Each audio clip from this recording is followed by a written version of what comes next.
Oh, that must have been. Oh yeah, that's right. I remember that too. Let's do.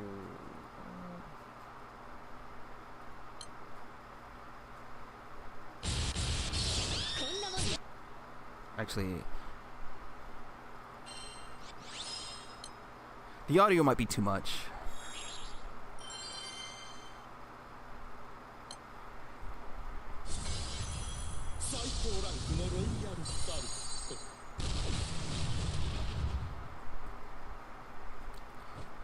I don't know, like,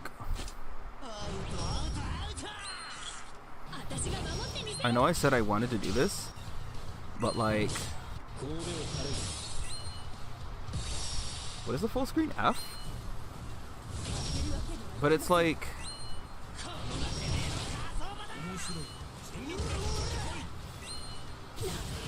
is this even gonna be all that fun to watch? So the reason why I'm not playing Stellar Blade and the reason why I'm not actually playing any games right now is because, so my Guild Wars setup is pretty fast. I did want to stream just so I could have it documented. I might take like real screenshots of my like performance and my results and all that, but having video evidence of this Guild War to compare, like, this is probably one of the faster Nightmare 100s I've done, and I didn't have to study or take any crazy notes or look around too much. I was just watching DY a little bit. I don't think AJ was streaming at the time. Obviously he was streaming. I don't think I had YouTube open yet, but for Magna Full Auto, I'll take it. I didn't what's the word, transcend my opus, but I do have 150 Esser and 100 Frau. But Ragazzo was like the saving grace. Me getting him recently was such a huge boon, and it's making this Guild Wars so easy for me. I do kind of want to boot up DOA, but I'd have to pause in between almost every fight, and I kind of want to focus on like the fighting if I do. And if I have to, definitely considering reinstalling 6, but I mean, I've been saying that for the past couple streams.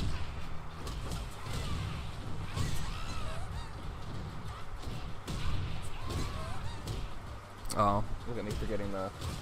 This is like early DOA 6 though. So I figured if I'm gonna stream, it's not gonna be a long stream, I don't think, but it's gonna be a stream of me pretty much focusing on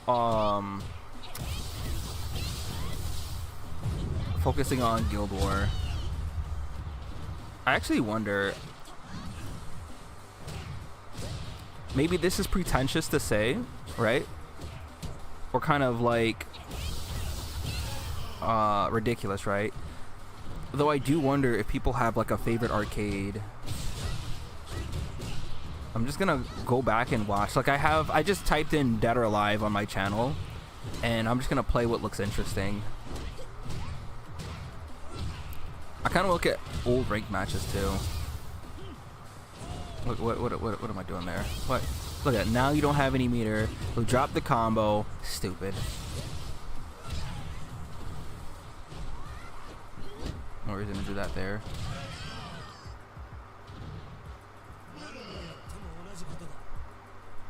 Janley is a lot of fun though, man.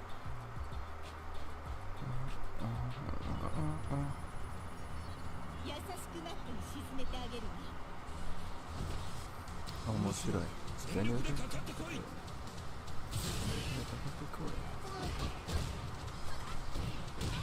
I feel like this one's too old, right? So like them having the 2 bars makes it like,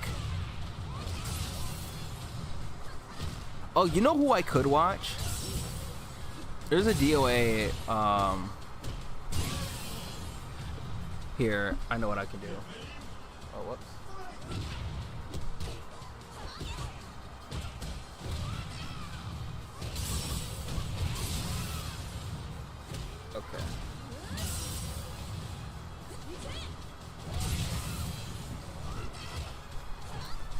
I was watching reactions just before I started streaming, but I know exactly who we could watch right now.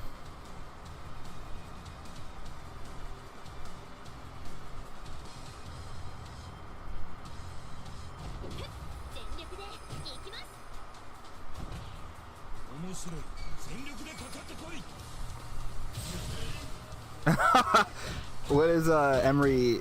I didn't see this on YouTube. Apparently a day ago he shared his Yu-Gi-Oh cards. I didn't see that until just now. We could watch Sajam. I want to watch. There's some high-level DOA players that I was watching. Is an Ayane player in particular.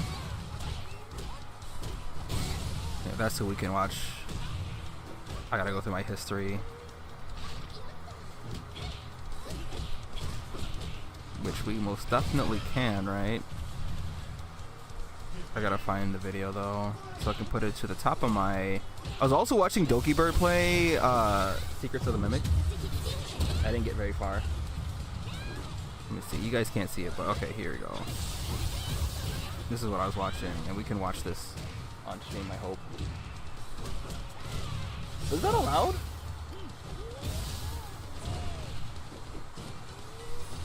Like, do people... I don't know, like, what people are allowed to do in terms of, like, restreaming or rewatching things. Like, if I wanted to watch a tournament, right, on YouTube... I know, what's it called? We can't really do it for, like, old DOA tournaments because I got flagged for it.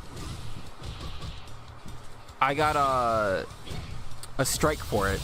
It wasn't just any tournament. It was... I forgot who specifically it was that I'm not allowed to watch.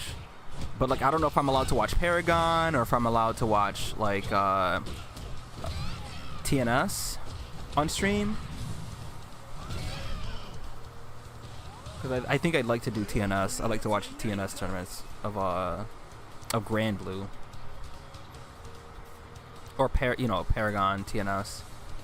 And they will remove the strike after some time if I get, like, another one. I know on Twitch, people watch... or restream stuff like that, but you know, what about YouTube? Will I get cooked? That's why if I restream my own content, like, who cares?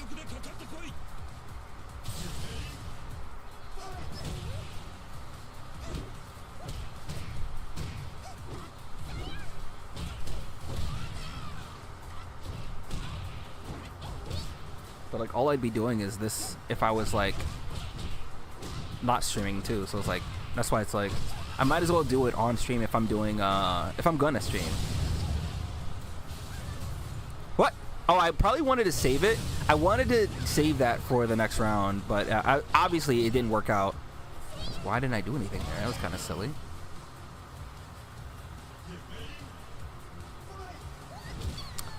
We eat those. Yep.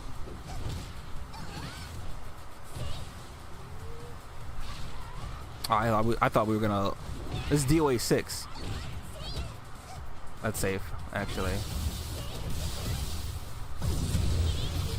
Wait, no, that one wasn't safe. It's her, her Hitomi launch kick.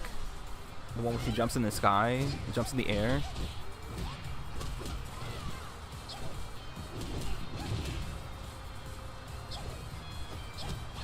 We didn't even hold that? What? What was I trying to do there? Is that...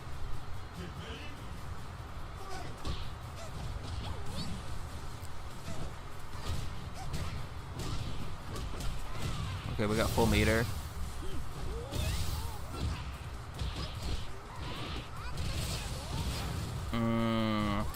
Seeing that old ass combo, that's before, so this is before Jan Lee got his... It's like, I don't want to watch this anymore. Look at the recommended. Hold on, let's see what else we got. Yeah, I just typed in Dead or Alive here.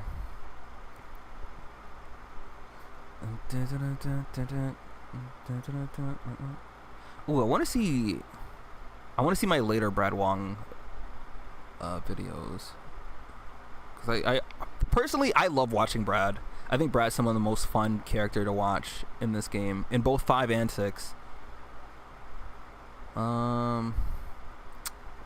Here, let's type in Brad and see what happens.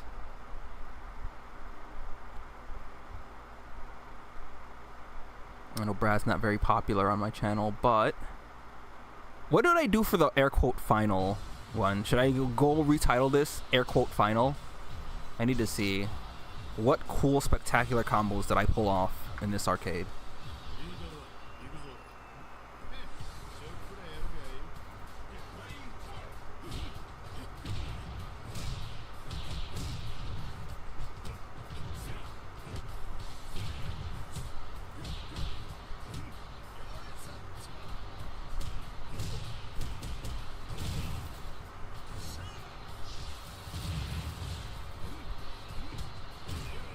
All right, fair.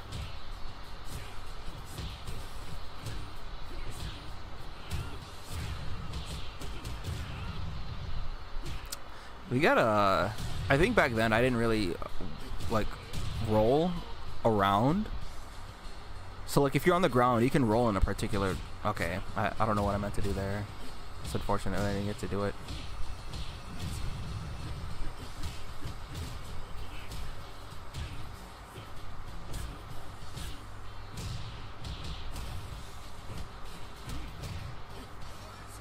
That should kill. Oh. I had to go for the super cool combo. Honestly, if I just let it rock, it would have killed. And I would have... See, doing that just runs the risk of dropping the whole combo and then just losing.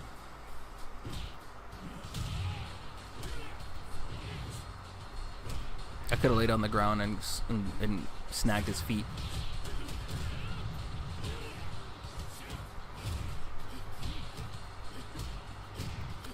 If you were to do that... Okay, so hold on real quick. If you were in this position, right, against a person, right here, because I'm pretty sure that's not super unsafe, but it's unsafe. The only thing that you could probably do is his, what is this, is it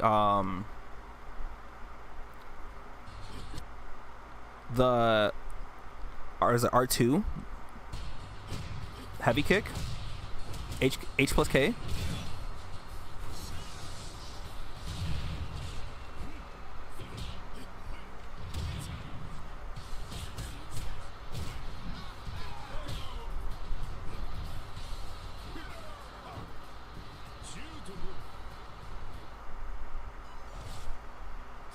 I did try to put a lot of extra effort into making sure the air quote last video for the respective characters had some pretty interesting and unique combos, right? So I would maybe have a take or two where it was just standard arcade, nothing special, and I'm glad that I held that.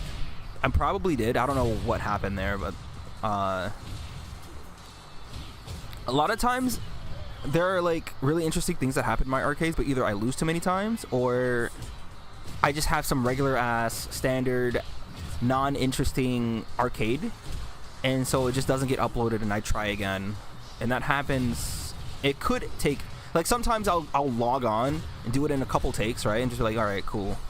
But sometimes it'll take hours, right, because I just want good quality like arcades uploaded. And the reason for a lot of my arcades weren't just like I was bored and I needed something to do. Sometimes it was like I want people, whoever, you know, there's going to be a point in time where this game is going to be old and forgotten, right? Kind of where it is now. And, you know, people are going to look fondly back at this game. They're going to be like, hey, you know about this game? I never heard of it until now, right? And then, like, they try to find information about the game, combos. You know, obviously you get the stuff that people get from tournaments, right? But, like, I'd say the average player who doesn't know how to initiate combos or start combos could look at some of my arcades and go, hey, this is a combo that could work. I can do this. Or this, like, this is simple. This is super easy. Or they look at the potential that each character can have, right? Like, obviously you want to look at the highest level. Not everyone understands the situations and reasonings why people do certain combos. But you know, you're supposed to immediately lay down and do that. But I hope that I could upload videos that could share different... Oh, see, do it too slow. Share different combos and show people what some of the characters can do. I don't think I meant to do that. Oh, no, I think I meant to do the hop over. And then ended up getting that twice.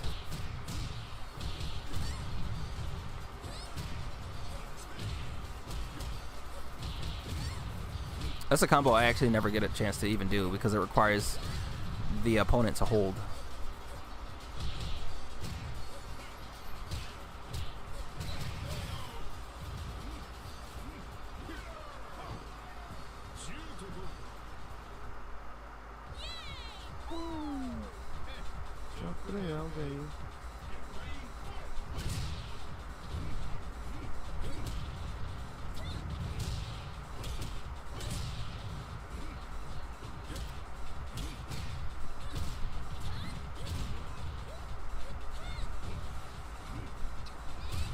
Oh, I think I meant to lay down.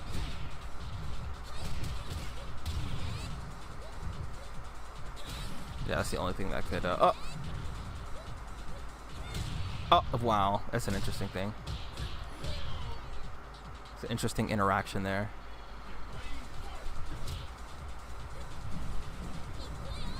Okay.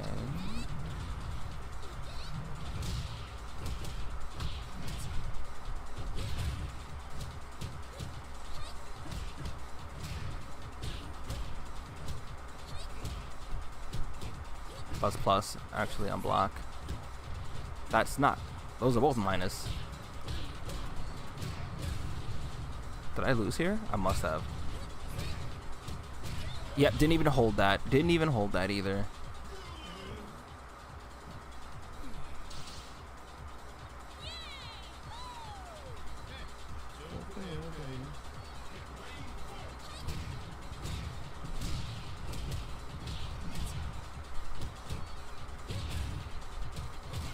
We hold those, I guess.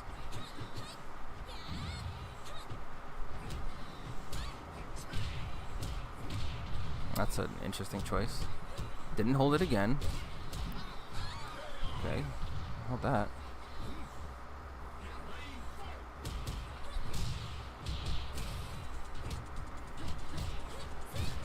The choice in attacks that I do after certain situations is certainly interesting.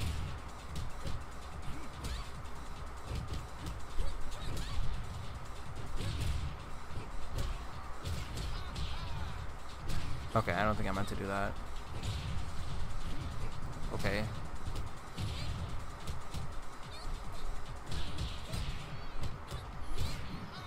Cool.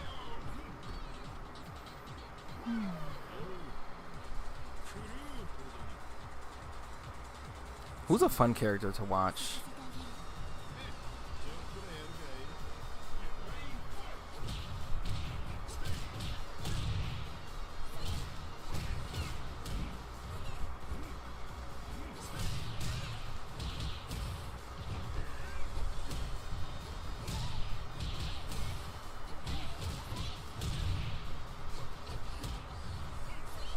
Unfortunate. Didn't even hold it. Oops. Oops. Okay. Interesting.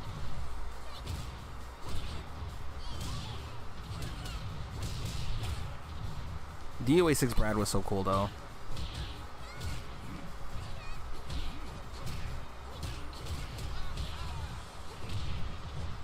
Oh, you gotta do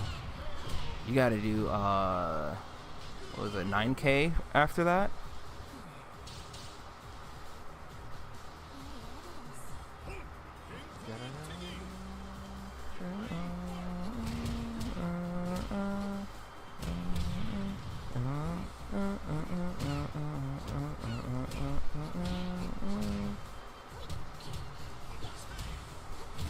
I still like Marie's theme. I don't very much like the character, but her theme is pretty cool. Oh, I guess that works. But that looks like it's very like range specific. Like you can't just do that.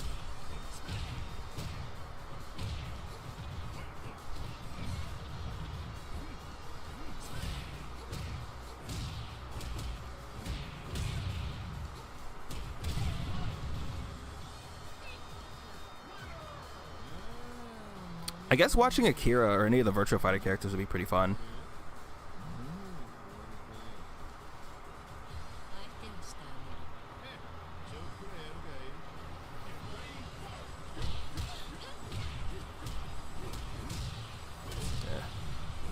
too heavy to do anything.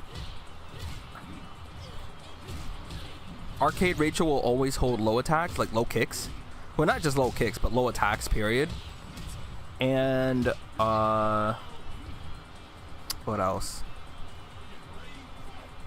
She bullshits because she can do her one kick out of stance without going into stance.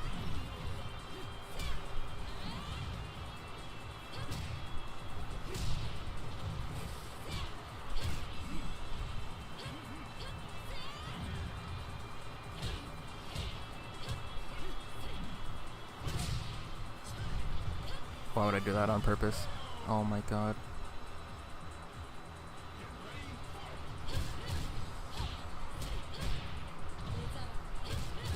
That's crazy. She's...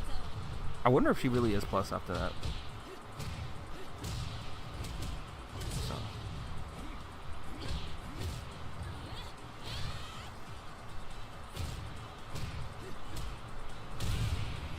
We had to get... I think the other criteria, I have to check. I don't remember. But you had to get at least one critical burst throughout the entire thing. Either a critical burst or a power launcher. Unfortunate. Do I die? No. Oh. Yeah. Alright,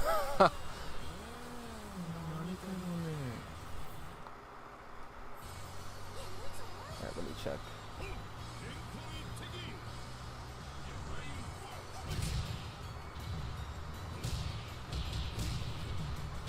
I really want to know what they plan on doing for the rerun for the collab for Nier for Nikkei. I just want to know what players who've already completed the event gets, if they get anything.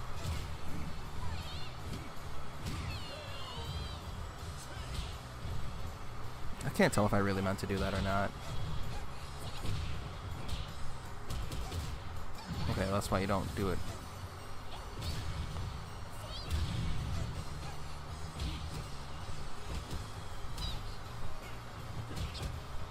That's unsafe, and I could have thrown that. Oh, look at me taking damage for no reason. Good.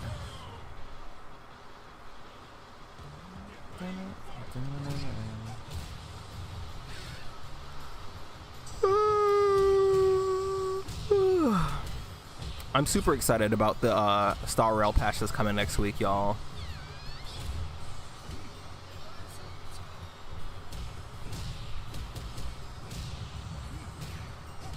I'm really excited about it because, like, I'm absolutely streaming that no matter what. I'm saving Memory of Chaos in all the endgame modes for that patch because we get Finon, right? Archer comes like a week after for free. But it's essentially like we're getting a bunch of new characters, right? If you own Jinglu, I own Jinglu and Kafka, right? So because they're getting reworked, it means that it feels like I'm getting new characters, and I'll get to test them since they'll be able to air quote keep up with endgame. So I'm really excited to see how they function. And I'm leaving, like, I'm not going to do Memory of Chaos just yet. And I'm still at 11 out of 12 for, what's it called? Pure Fiction. And then for the other one, I'm at 10 out of 12. So, saving that for all those characters once they get their rework. So, I want to see how they perform. And see how they feel. I'm really excited about Jinglu because with Jinglu, you can use her with casted rice. I'm figuring out how to work that team though, because it's like you have to either give up remembrance MC, or you could give up Tribby, and I think you have to give up MC for that.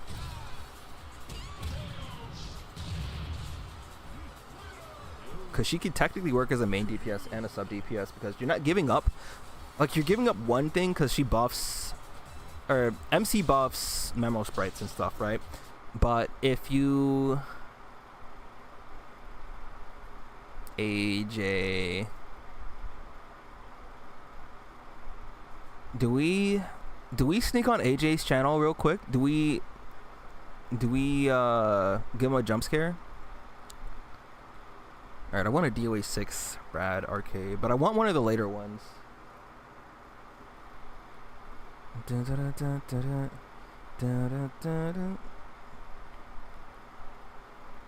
On a guessing game.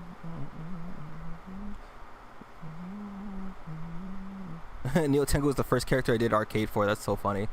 13,000. Oh, this is... Oh god, I'm afraid to watch this. This was ranked, I'm sure.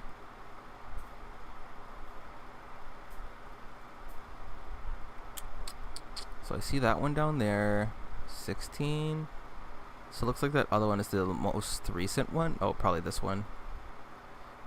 Let's see.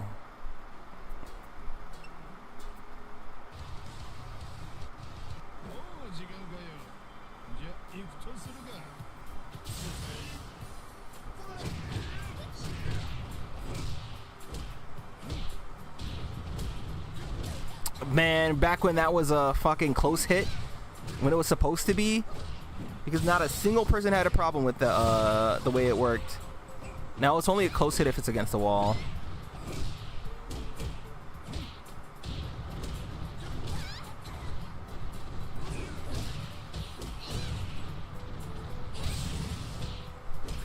All right, that was good.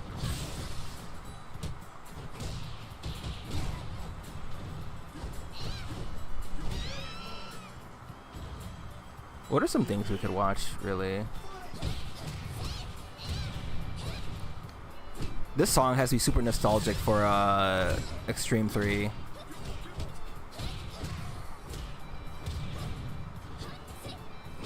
I was thinking about doing like what's it called today? Like Wordle and stuff. Not Wordle, but like, you know, the crossword and was it the 4? I could have done Sudoku, but I haven't done Sudoku in a bit.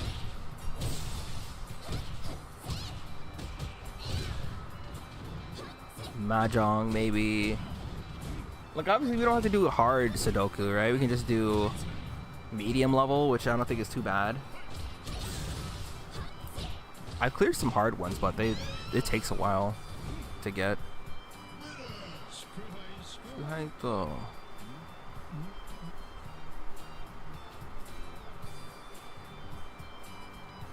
Do I risk my channel at this point? Like, do I go and watch Paragon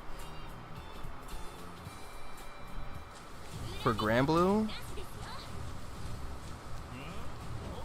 Can we watch like the old Team Spooky, like NLBC? Can we watch those without getting cooked? I'm gonna ask Spooky when he streams ZZZ. Like, I don't know if it'll be weird, because if we want to watch what old Grand Blue used to be like, it used to be so, I don't want to say volatile, it's more volatile now, but like back then, like watching old Diaphone before he became, you know, big Diaphone, it was so much fun.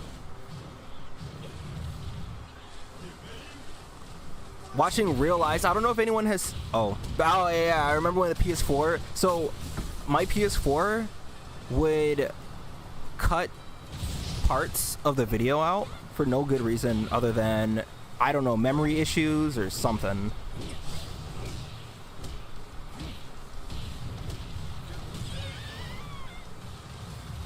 Damn, I forgot that was a thing that used to happen. And then I got the PS4 Pro because my PS4, the fan,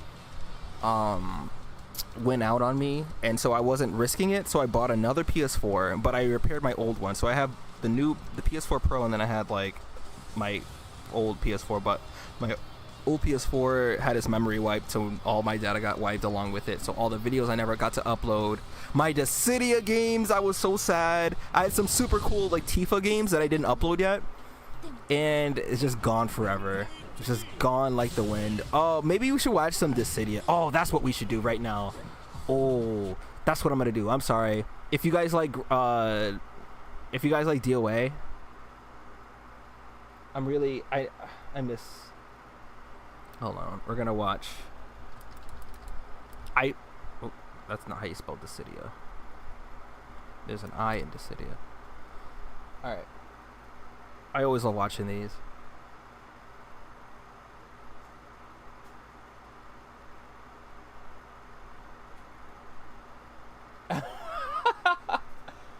Chico may not be in stream right now, but I saw his little thing on Discord. All right. I was thinking of streaming Dissidia Duodecim. I can still play it right now. Let's see. I think I watched this on stream already, right?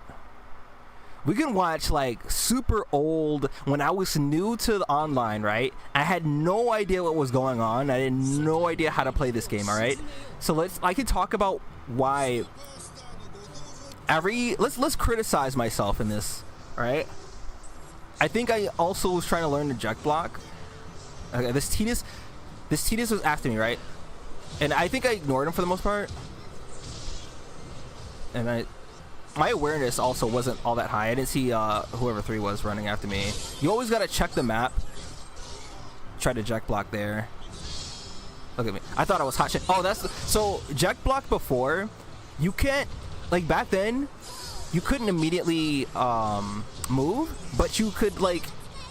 You had a little bit of time. Like they stunned the character long enough that I could like maneuver and then. Look at me. I thought it was hot shit watching this. Like, looking up this. Oh, that is unfortunate. That is genuinely unfortunate. Look at that lag. Good old netcode. No, is peer-to-peer. No rollback. Though I don't know how rollback would work in this sense. Getting hit by that. This is. God, I don't know how much I can watch this. God, I don't know, using jet cancel, like, and then I decided to finally go after this guy. He spent this whole time going after me, so I was like, you know what? The awareness is so. God, I don't think I understood like the role of vanguards and like assassins yet. Okay. Interesting.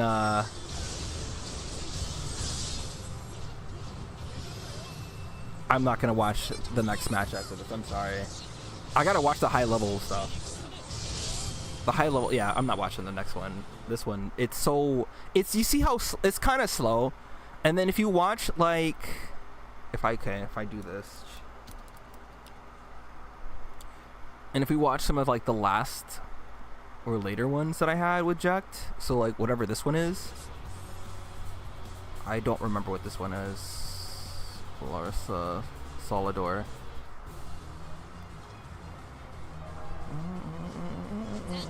Unfortunately, this is 720p. Man.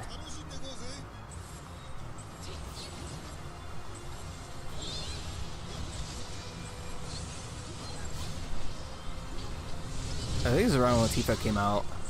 A little after Tifa came out. So we effortlessly dodged that. We're watching the mini-map. You have to. There are times where I tunnel a little bit, and I don't pay attention. So like,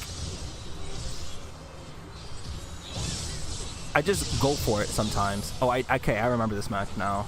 I remember these set of matches.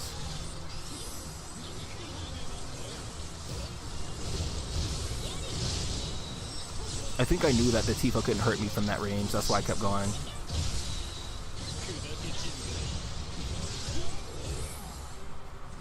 I'm able to get away with a lot because nobody's like covering me or watching me. Okay, because Eject Beam has a fast startup. Man, okay. I almost just got rolled there for being stupid. God. Eject, because people don't use it because its range is really bad.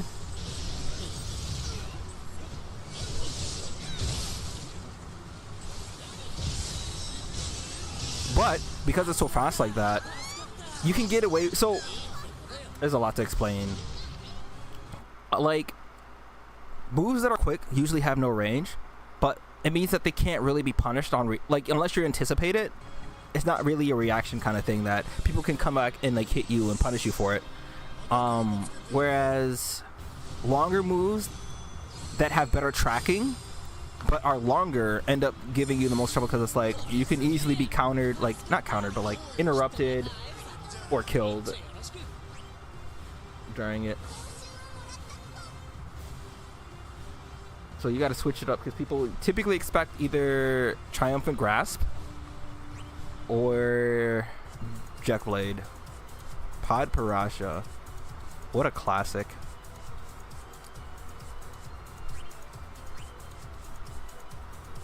Nah, Kabaji. I don't know what that is referring to.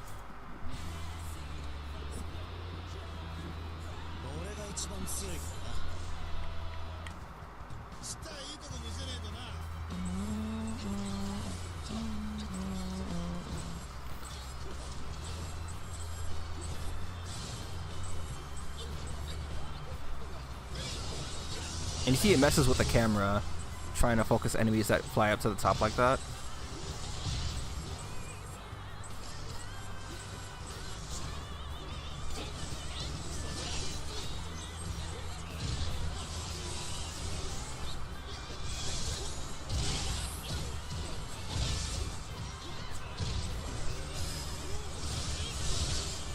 Oh, we got HP attacked anyways.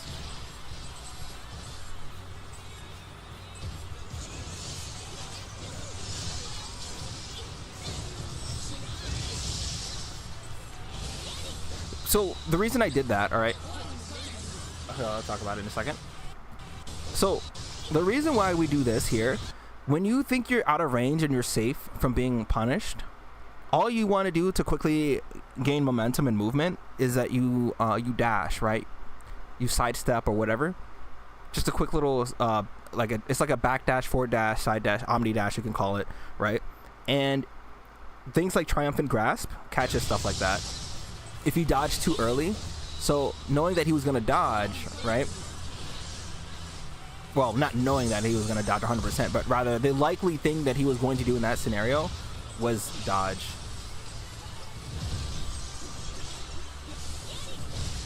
Right now, I'm being a distraction, letting my teammates just take care of everything. Okay, well, except for that part. Because basically, it looks like they were out to try and punish me. But my teammates were quick to, like... I remember this. This one made the Best of City clips. Because I got the double.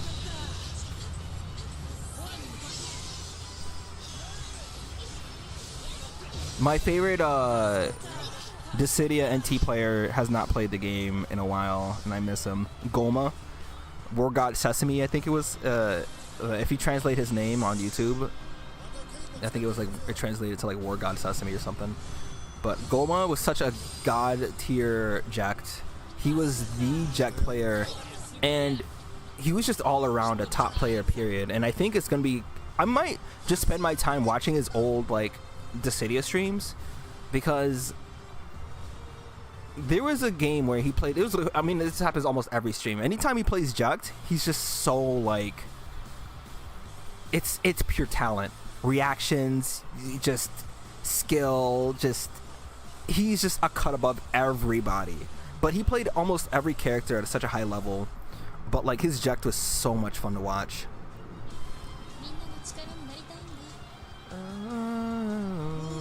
It was cool seeing a bunch of DOA players also play this game too, because I know Destruction Bomb played this for a bit.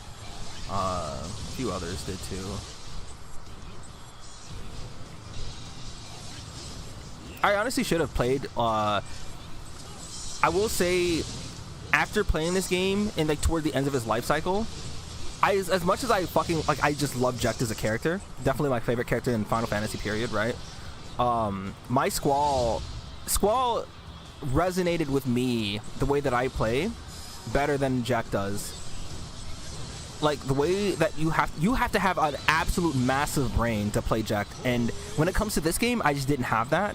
And obviously, I can enjoy Jekt at like different levels of play, not like super high level, But at high level, I was better with Squall because his kit meshed well with my like skills. Like I should have did Deject stream.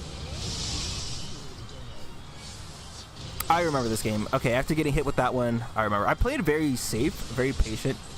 I didn't know how to catch angles. Because he had the Vanguard who was all... Because I'm the only... Well, okay.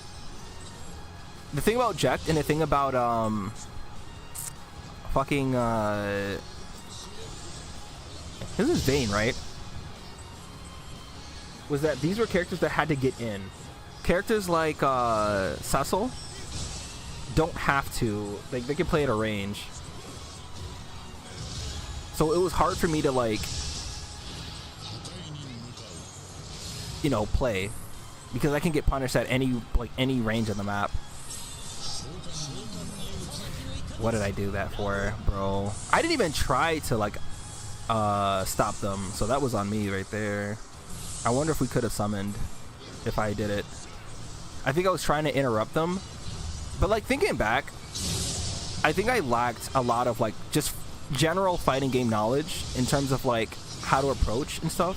Like, I guarantee if I go back now and play this game, I'd be a lot better in terms of, like, who to approach, how to approach, when to approach. And I won't, like, lock myself to just playing Jekt. Right here, the only thing you can do is hope that your teammates don't get hit.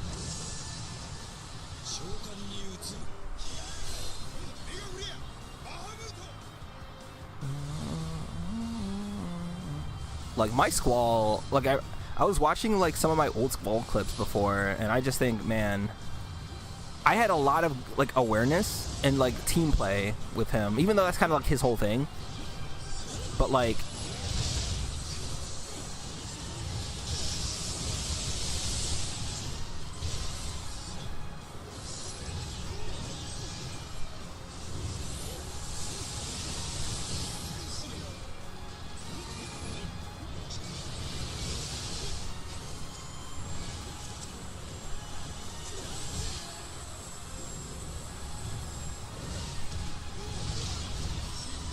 oh, that's unfortunate.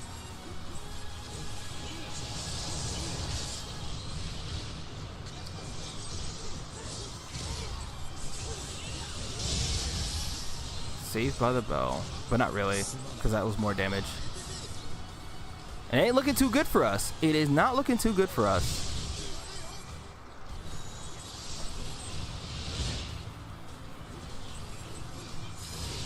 He's just pretty much spammed that the entire time. That's what costed him the game.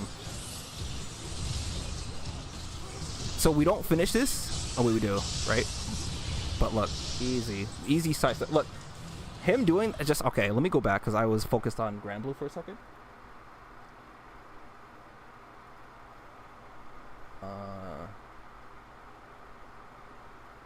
Okay. So he's got enough to kill. So if you look, when you see the enemy has purple, that means that they have enough to kill you.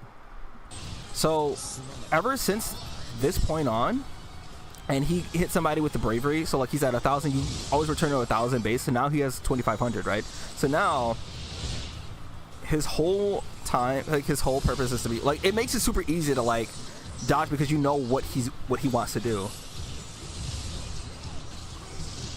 I wasn't sure if I wanted to HP attack this, but like see, as long as I'm aware that he specifically wants to attack me, it's super easy to like, you know, dodge. And so he got punished for it.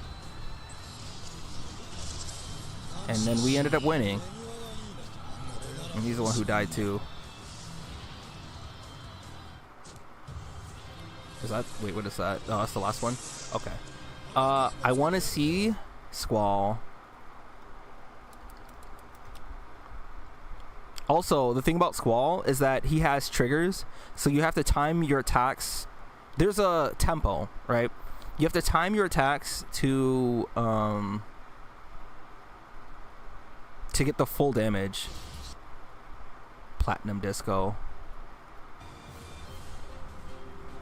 Okay. I love to. We had his e-girl, her e-boy, or whatever the fuck, you know. We had those kinds of duos in this game, and it was super cringe, but whatever.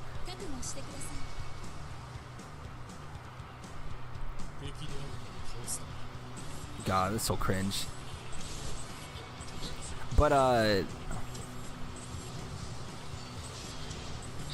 usually when you get duos like that, they care more about those two playing rather than like the third person, so it's like, yeah.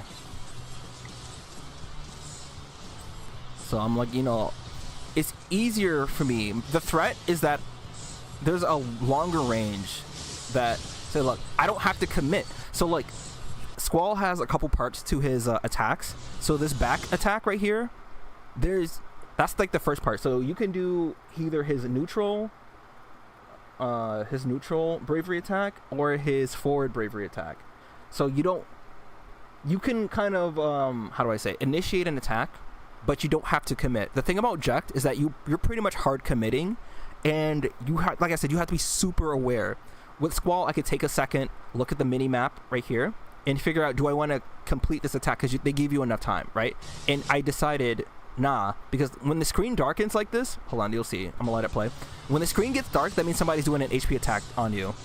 So like right here, it gets dark, I just back up, and I don't have to commit.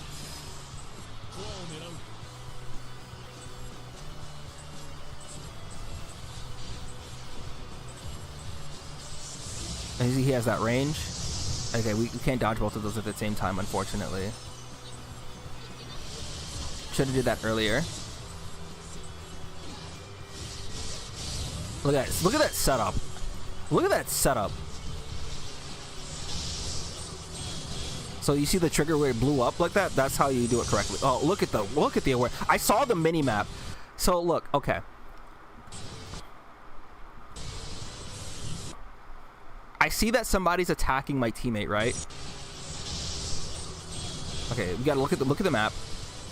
I see he's right behind me. Now, obviously, he could have been doing anything else.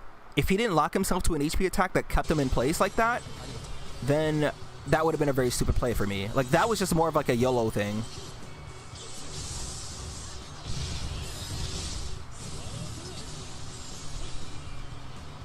Look at me saving my teammates. And I'm paying attention to 4 while looking at what they're doing. Yeah, see, and that's why, like, something like that, if I play Ject, you want to save Ject cancel for stuff like that.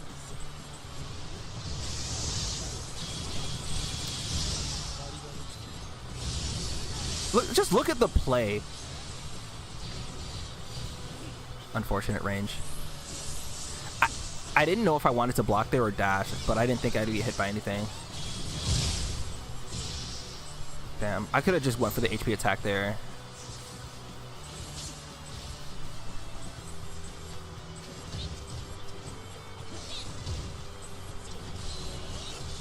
Look at me saving the day.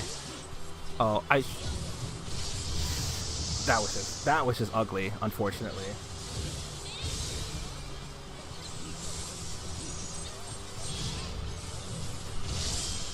Alright, I committed.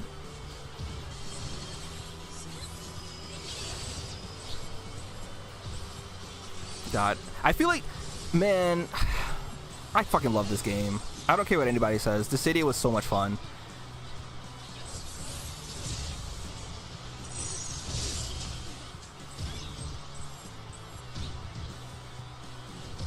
Definitely one of my favorite games, period. Alright, easy.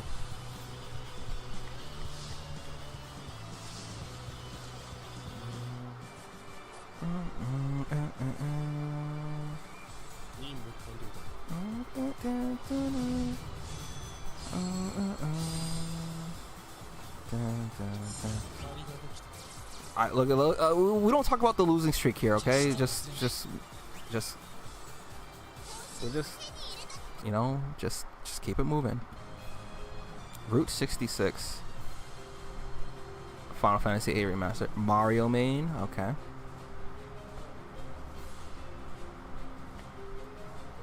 And I was actually just getting Squall out of... Diamond is like lower than... Isn't that lower than, was it Adamant, right? And then his Crystal. And then his Ultima. But this is when I truly learned. So, like, you can see the ranks. I was 2 ranks below my teammates. But...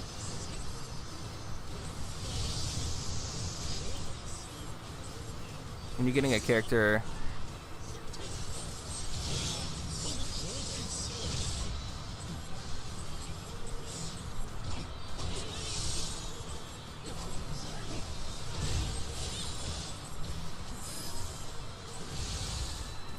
I'm just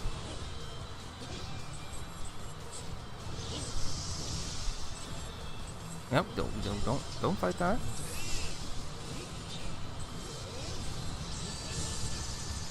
Right on.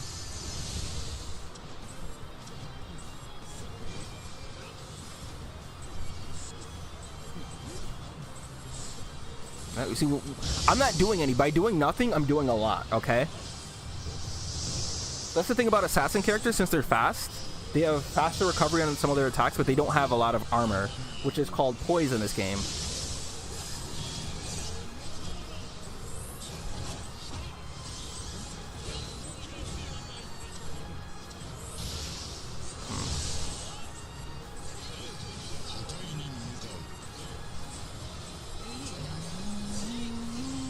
Okay, that was a little ambitious of me right there.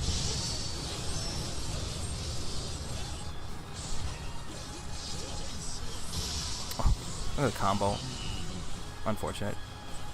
I guess I could play Fire Emblem, right?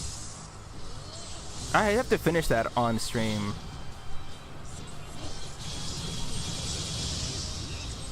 Look at that setup.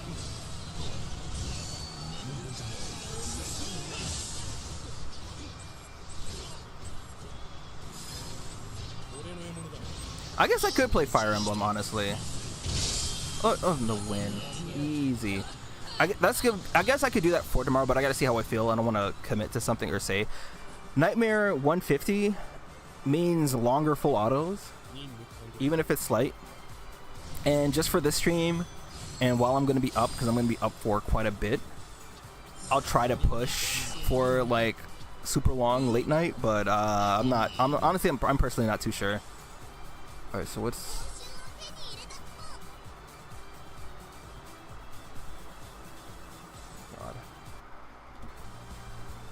Okay. What about, hold on, let's look at Dissidia. Do I have... I don't think I have many...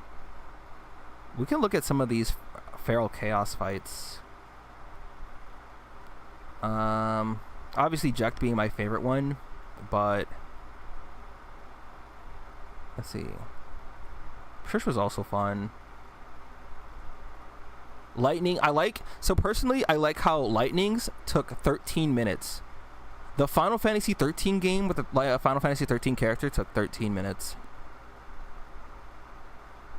Kane, 10, his was 7 minutes, but I think I fumbled it quite a bit. Gabrant, let's see how Gabrant's was. I do not remember how this went.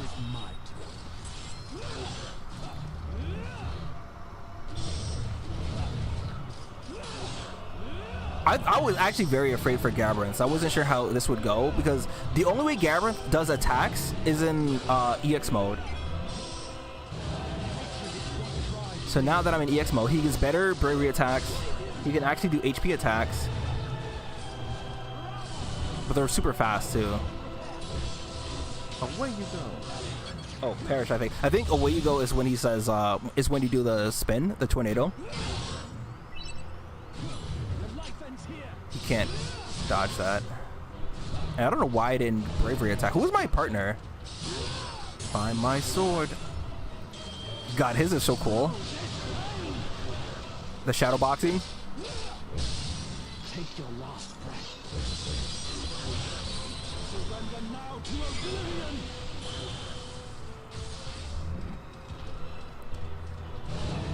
This is a good Braff. I'm not sure. I haven't played Final Fantasy 12.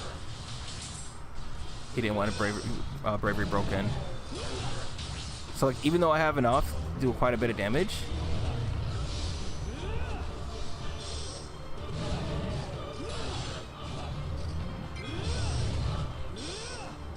I think I tried to go in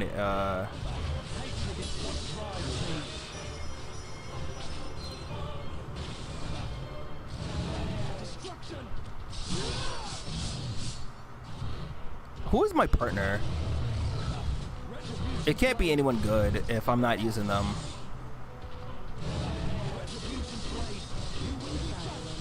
Oh yeah, definitely not. You have to time hers.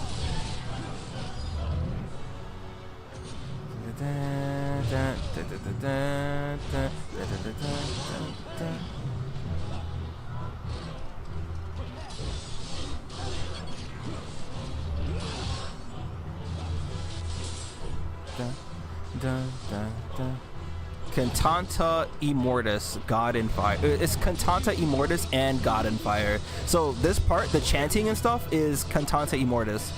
The second part of this song is called God in Fire, and I love this.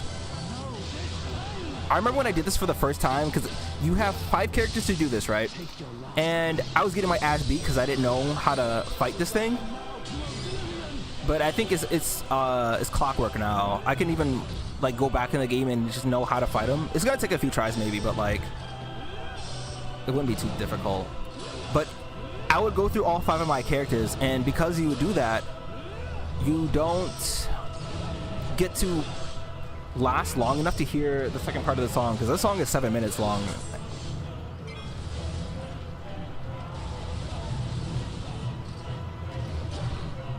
That was risky for me to do that. That one. And then this is God in Fire. What am I waiting for? Am I waiting for him to charge at me? I think that's what it is.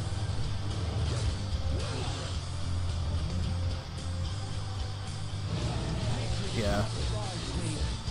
Ultimate destruction, God's all warring, sorrow never ending, chaos for an eternity. This was so hype though. The abyss. They changed that in NT. They made that the HP attack.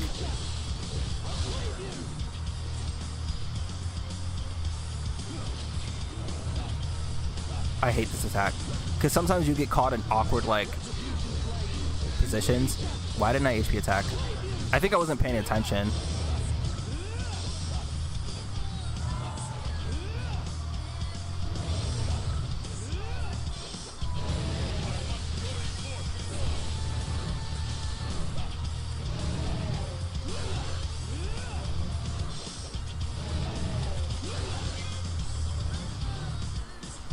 Oh, you know why I waited?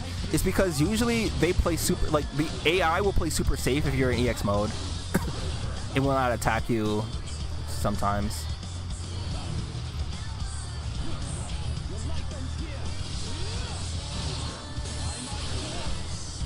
I think at this point I didn't want to risk it, but I could have saved it some.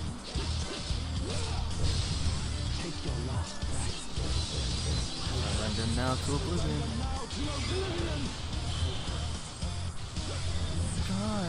Second, ultimate destruction, God's all warring, sorrow never ending, endless chaos for an eternity. Welcome to the abyss.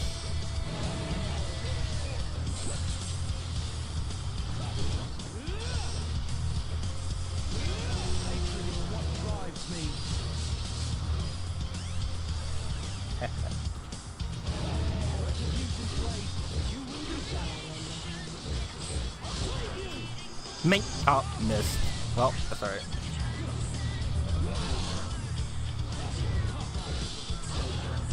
But he goes super good when he's like EX mode though too.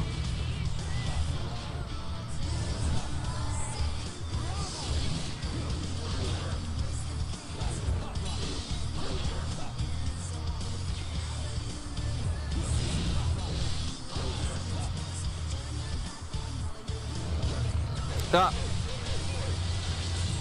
Okay, yeah, we had to do that there.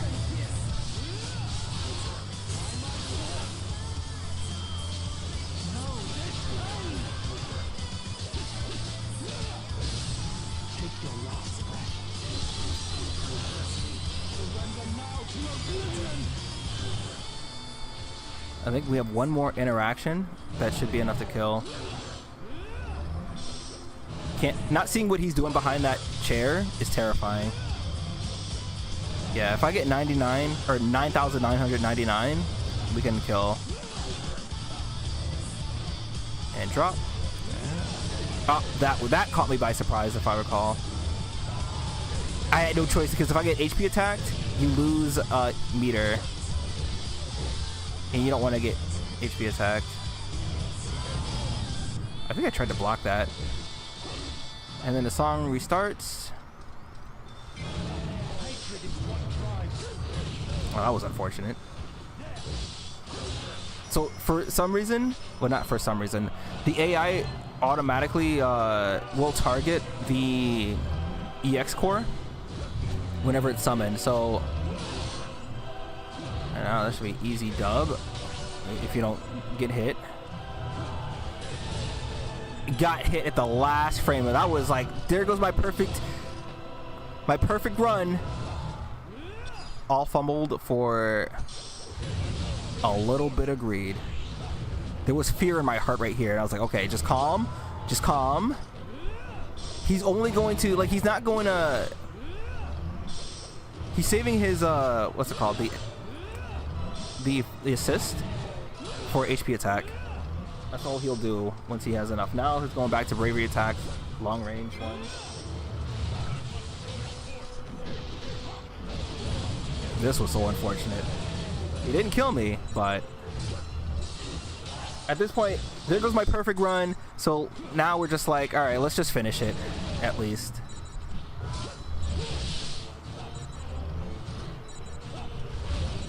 Dodge too soon.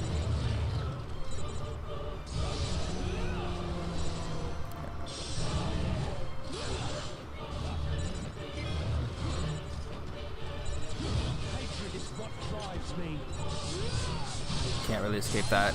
You gotta hold that.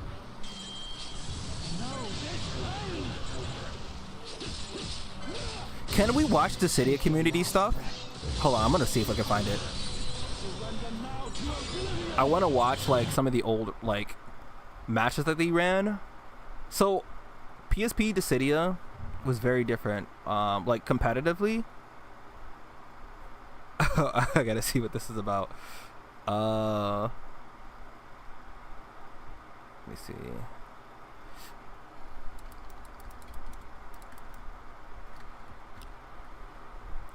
Do they still have?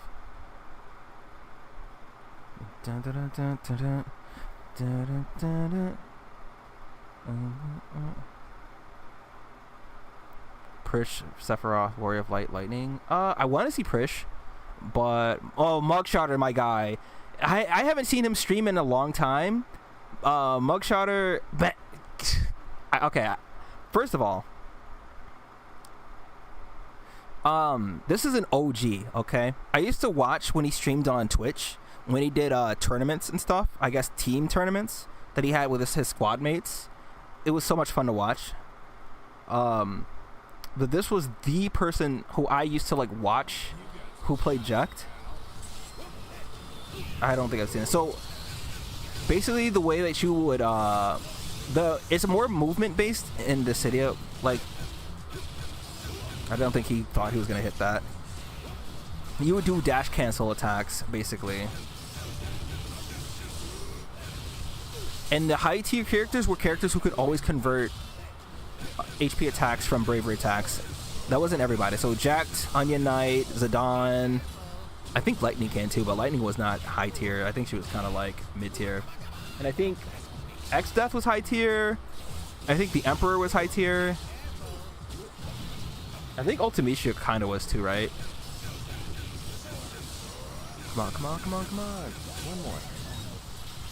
I'll help. Oh, drop the combo. You hate to see it. But maybe he had some tech that I never seen. Like, get lost. Now we're watching from the. I love how the Dissidia community had always like changed the camera. It's so seamless.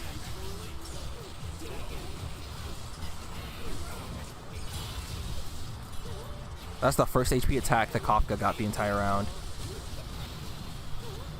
But like people had some interesting combos.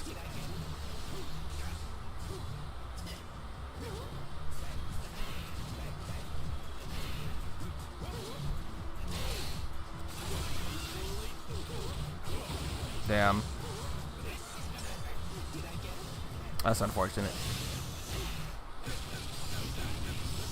This is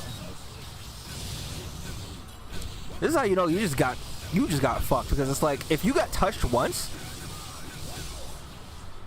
it's like you knew you were just taking damage. Ah, that's what the purpose of that is for. I don't know. I didn't catch that. So magic attacks in this game were very weak. As in, you could literally dash through them. Some have the stronger properties, but like for the most part, you can dash through magic attacks, and you can reflect them back at the user, right? So if Kafka did that fireball, for example, he Mugshotter used his HP attack to automatically deflect the magic attack. So that was the other use for that. So if it hit Kafka, that's a bonus, right? But ideally, you use it as space control. Oh, Jet Block. And the thing about Jet Block in this game is that it counters HP attacks. Oh, and then you get countered that way because it leaves you stunned long enough. So certain moves will leave you stunned long enough to that so like this scenario here, like he got stunned because he tried to dash through it. So this is one of those times that I was talking about where some magic attacks have higher priority than others. So this was one that you couldn't just dash through. You had to jet block it. You can't just regular block it because you'll be stunned too. And so he was able to get hit. Man, like watching this, now that I understand some of this stuff, like you just get hit. Look at all the damage. Damn, the fireball. Oh, it's a 50-50. Okay, and not a 50-50, but it's a fucked up situation. So this is reminiscent of like, I understand what's happening here. So the assist character is very vital to how well your character can perform. People would often run Aerith because Aerith was I wouldn't say broken, but she was one of the most influential assist characters because she forces you to dodge, because if you don't dodge, then you'll be locked. She stuns you and then she locks you in place for a long time. It's not like super long, but it's long enough that any character in this game could take advantage and actually just straight up maul you for it. So, and that's why it's not really a 50-50, but the situation that she puts you in is that you don't want to get hit by that. So naturally you have to dodge. But if you dodge, that means that you're susceptible to whatever the character who used the assist button, like whatever they do. So basically, Kafka's putting Mugshotter in this situation. Once I fix this. He's putting Mugshotter in this situation where he has to dodge. So you see, he does this. The Kafka sends out the fireball. Now, in my mind, I'm like, damn, the fireball missed. No, that's not what that's not the point of what they're doing here. Is if you have to dodge the fireball, you have to dodge the Havoc Wind. If you don't dodge the Havoc Wind, you have to dodge, which means this fireball is going to catch you on those dodge frames. Just like that. And then you get HP attacked anyways, which brings you into this loop. So you're put in this fucked up situation. Take the attack, and then you get double more damage. I guess he didn't expect him to take it that time. So now you're put in this fucked up situation. Yep, you either block that attack or you dodge it and then get hit with it anyway. So it's like they have maximum assist meter. You're low on health. And you could hold Trine too. So now you're fucking dodging for your life because you can't attack. That fireball is going to catch them, and unless you angle it correctly, because your attacks, like your bravery attack, can also deflect, but it has to be timed. And now you're dead. You're dead.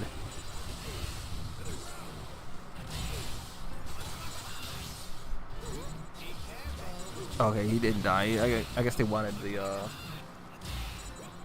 Yeah, this shit is actually insane, right? Oh, I got another fucking thing. Oh, Mugshot is on offense. Oh, Jack blocked. Oh no, he used this assist there.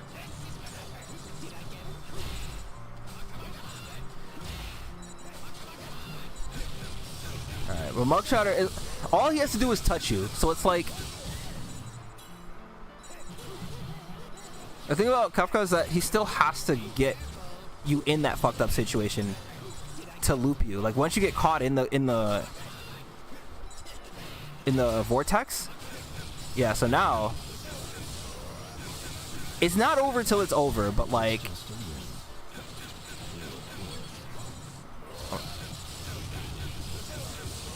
Come on, come on, come on, come on. One more. I was actually looking for a way to find the JP dub because we didn't have access to the JP.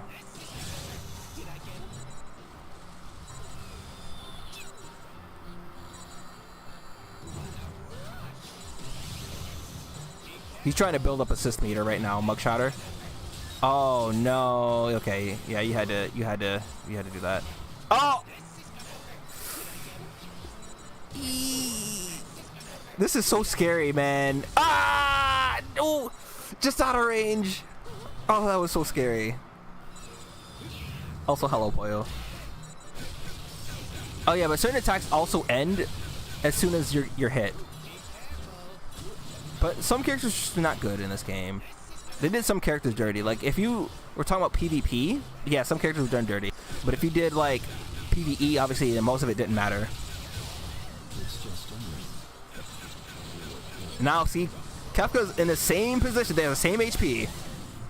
So now Kefka needs either one character needs one touch. Jack is in a much better position now. Oh, but you have assist, so yeah. But see, both of them have. Well, the Kafka has the assist too. So like, the next hit isn't truly the one hit that. Oh no. Yeah, that's death. As long as he doesn't fuck it up. Oh, he wants max damage. He wants. That's just like. Not BM. That's like how good is Cecil? Animating Prish and Toto Bart, so if they finish the game, maybe Gilgamesh. Cecil is alright. I don't think Cecil was all that high tiered at all. Prish was pretty high. I think, well, no, okay. Prish, I think, was C tier though. The thing is, any character that can't convert bravery attacks into HP attacks were not high tier. Let's see. Bart's, I don't remember. Shantoto, I do not remember. Prish, I remember. I'm pretty sure it was like solid C tier, only because she was. Brawler characters are very tough in this game because they have to get close and they have to like land an attack. It's hard to be put in a situation like there's a Prish guy we can watch after this. Well, we don't have to watch this whole thing. This is 17 minutes, right? But there's a Prish guy. I don't remember if Mugshot played Prish at all, but like I remember the Prish guy played Prish no matter what. But they obviously found success with the character. I cannot tell you, but I'm pretty sure Prish was not all that high tiered because of those issues, right? Same with stuff like Sephiroth, Cloud. Those characters are too slow. But even though Cloud has a bravery attack to HP attack, I think he's just too slow, which made him not that good. Which is actually funny for NT, because NT, he was not mid tier, but it certainly like Cloud wasn't. I don't think Cloud was high tier, but he was certainly like over mid tier. The thing about Cloud what made him popular or made him used a lot wasn't because of him being good, was only because of him being popular. And Cloud is super easy to use. He works well with all characters. He sets up really easy with all characters. But in this game, I can't imagine Cloud being that big a threat. Yeah, Sasuo's the same way. So, like, the thing about Sasuo, which is why it's a good thing they made him a Vanguard and NT, is because, like, his attacks were much like Cloud's, where you don't have those classifications, right? It's either... You either have, like, a close range character or a mage, right? And so they didn't have Vanguard, Assassin, and what do they call him? Shoot? Oh my god. Is that death? No. Oh, it might be. Oh no. If he bravery broke, it would have been. Well, next touch for either character. Oh, might be death. Yeah, that's death. Damn. That seems so hard.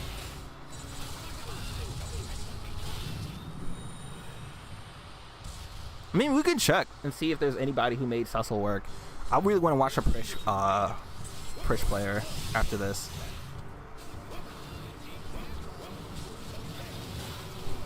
Damn, that's unfortunate.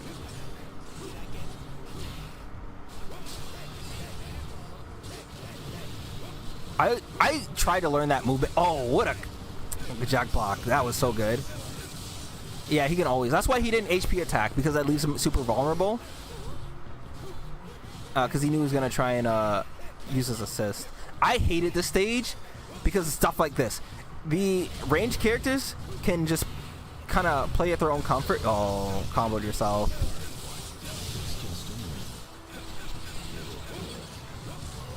Come on, come on. One more. I will be playing, well, I could re-download NT and play that, but I will definitely be playing Dual Decim again on stream. I fucking love this game. Oh, now you're in a fucked up situation because yeah, you can't dodge. Come on, come on, one more. Oh, that was.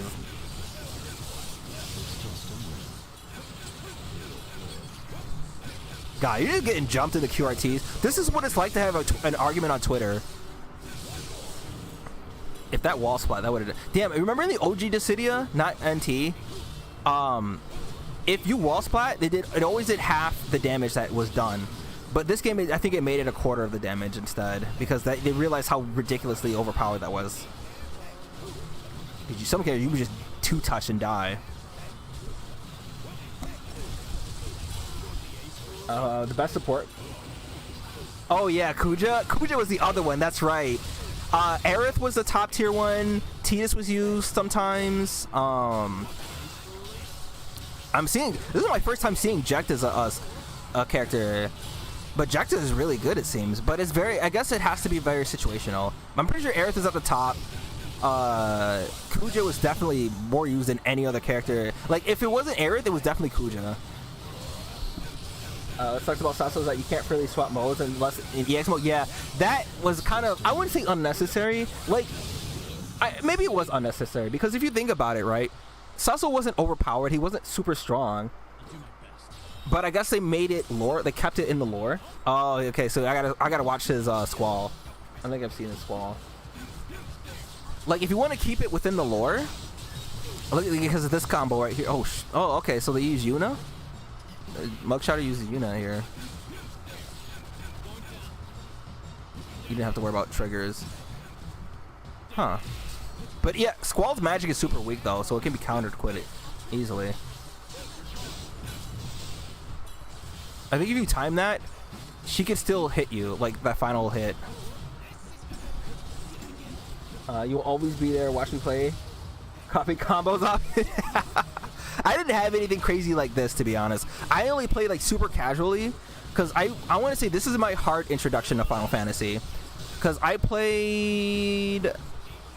So, I think I talked about it a long time ago before, but back when I was in high school, people treated, how do I put this? I feel like you'll understand, right? People treated people who liked Final Fantasy like losers, right? And at the time, I followed that kind of like mentality, right? I didn't play the game for myself. I didn't want to be a pariah, right? But let me see. I played the demo for Dissidia, right? I had no idea how Final Fantasy played. I knew nothing about Final Fantasy outside of what people would say about it. So when I finally played Dissidia, I was like, holy shit. Not knowing, right? I had no idea, like, obviously this is just Dissidia, not Final Fantasy, right? I thought all Final Fantasy titles were like this for a while, and then I bought 13 because that was the newest one. And then I played it a little bit when I got it, and then I played it a lot after like a couple months. So I bought it along with Dissidia. I bought Final Fantasy 13 along with Dissidia, and it's so funny. Okay, so I played the fuck out of Dissidia, and that's what got me. That was my introduction in Final Fantasy as a whole. And God, when I tell you that revelation was the best thing that ever happened to me, right? Just playing Dissidia, and then Final Fantasy 13 got me into like all the Final Fantasy games. Like at first, I didn't really care too much about. I was like, oh, this is how this game goes. I was like, it's not my kind of thing. And then I gave it another shot, like a couple weeks or a month later, and I just fucking had so much fun with 13. I just was like, holy shit, these games are actually kind of fun. And I was going hard in Final Fantasy at that point. I bought 10, I bought 8, I did not buy 7. 8, I have to finish 8. 6 is still really fun. I have to finish 6. I played 13, 2, Lightning Returns. I played obviously the Final Fantasy 7 remake. Unfortunate, Jesus. Yeah, he would have died from that because the stage bravery.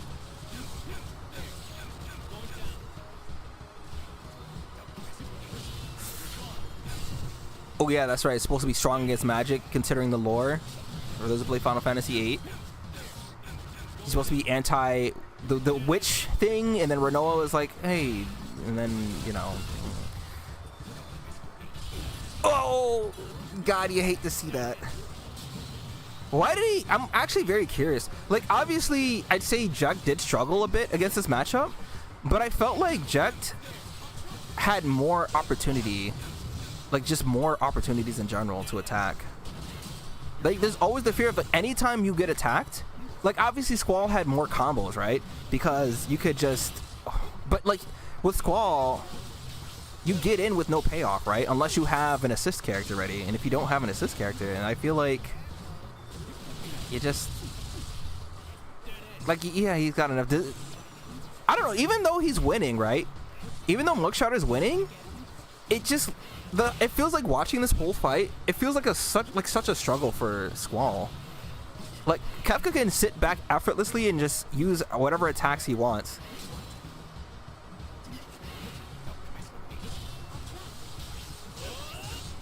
Oh, that was good. Okay. All right, let's watch the Prish guy. That's the end of that. And it's actually, fun fact, Dissidia community is how I discovered Hakobune. It's a music artist, does instrumentals with Last. So if we're gonna do this.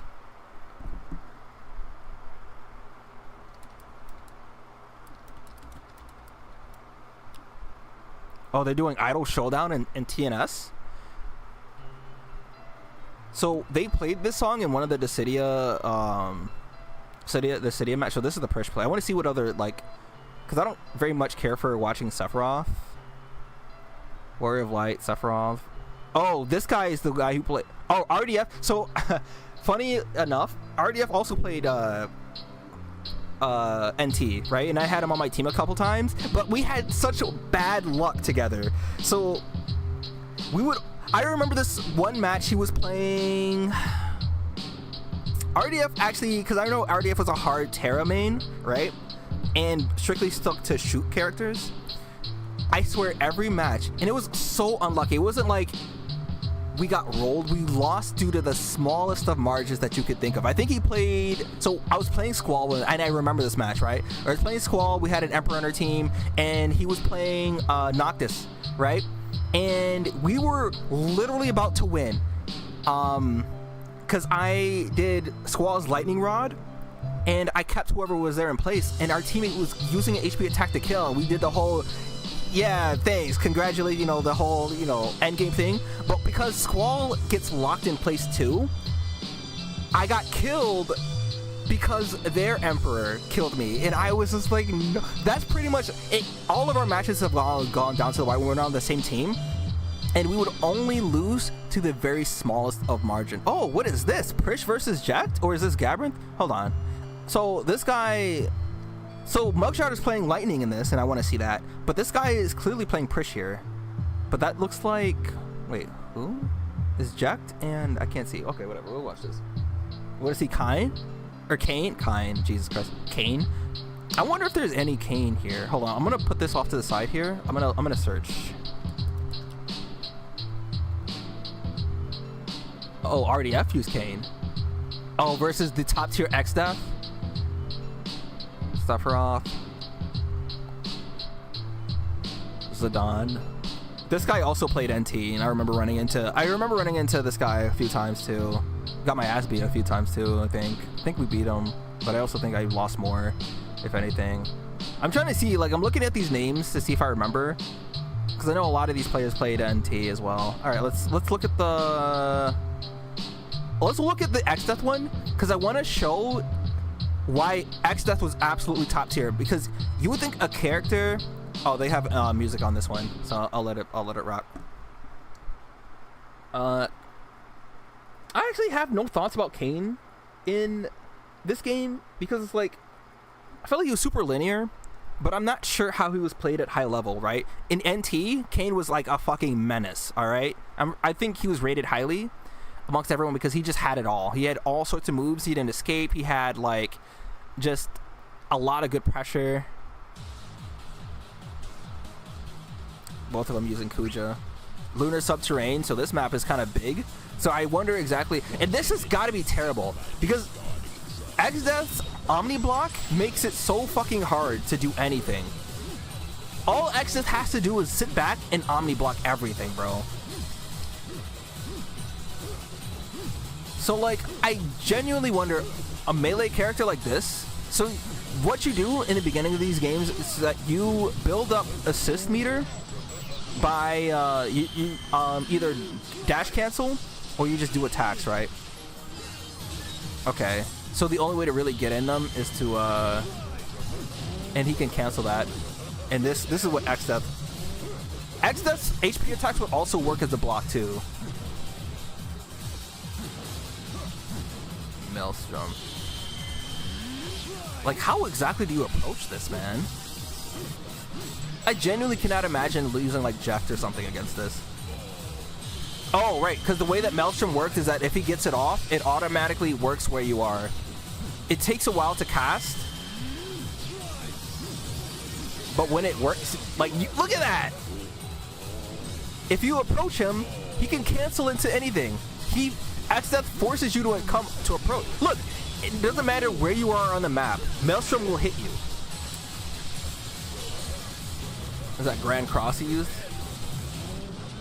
This seems so hard for any melee character, but I can't imagine it being that difficult for like if you fought the Emperor, for example, right, or Ultimecia.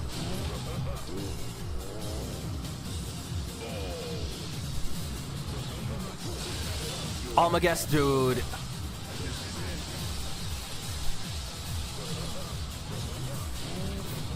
What's his name? Fallacious Tree?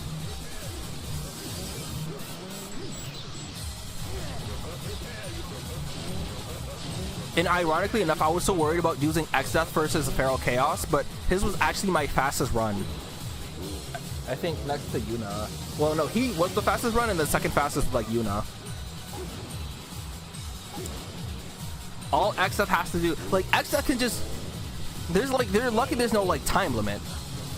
Because if there was a time limit, this would be fucking miserable.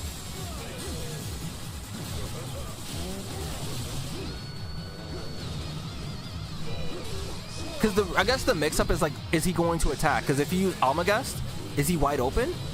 Like, all he lost was some bravery points, bro. But I gotta see. Maybe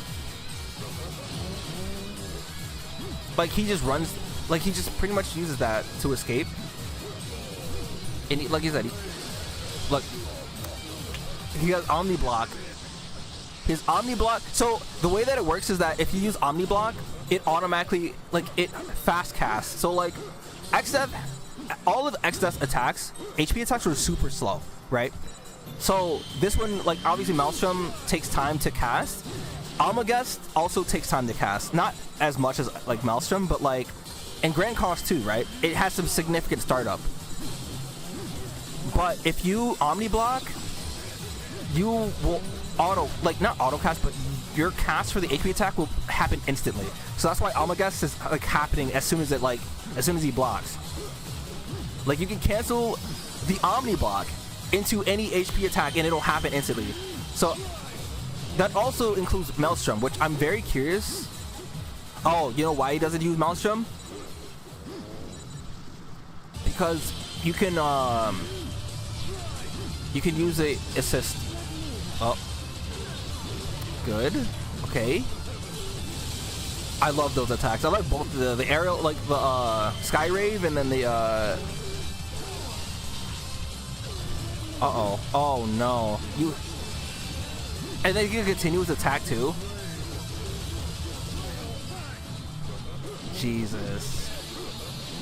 Now look at it. Look, all that stuff all that extra glazing I was doing, and now look who needs to approach. XF is the one with lower HP. I mean, there's no time limit though, so XF can still technically play this long game. He has lower HP, but the advantage is still in his favor. Basically, any chargeable HP attack is guaranteed hit, and if you enjoy playing XF, you just love this. Yeah, I know the ASMR. Pretty much, right?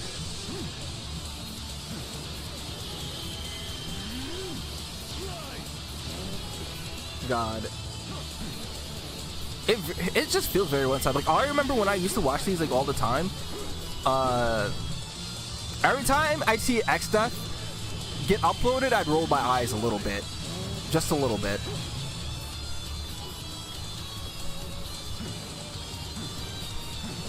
I think what's more interesting about this matchup is how the character that's not XF gets in and actually doesn't attack. Because realistically, I don't know, like,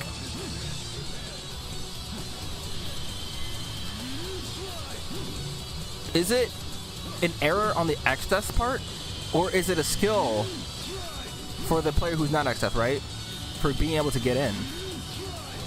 I actually don't know if Kane has a higher than favorable matchup against XF.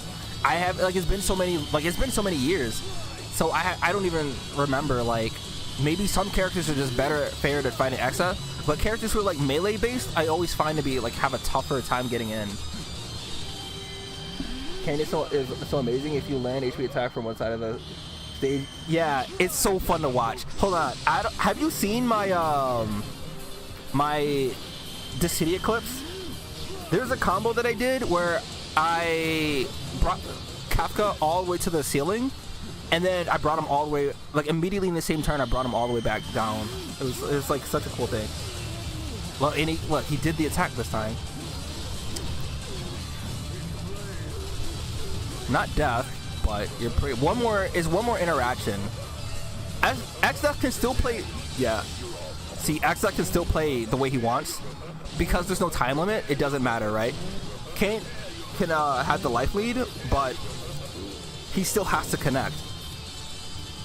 But the only way XF is gonna win this matchup is if he uses Maelstrom, but he can't use Maelstrom if there's an assist. Any multi-hitting move, you can just automatically call your assist on. You can't really call your assist on single hitting HP attacks because they happen instantly, right? Unless you get comboed in a way that, because I think Almagest will still track you, will it? Because like basically if you get blocked by Omni Block and you assist, it'll put you at a distance from the character, but I think Almagest, oh no. Okay.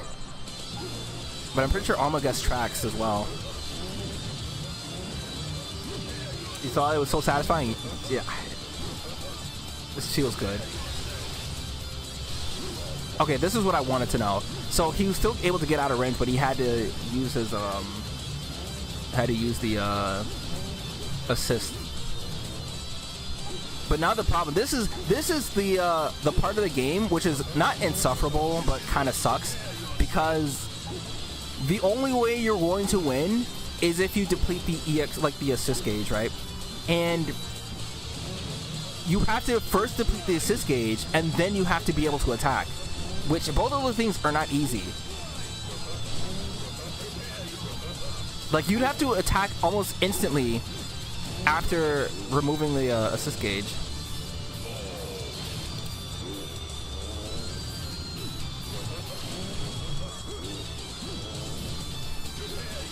This is scary for both of them, honestly. I genuinely do not know. This Kane player is isn't this RDF, right? Yeah, RDF is fucking impressive, by the way.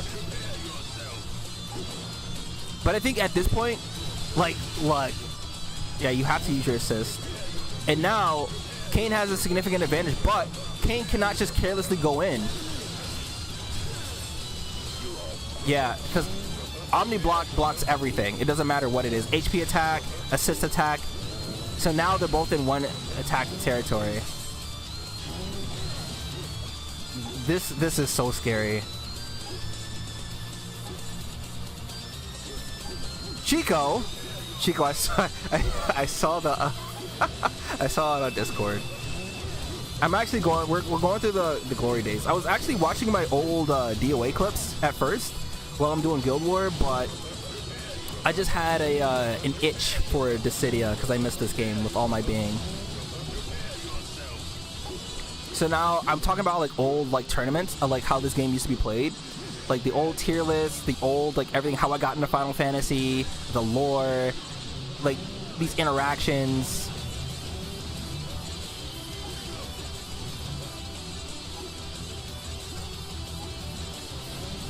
I saw the fucking the Veggie Tales. I'm gonna touch you.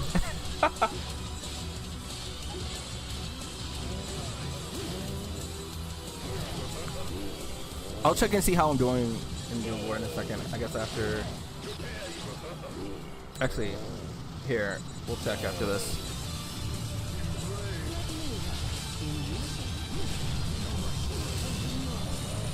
Oh boy, RDF is so fucking good then. That's so crazy. Okay, so real quick.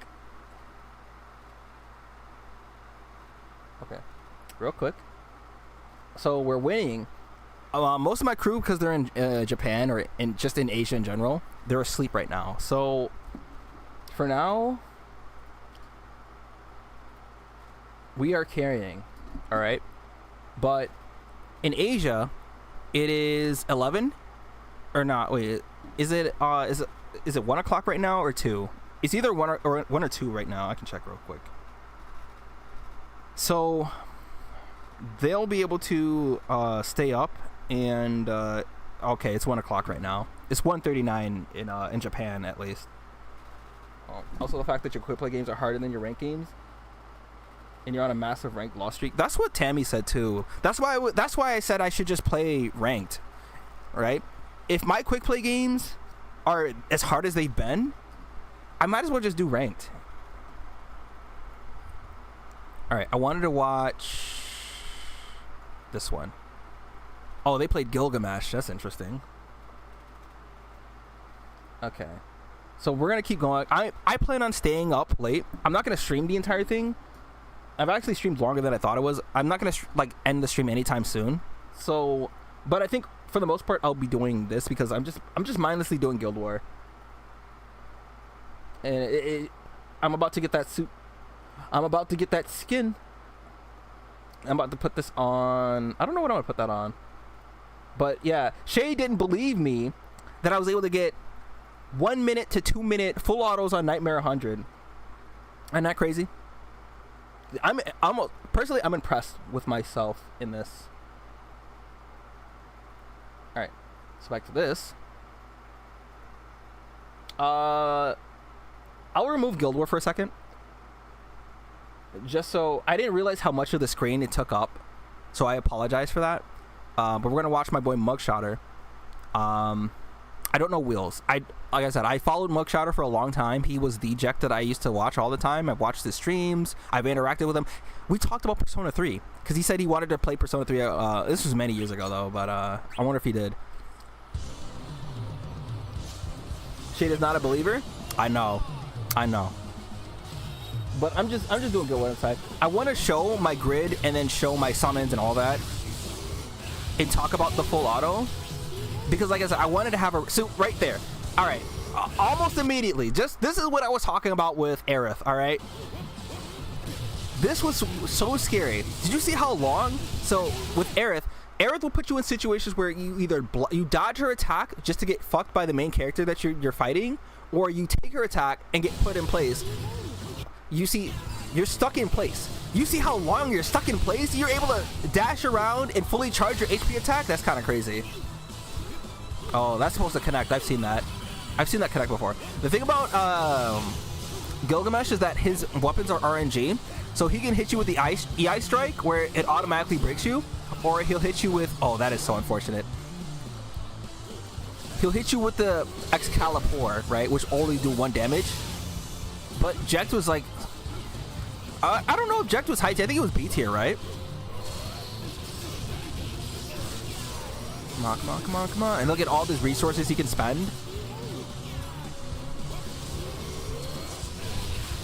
He's waiting to get all his bravery points back. But I'm curious as to why he didn't... why didn't he bravery attack instead? Is it positioning? I don't know. You could be dead. Behave. Yeah, you're dead. Just that fast. Gilgamesh is a rebirth. I like how they've been putting Gilgamesh in like almost all the Final Fantasy games that have been remade. In some way or another. Because Gilgamesh was also in Type 0. Gilgamesh was also in Final Fantasy 13 too, if I recall. But he was this version of Gilgamesh. The Type 0 version of Gilgamesh was really cool. Battle on the Big Bridge, always. They've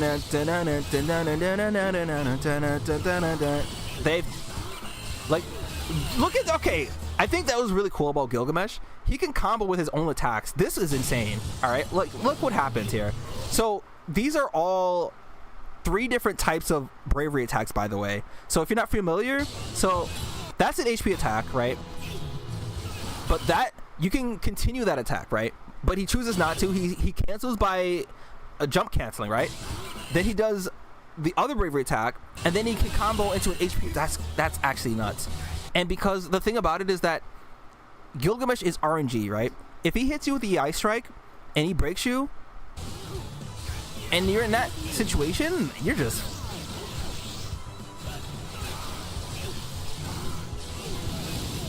That is crazy. I forgot that Gilgamesh gets all of that. God, this is scary. Look at all that bravery, too. And he's still...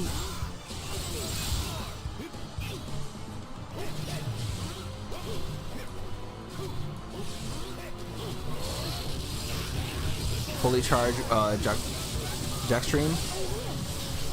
You know what's funny about this game? There was no fucking training mode. So learning Jecht's timing was hard. So you have to time Jecht's attack, and then depending on how you time it, you get a different attack out of it. And there was no way to practice it. You just had to go in a match and fucking you figure it out. Overwhelming force.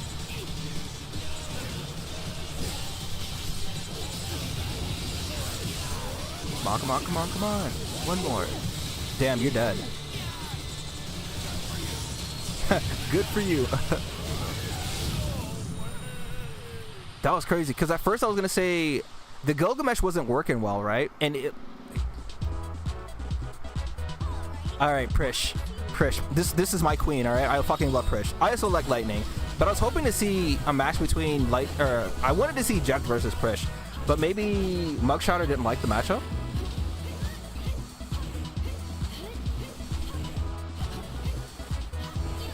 And I think people didn't use Army of One. I liked Army of One a lot, but obviously you just didn't use it.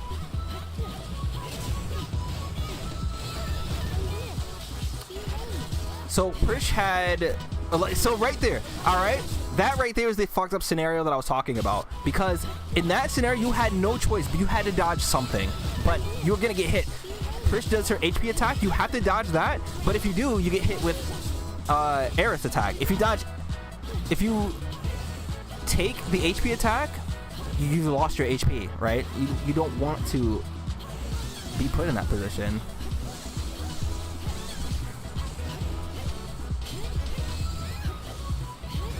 Dash cancels were super hard. I didn't know what stuff you had to run for that, but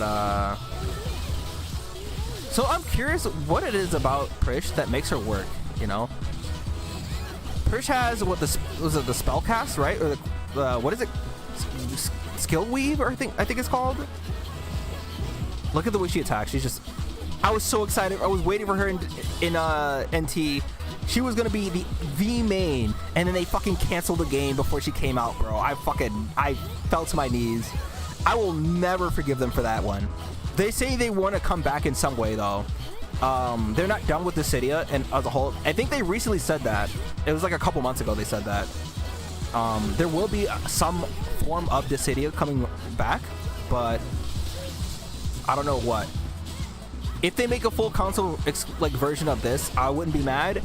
But if they add the NT elements to it, I'd fucking love it. Because I fucking loved NT, man. Oh, that's interesting. Huh.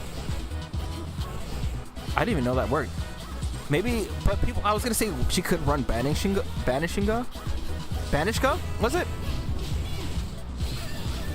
I remember the thing that people ran on Prish was that you would run longer. Oh, she did have that. So I guess I was wondering why they couldn't do that against the Thunderfall. Yep, there's the fucked up situation. Banishka. There were. In this game, there are characters where you don't want to be touched at all. You know, I'm gonna touch you. You don't want to get touched, man, because you just die. God, Thunderfall is so cool. Troll your opponent by learning. I also missed that comment. What the absolute hell. What I was gonna say about Prish is that people ran. So you see these little things up here. These are accessories that you can equip on your character that activate multipliers. So you see certain multipliers get larger or smaller depending on like how close you are or how far you are, right? So Prish, for example, has, I think this is one, how close you are to your opponent. These must be HP related. This must be bravery related. So now they share base bravery. And then some people would run things that would, God. Yeah, I guess this matchup, the only reason I can imagine that Mugshotter didn't use Jack here is that the matchup wasn't. I saw Mugshotter use Jacked against Prish before, and it was a super long, drawn-out fight. Oh, this is EX Revenge. I just realized, so, man, this is a lot to talk about with this game, right? People typically do not run an EX build. They typically run things that do not use this EX meter here. That was interesting to see, because you would typically get better accessories that give you higher multipliers that give you more damage, right? But for Prish, like, some characters get cooler. Yeah, you had to. Some characters get better abilities when they're in EX mode. So Prish, for example, she can multicast. So like she can do her bravery attacks like 2 times in a row. So like basically she does the exact, like, you see that bravery attack she's doing? That's all one bravery attack. But you can space it out and not do it, right? So at the very end, depending on what skills you have equipped, you can do those twice. That's what it was. This game had a lot of like, oh, wait, did she EX Revenge there? What happened?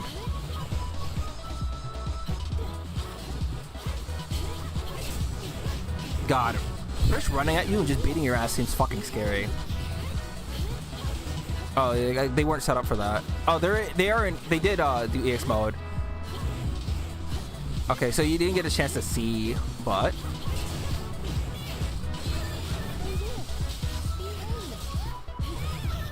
this is why you run.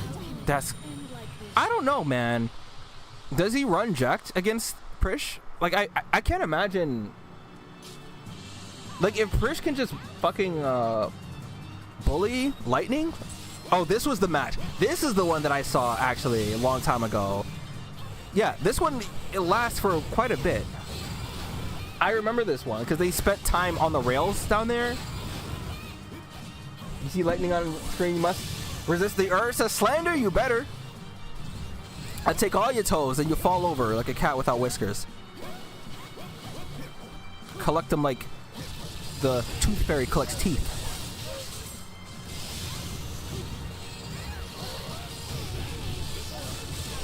This is a bad situation too, though.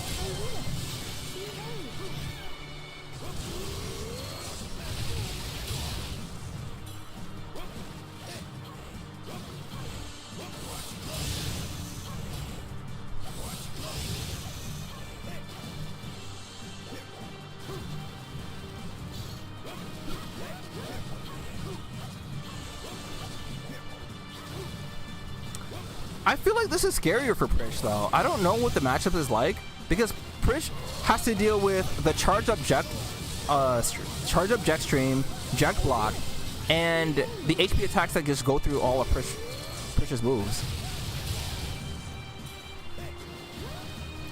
I wonder if the stages are known it beforehand because this is like a medium range stage, whereas the last one was kind of a long range. Oh, that was not mean to do that. Yeah, Jekt blocking there. Although I wonder, is a fully charged up Prish attack stronger than a fully charged up Jekt stream?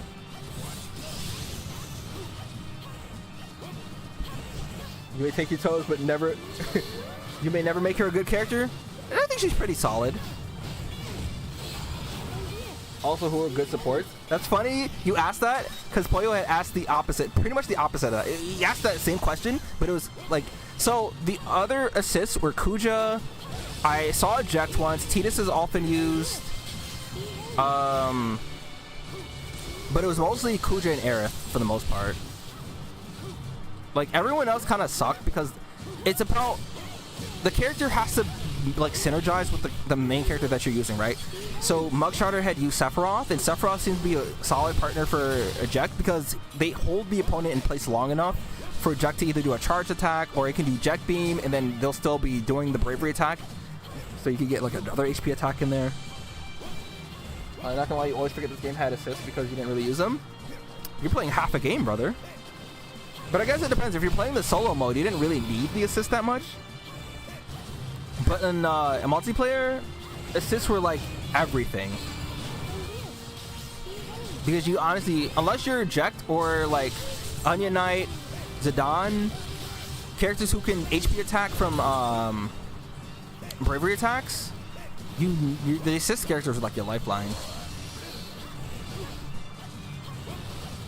And you know what? I guess because Prish can outrange Jekt, because her attacks reach farther than him. Yeah, this is just a bad situation too.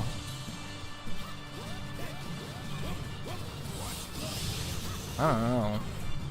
Prish is kind of getting away. Prish gets hit one more time. That's it. Oh. No, oh no, you messed it up. Oh no, he didn't mess it up. He didn't mess it up. Yeah, with Aerith, you don't mess it up. Oh, why did he do that? Oh no, he probably, if he charged his bravery attack, he probably could have gotten enough. But I'm wondering why. He probably didn't want to give him too much space.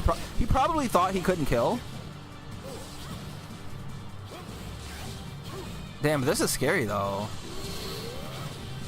It's always those last touch scenarios. Yeah. Didn't use Aerith because Jekt has his assist character too. Oh, Jekt blocked too early.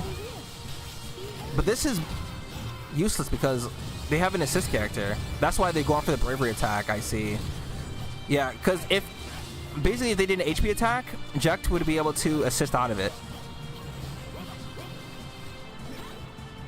If Jekt gets hit, well, Jekt has to get hit 2 times. You want to lay here till you fall asleep? All right, sir. Oh my god, I missed all these comments. I'm sorry. Anyway, we brought on Dissidia, but multiplayer, this game didn't have multiplayer. It wasn't ad hoc. Hey man, I played locally and I played ad hoc. But unfortunately, yeah, you're right. Those are the only ways to play multiplayer, right? Most players weren't playing multiplayer, though, because you had to go out of your way to do it. All the multiplayer came like way after the fact. Pretty much, yeah.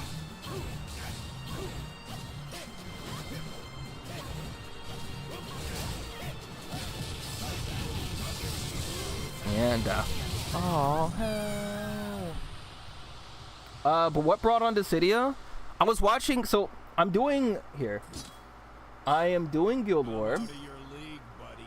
I'm doing Guild War in Grand Blue. And I didn't want to play a game because my setup right now for Guild War is actually really fast.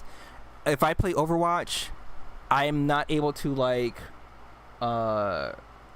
refresh this on time. Like I wanted to make sure I stay on top of Guild War. Basically, I couldn't play any game because my Guild War setup is actually too fast. So I can't really focus on the game.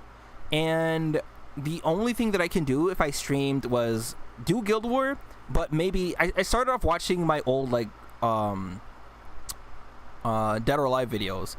But then I remembered my Dissidia NT stuff. And then I thought about this, like my Feral Chaos fights. And then from there, I was like, damn, you guys remember Dissidia community? Did I get rid of the tab that had the Dissidia community? God damn it.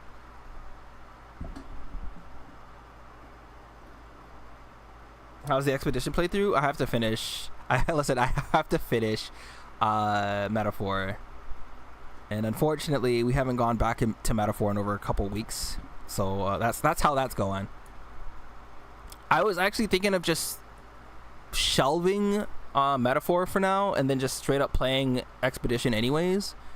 But I've got to finish strong because at this point, nothing's going to keep me to finishing Metaphor if I don't do it that way.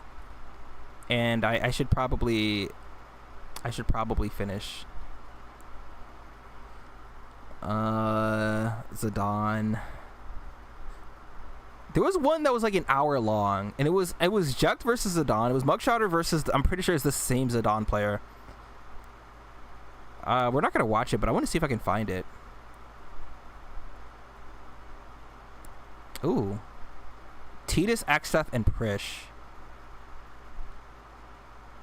And they played Kuja only. Who is a character that's pretty rare to watch?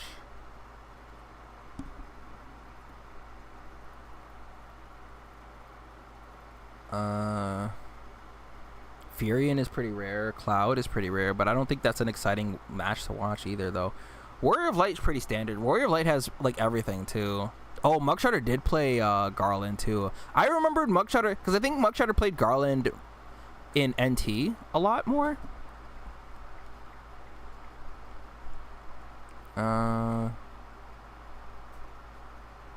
Let's see.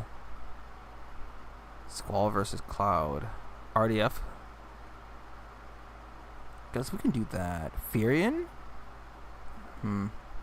Oh, we can watch the Emperor versus Zidane. This is an interesting matchup. I want to see, and if we're looking at this Zidane is having the hardest time. So let's see this. Garland to Cloud of Darkness. Cloud of Darkness had to have been like super low rank. She had to be super low tier rather, because in this game, she didn't work the way she worked in NT, right? I'll see if we can find. Hold on. Here's what we'll do. We'll do this, and then I'll do just a compilation of Kane, Len, and Gungnir. You missed the Kane video. I'm actually especially curious about Cloud of Darkness. Garland isn't too difficult to find, but Cloud of Darkness has to be like one of the more niche characters that probably... Okay.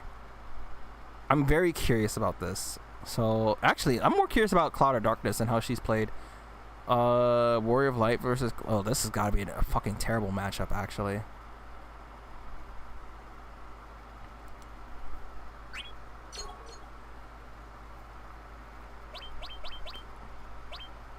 Oh, you guys remember... Okay, before I start this, you guys remember the puppet names? The one that stuck with me the most, and the one that I still remember to this day, and it's my absolute favorite, was Prish's Horror of Antiquity. It's such a cool name, right? Because she's like super old, right, too? And the horror tagline was because of her situation, right? Oh, is this only 360? Uh-oh. All right, we gotta watch the 360p. Oh, boy. We got the classic YouTube video from 2007. Yeah, see, stuff like that right there. Because Cloud of Darkness attacks were very limited to, like, an area, right? So that ground attack that she does, that you can barely see, that when you are hard stuck on the ground if you use that attack. And Warrior of Light can just scoop you, bro. Scoops.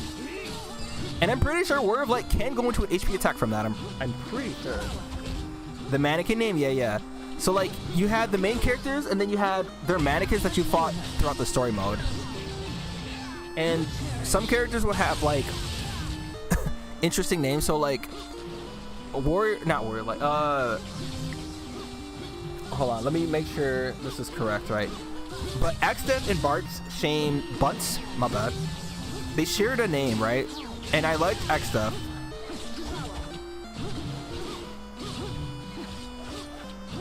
Yeah, so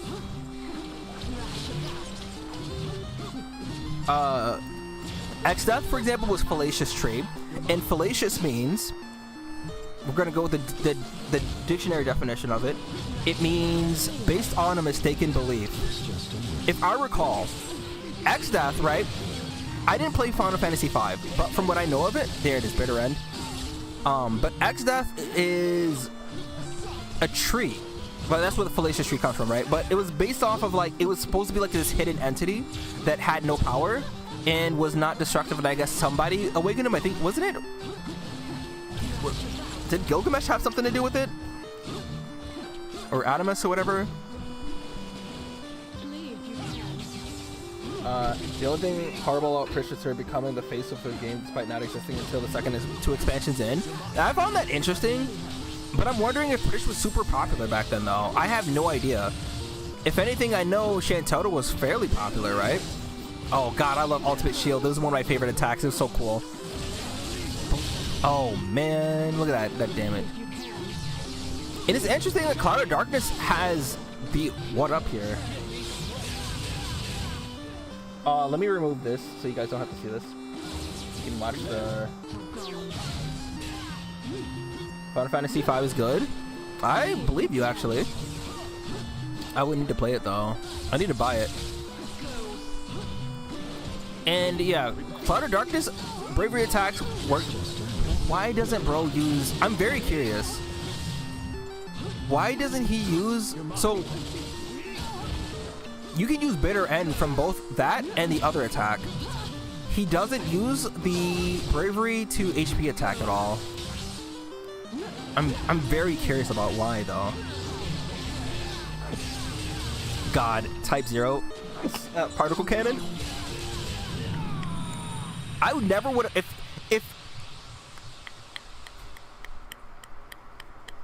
clear my sinuses, I'm sorry.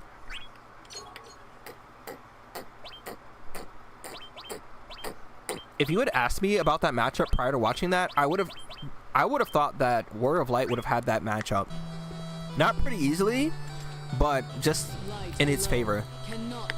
Did not expect Cloud of Darkness to get the dub there.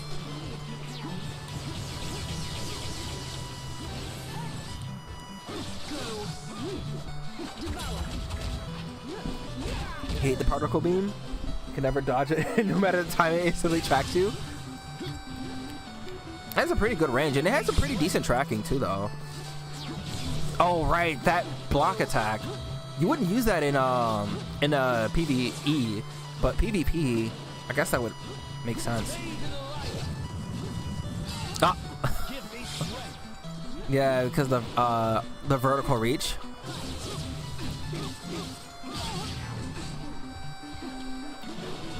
Maybe RDF didn't use, it's RDF, right? Yeah, maybe RDF didn't put Bitter End, because if I recall, Warrior of Light can use Bitter End on any attack that causes a chase. Yeah, you just had to be, oh, you had to be out of range to dodge it. That's the only way. Okay. Yeah, the tracking was really good in this game.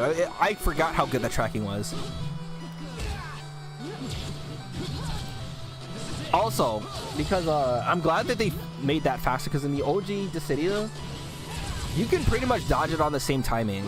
That the chase sequences, you can dodge it if you had to like dodge it super late, but you can dodge it after like the bravery attack and the HP attack on the same. Damn, what is the priority on that attack also?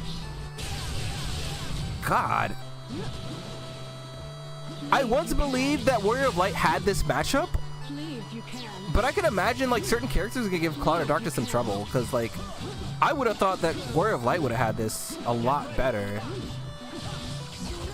But I know that attack right there, that circular attack she does, it has a lot of priority, which means you cannot block that attack because you get guard broken. And the same goes for a lot of her new attacks in Dual Decim. Like all the new ones that they gave her, because she needed help. She needed a lot of help.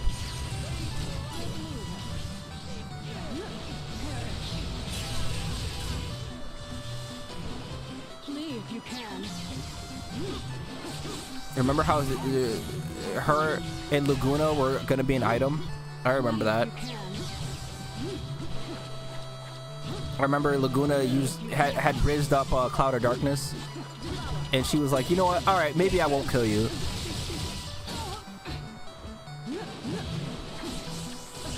You just need to practice against it?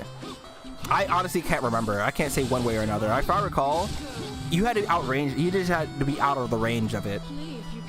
Unless someone's purposely checkmating you. Yeah.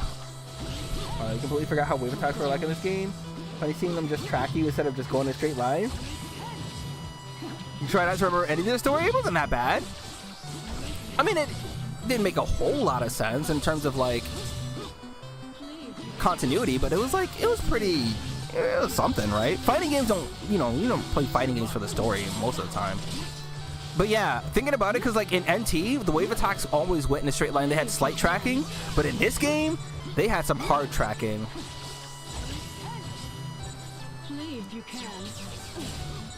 Ooh.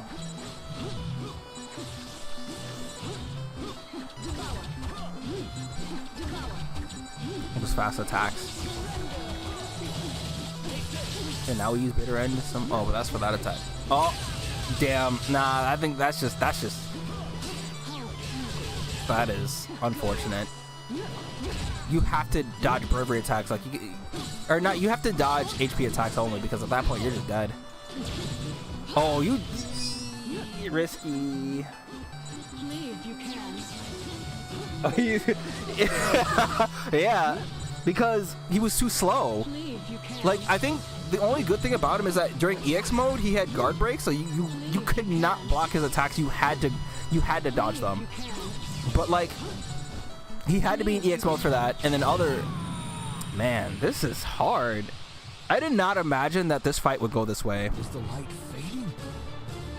Man, well, let's look at more Cloud of Darkness, because like, why didn't a lot of people play?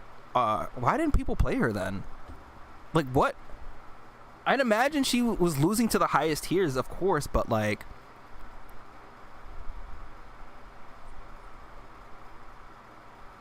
and there's only these three. There's no Cloud of Darkness anywhere else. That's insane. Is Lonely Garuga the only person who played? That's why. 13 years ago, y'all.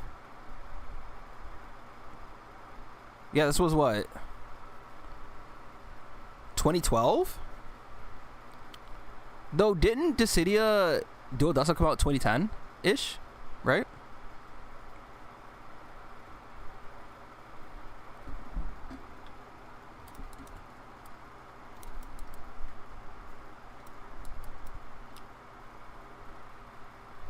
Okay, my bad.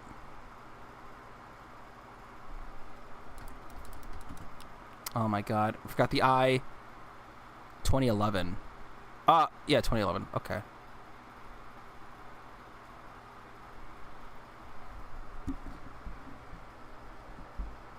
Not gameplay. Oh, you're talking about his personality? You're talking about mopey, sad, I'm sorry, Cloud. You're talking about the Cloud who apologizes, but was the villain in Dual Dusum?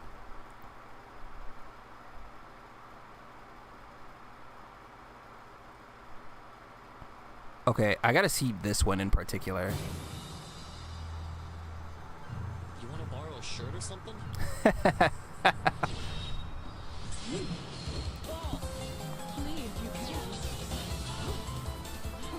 I can't imagine Vaughn being all that good though either. He wasn't really that good. Like his weapon switch thing was only good because like it could it would guard break if you switch weapons, right? As in like you didn't use the same bravery attack 2 times in a row. Bring down. That did not have a lot of range. And I think Cloud of Darkness could outrange Vaughn, right? Oh, yeah, that's pretty good. Like if you wait for Cloud of Darkness to attack, because she has to stay in place, like she can't cancel it. He sucks. God damn, what just happened? Oh my god, I'm over here trying to run the...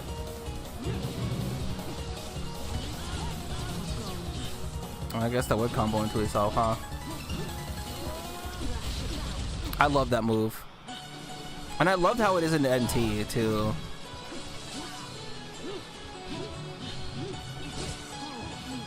Man, that's pretty good. I didn't know you can dodge that, too.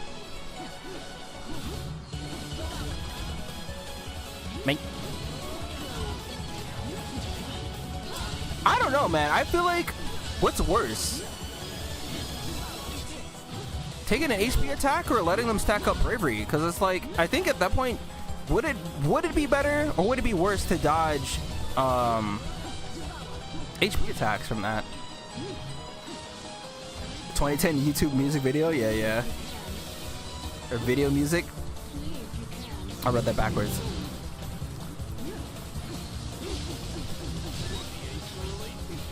How's that? The cast of it. So why did they switch? They had to have lost this then. Because from what I'm looking at here, I'd imagine Vaughn has the advantage, right? It looks like Vaughn is having an easier time against Cloud of Darkness, especially since when she does her startup for those attacks, she has to stay in place. And if he does Torrent, then he can catch her. And he's been catching her with that. And he doesn't seem to lose anything for, yeah, like, he doesn't seem to be punished. He can't be punished.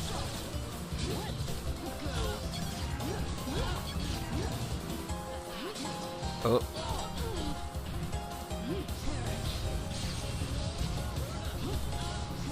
Because the reason, okay. In case you guys didn't catch that, the reason why, and I was noticing it, but I didn't comment on it, right? Cloud of Dark, every time Vaughn did the whirlwind attack and had the tornado there, the Cloud of Darkness would always do her HP attack. And the goal wasn't necessarily to hit Vaughn, but it was to, if you hit stationary HP attacks like that, they get countered? Not countered. They get, what's the word? Deflected. And they now pose a threat for the person it's deflected too, right? So Cloud of Darkness uses her HP attack and deflects their Vaughn's HP attack. So now it works for Cloud of Darkness and not Vaughn. So he walked into his own HP attack and got hit.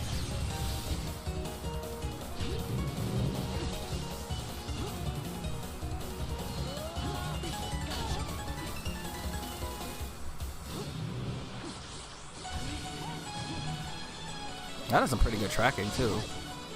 If she acted faster and did the unblockable ground attack, then Vaughn would have gotten hit. That one right there. And Windburst, that does not disappear. See, this time, instead of charging in, you see how he did that attack, because if Cloud of Darkness did the Zero Form Particle Beam, it would have got hit by Torrent.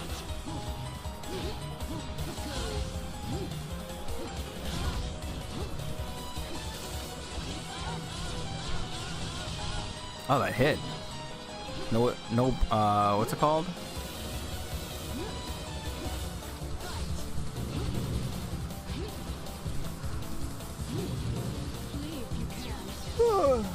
It's 1 o'clock. I should definitely eat something.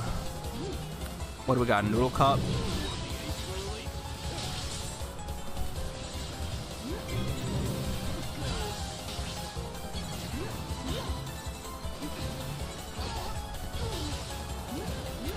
Interesting choice. If they were closer, they could have capitalized on that, but obviously they couldn't. But that was an interesting idea there. Damn, her dash attack doesn't exist in this game. Because there's no such thing as a dash attack.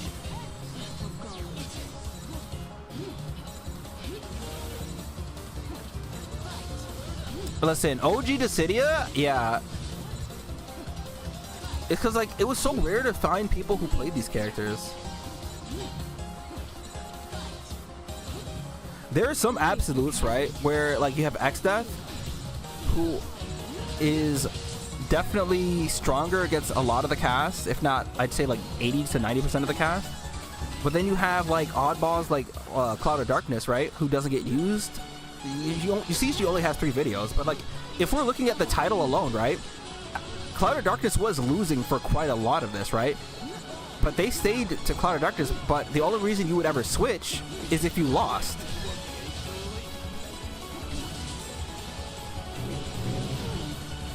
Like, even this, you're looking at it and it's like, you would think that Vaughn would have the advantage, especially with the way that they're playing. So what happened? Yeah, it's the only thing that you can do there. Oh, no. Look at the switch up, actually. It is time to rest. No, maybe it was... Maybe... I don't know. Ah. The titles are throwing me off. But we still got a whole nother match. So why would you switch if you won? Am I missing something about how these tournaments are run? Match 2 and match 3? I'm not sure how these tournaments were run. You know, in most fighting games, obviously you don't switch unless you lose.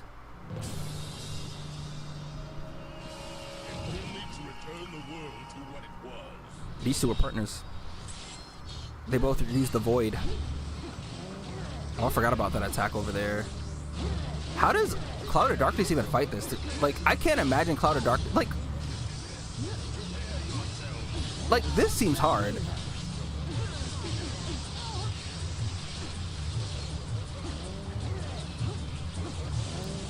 I think it's because, like, Cloud of Darkness moves are very telegraphed, right? You can tell if she attacks or not. Like, she has to attack that way.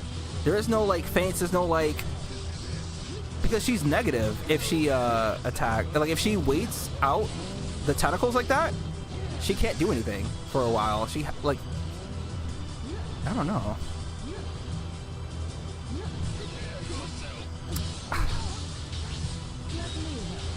You can do that up to 4 times. I don't know why you didn't finish the attack. I love that attack. Thrash about. I actually did, I drew all the Dissidia characters in Tatsuya Nomura's style. Like, yeah.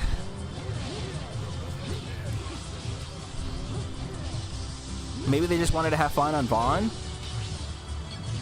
Oh, this is actually a favorable situation for That's why I don't know. You have a lot of bravery. I'd rather whittle it down. See, I don't know. I'd rather just whittle it down. But you don't want him to get to 9,999, right? You want to kill them if you can.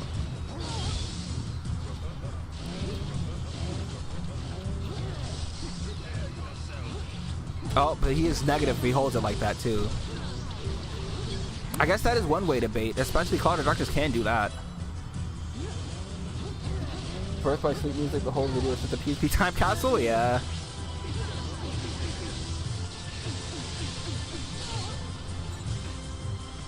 Man, these matches are super close. Like, I cannot tell who's going to, like, absolutely win or absolutely lose.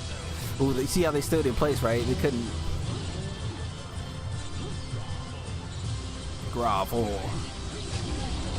The fact that he can cancel into... you can do that up to 4 times. I don't know why he doesn't finish it. It was always cool to finish it. I don't know. Actually, we will watch my Feral Chaos, my X-Dub versus Feral Chaos, so we'll see.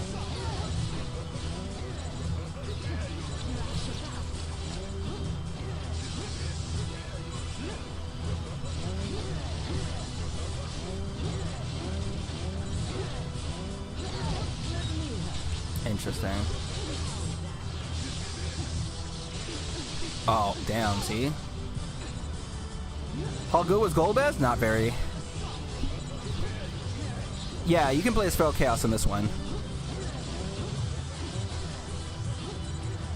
Golbez was not very good. It's so funny because in NT, he's really good if he has a Shadow Dragon. And it felt like all of the players worldwide agreed that there is no reason for him to lose his Shadow Dragon if he takes 1,000 bravery or like HP. If he loses 1,000 HP, he loses his buff. And if you use his EX skill, if you don't have it, then he casts it again. And if you have it, he does not Twin Meteor. Is it the ice thing? I fucking love Golbez's English voice actor though in this game. You remember him being fairly decent, but you really had to know space. And that's the thing though. I feel like with Golbez, too many characters can just bully his space though, right? Like they can just walk up in his face and beat his ass because you know how in this game, are you dead? Oh, EX mode. That's actually so good. Do you do it? You land it? Oh, didn't even. Oh, couldn't do it. Damn. Damn, that's crazy. Why switch? Do we have the Final Fantasy 3 victory music? Is that what this is? Okay. No, what is that? What is that from?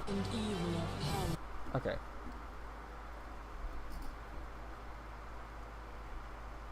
A lot of this game was Unga Bunga characters, yeah.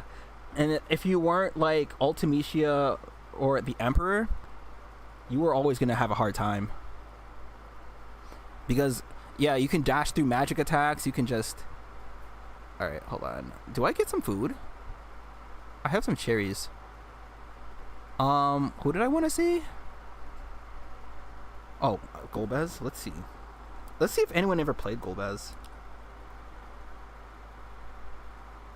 Versus Jacked. Damn. This one player and only two instances, only 2 minutes? Yeah, it ain't looking too good. Oh! There's a Golbez here and there's a Golbez here. 10 minutes. Prish and Gilgamesh. We can watch this one.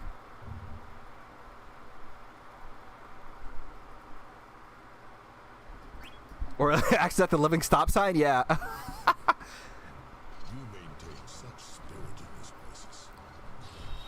Golbez, the not so evil. I mean, the only reason Golbez was even evil in his original game was because he was possessed, right? He wasn't actually just bad. He was just taken over. Yeah, like this is how I imagine that these kinds of matchups go. Prish is building up bravery points. Oh, jeez. Well.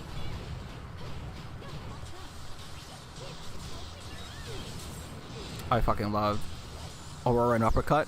I also like Nullifying Dropkick. God. Because you didn't get Clive in it? Okay. Are you happy and sad about NT being dead? Sad because Clive wasn't in it, but happy that he's not in it? That's unbelievable. Diabolical, even.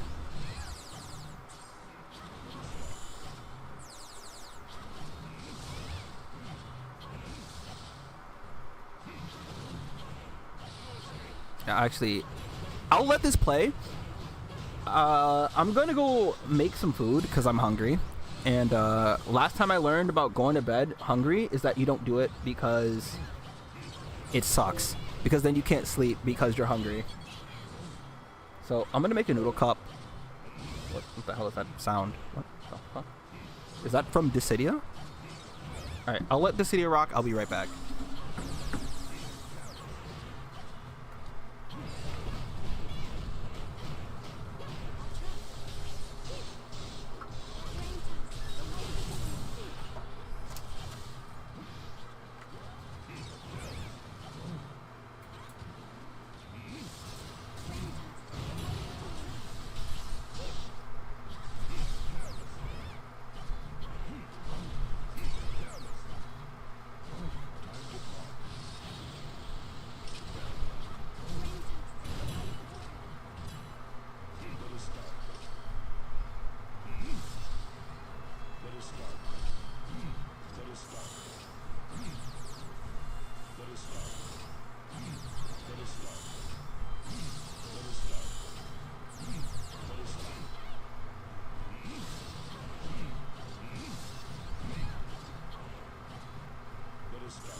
NT was pretty good. But I don't know, you can't force people who don't like those kinds of games to like them, right? Also, I'm back. So how has it been going? How did the Christian Golbez match go? Was it one-sided? Welcome back, thank you.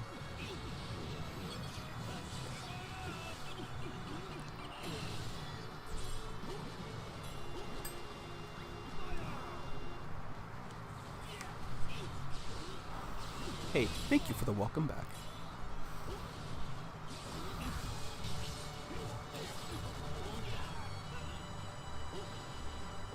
Golbez and yeah, I figured as much. Like, I mean, it feels like that's how it would go for like all the characters, right? They can just rush him down and beat his ass.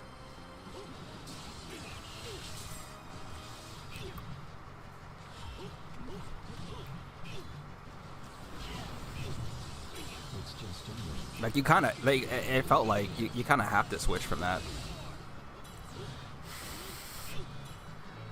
I just got a noodle cup. I completely forgot to get my cherries.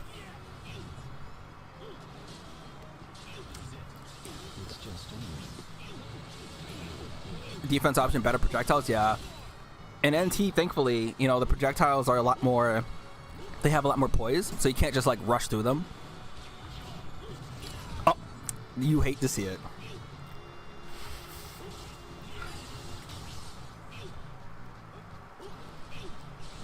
Damn. Oh, I was gonna say Gilgamesh was in a yeah. Gilgamesh was in a point where he could win. Oh, it's not looking good for Squall. Yeah, you hate to see it.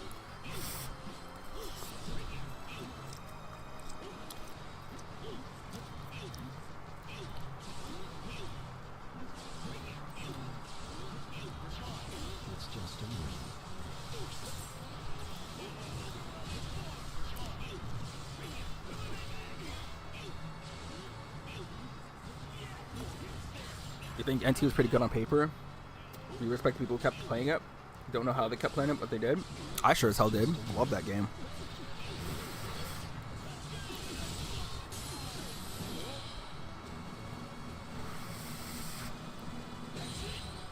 Oh yeah, you're dead.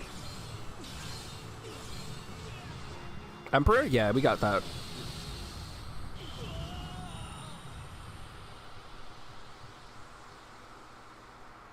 Oh, really? Would you look at that? Would you look at that?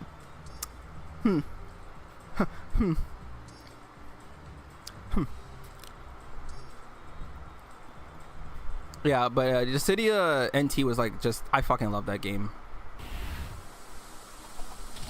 It's so good. Good old Bowie.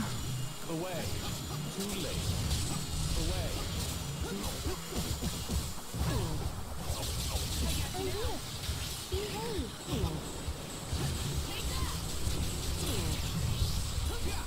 Away. Away. Away. Run amok. Love that. I want to see Starfall. Away. Too late. Run amok. Away. Too late. Too late. Run amok. Away. Evan. Away. Too late. If only Square loved it. You know what? That's so sad, but actually unfortunately true. Away. Too late. They fucking killed their own game, bro. I wonder what kind of like numbers they were looking for that they thought it would be successful. Because obviously whatever they had wasn't enough.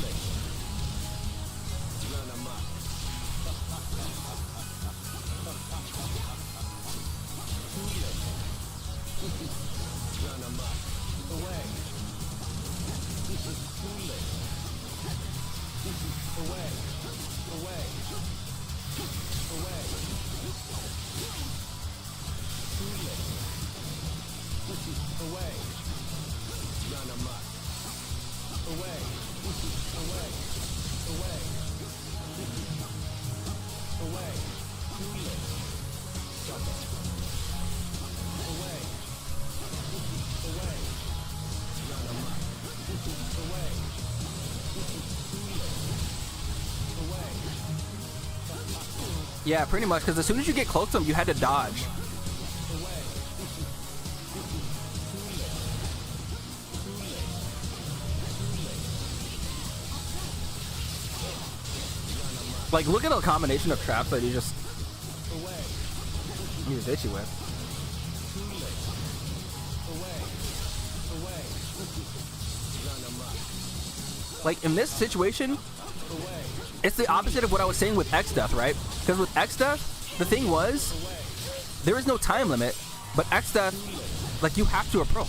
In this game, the only person who has to approach is Zidane. Away. Run amok. Like, the Emperor, no matter what, can play his own game. Like, if you get a life lead, I guess it doesn't really matter in X Death's case too. Because, like, in the end, you still have to, in order to kill him, you have to get close. X Death can still run his game. And the same can be said for the Emperor, right? If Emperor is the one that was losing this matchup, right, and had low HP, no matter what, it's still going to be difficult to approach because you have to get in the kill. The AI air player control, pretty much, yeah. Same for Kefka? Yeah, Kefka was watching a match earlier. It was like one of the first ones we saw with Kefka versus Jacked, and Kefka was doing a lot of craziness, and I was just like, oh my god, this character is just so much. Like, look! Imagine being negative on your hit. You hit the opponent, but you're actually negative. It's actually not your turn. And then you still had Starfall to worry about too. Away. Away. Too late. Away. Too late. Run amok.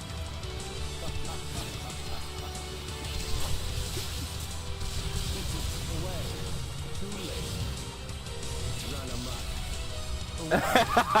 X and Emperor is both having social anxiety, pretty much, yeah. That's funny. Oh, right. She casts Holy, right? Or something? Her HP attack at a range?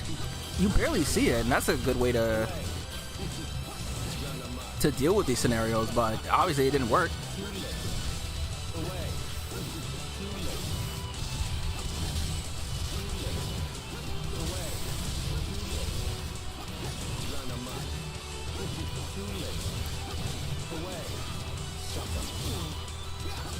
Bro couldn't even believe he got a hit on, too.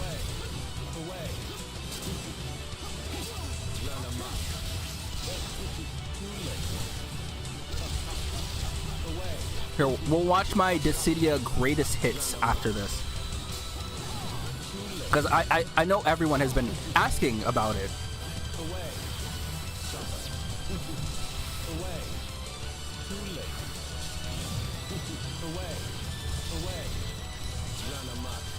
My NT one.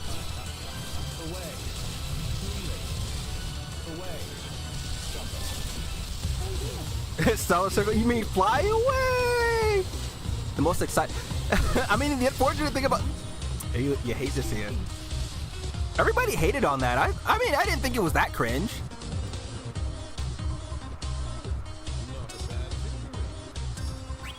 Feral Chaos, terrible, and you can, but it's not good.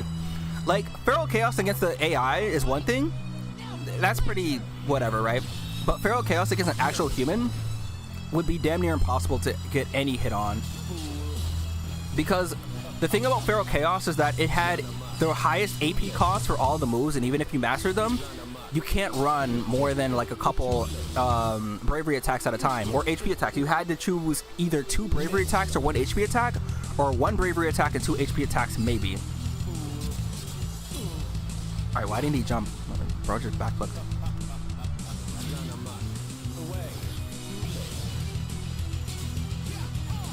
Yeah, and that's the thing, right? The hitbox is too small. Like, you're not really gonna hit anybody with it.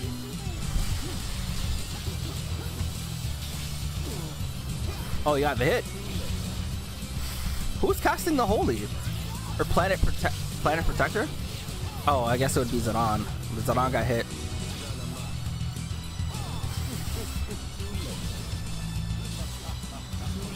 Starfall can deflect that. What the hell?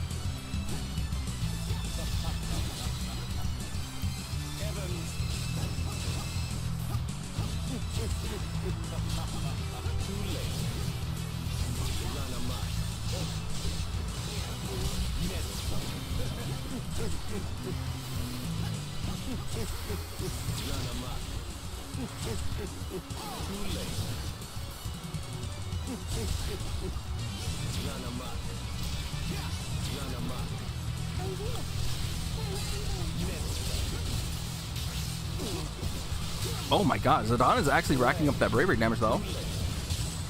He may not have hit him yet, but when he does, it's gonna hurt.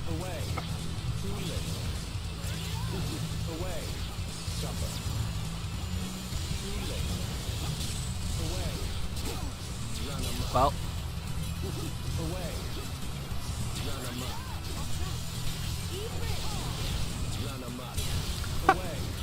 this is so. This gotta feel terrible.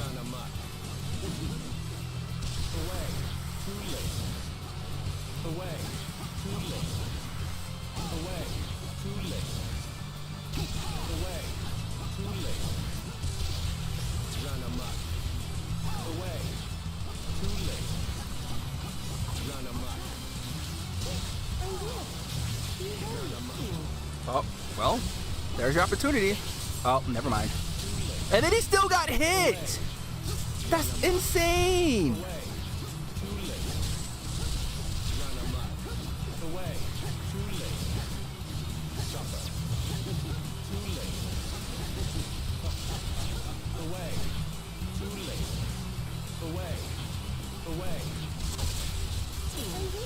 Yep, well, all it takes is to get hit once, but it doesn't matter. Zidane still has to approach.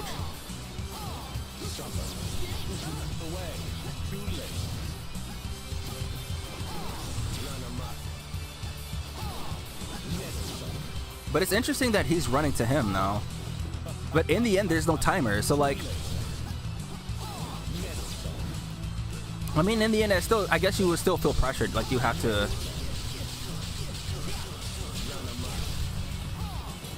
Yeah. And now he's got the life lead again. Yeah. Imagine doing all that running away that he did, and then just lost all that health. Oh my goodness. And the thing is, you have to approach. What do you do? Emperor doesn't have to do anything. You got 2 balls of fire chasing after you, brother? What do you do?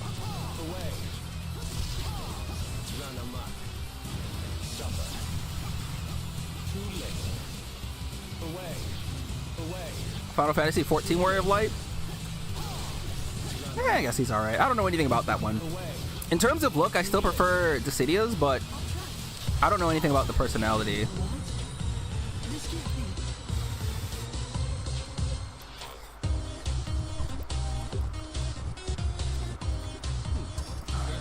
Alright. That's funny. Alright. I know everybody has been waiting. Oh, I've just been waiting for some time. Don't worry, I'll never play Mortuary Assistant.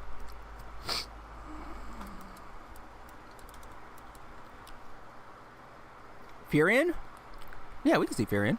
I'll load it up. There was some Furion ones. I'll load it up, but I know how bad everyone. Onion Knight, and that's 4 minutes. Hey, we'll watch this one. 7 minutes.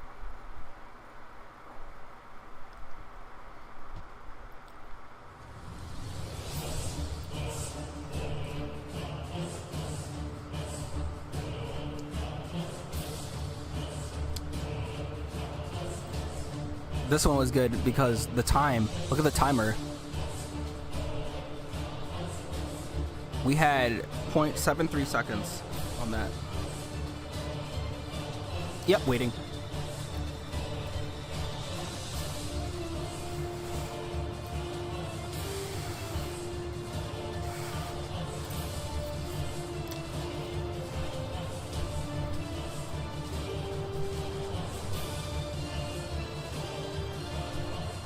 The reason why this particular match was impressive is because I was the only person versus 2 players. It was, I had 2 bots on my team, and they had 2 actual players.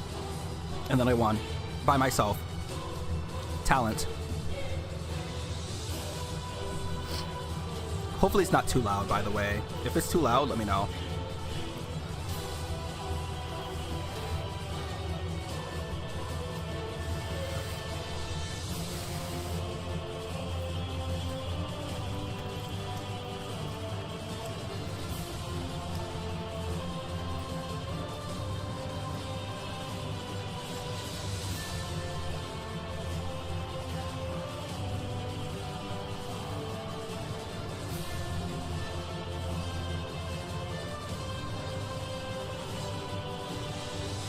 Talent.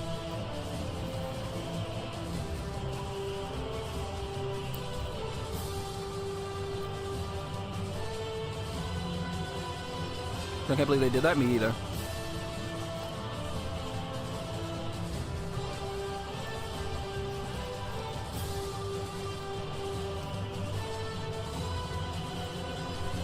Look at the awareness. The awareness on this. It's crazy.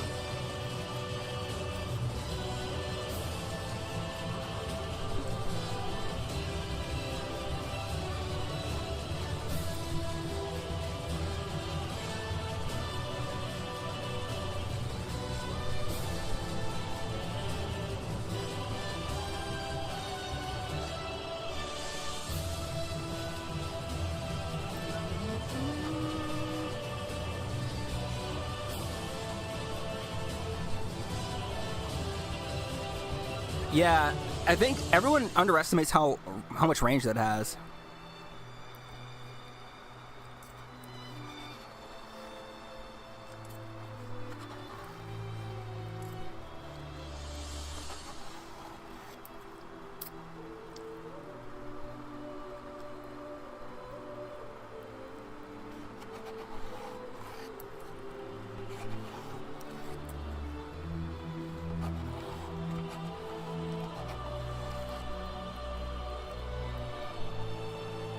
Look, Gabriel is so powerful. Look at how talented I am.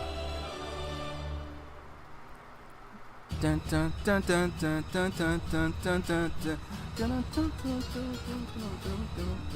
dun. I haven't heard this song in a while. I need to put this right back on that YouTube recommendations playlist. I need to get my awareness on a French game. Hey, man. Soon, TM. And you have to believe me because I said it. Damn, I drank all the fucking forget water.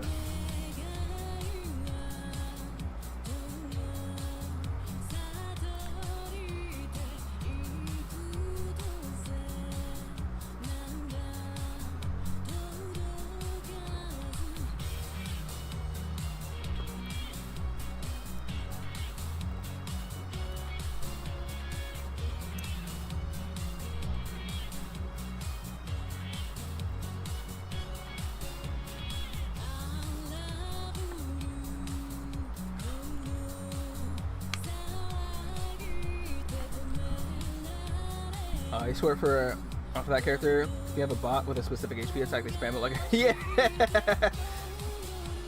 Yeah, I mean, that's what makes it funny, right? Because it's like, realistically, that's how I should have lost that fight. But because of pure talent and skill, prowess, swagger, I overcame the odds and successfully defeated the final boss.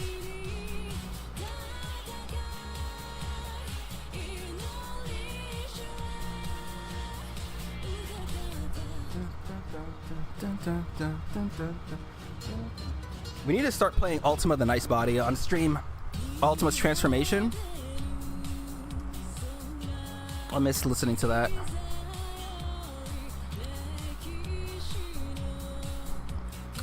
talent.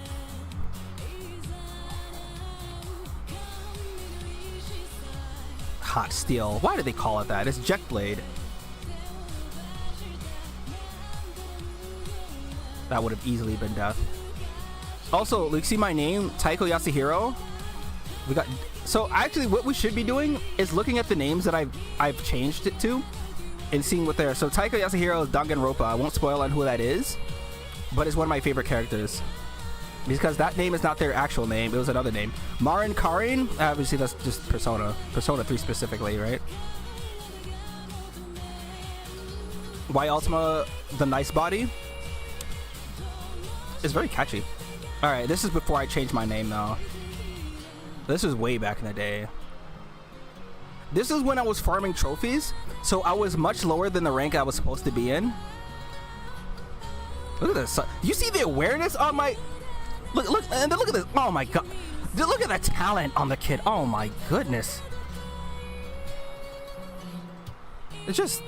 This is one of the results of me not being in the right rank that I'm supposed to be in, because I stayed in gold specifically so I can farm those trophies. Vivifying Lance is bad. Nobody ever lands it, they say. Man, let's talk about... Hold on. Let's talk about that real quick. Vivifying Lance, they reworked Ishola to be in line with the other shoot characters, but the problem is that people like myself picked her specifically because she was not like the other ones, right? So... You know what's funny? I remember this particular Terra player, I think they sent me a message. They sent me very angry messages like kill yourself or stop playing this game. And then this happened, right? But I don't remember what rank this had to have been in Diamond, so we couldn't have been that high rank to begin with.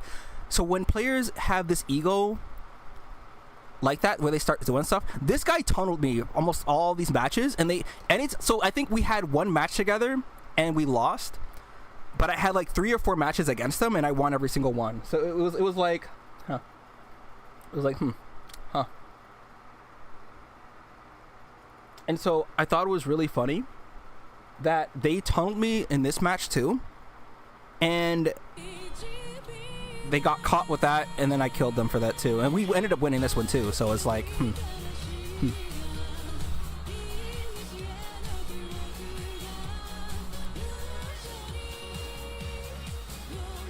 What a loser, game not even good enough to justify hate mail. All right, Captain.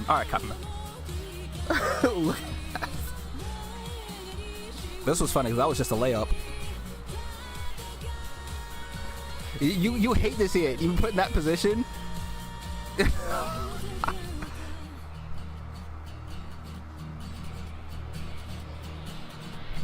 dun, dun. Massive explosion. And I remember I spent the most time trying to get Ultimicia's S++ thing rating, because what's funny about Ultimecia is that every time I used her, my teams kept winning so fast that I could not get the points. That was just a layup to myself. That was like me being Barack Obama putting the medal on myself. That's what that was. You hate to see it.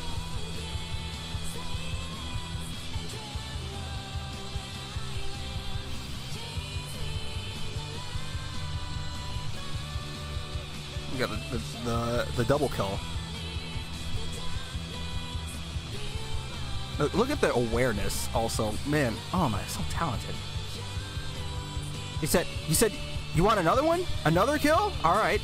Easy. Look at the awareness on this one here. Look. Free kill? No. So look.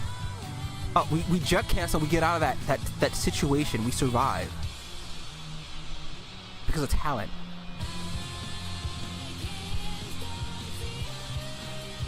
Some of it is talent. Look at the layup, right? I gave him a layup. Look at that. I set my teammate up now. Easy.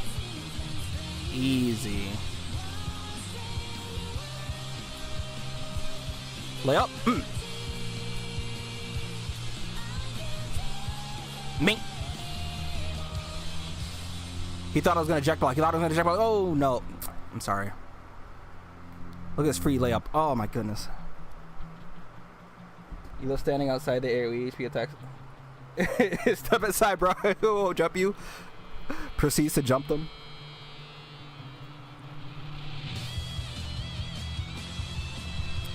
Oh, this. Okay. Hold on. I'm gonna talk about that little thing right there. We lost this match, but it was a good match. So look at the teamwork here. I set my guy up for the unblockable attack, and then he can't attack from there, but I can. We kept doing that for like most of the match. We did lose it, but my god. Oh, this was just disgusting. I love this one here. A wedge. A wedge. I remember this T just kept going after me this whole match. I felt bad because I think he was too low rank, and he was put in this match. I felt bad.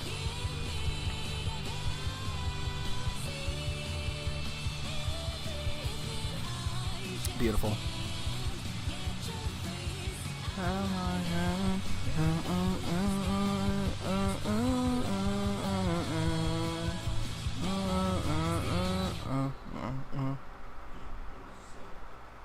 Talent.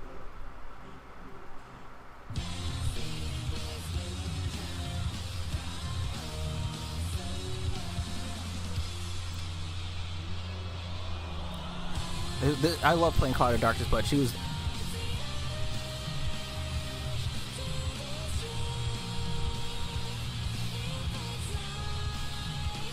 Bing.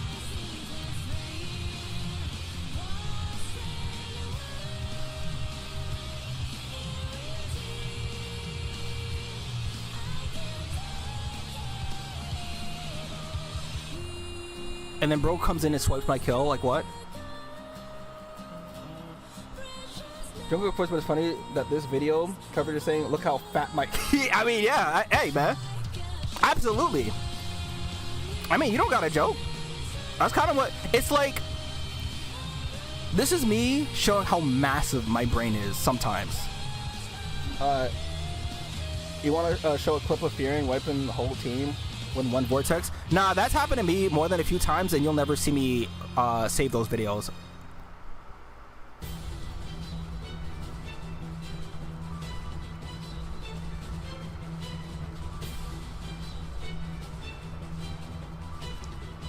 Look at the absolute team. Look, it's just too much. Classic layup. Fake out. Look, he set up my teammate. Rounds it with a single Chiri Girana, yeah. Same with Arden.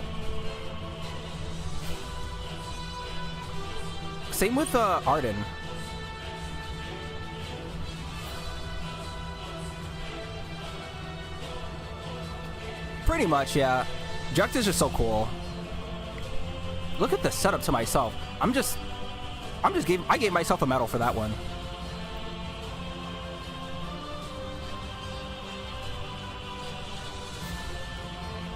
I pretty much used Ishtola before her rework exclusively as well.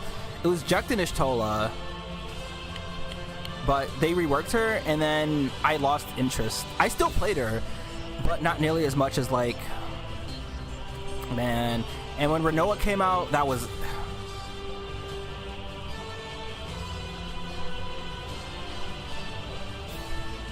The match just started, by the way. I remember that. Look at that. Killed himself and his teammate. I didn't even do anything.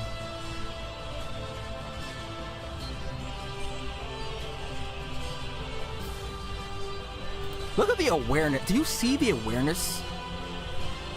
Talent.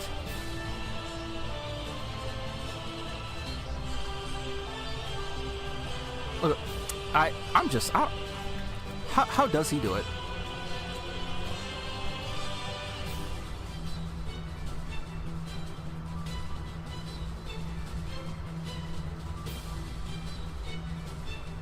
This was fun.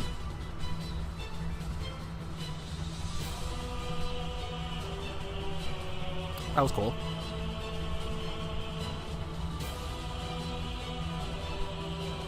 That was a read. I don't know which clip that was specifically talking about, but yeah. Oh, I know. I know.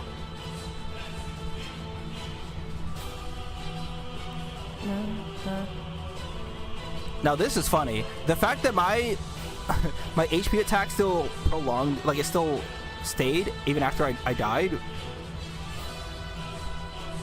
This was super early in Dissidia.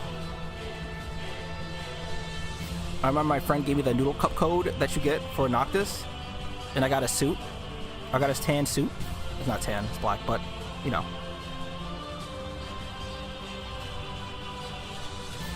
Jet cancel. Look, easy. Should change my name to Borders. Now, why would I do that? Oh my goodness. We did not win that match, I remember.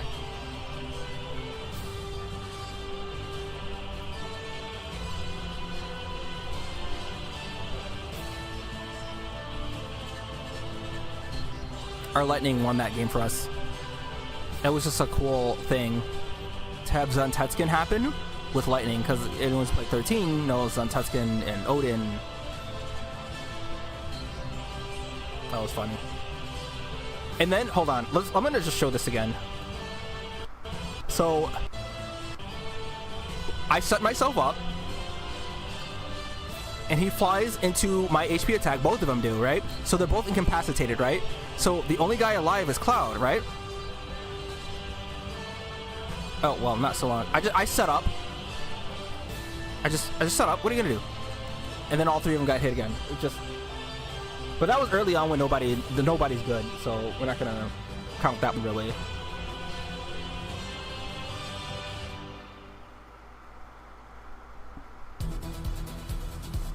that an O?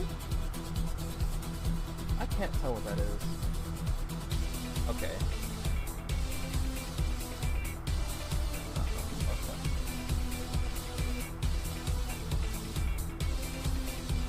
Because the bookstore boarded because I'm reading? Okay. Now, this is one of those matches with RDF that I was just talking about. So, RDF, I guess he's been... So, I want to talk about... Look at all of this, what happens at this whole part, alright? So, you see, we have one life left. I'm pink diamond here. So I kill Shantoto. They're mind you, they're dealing with Garland by themselves over there. I kill Bartz.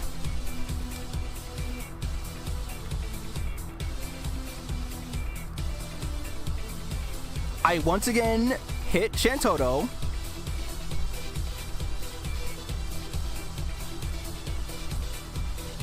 I once again take out Bartz. But unfortunately, I fucked up there. So, here's a little fun fact about Dissidia.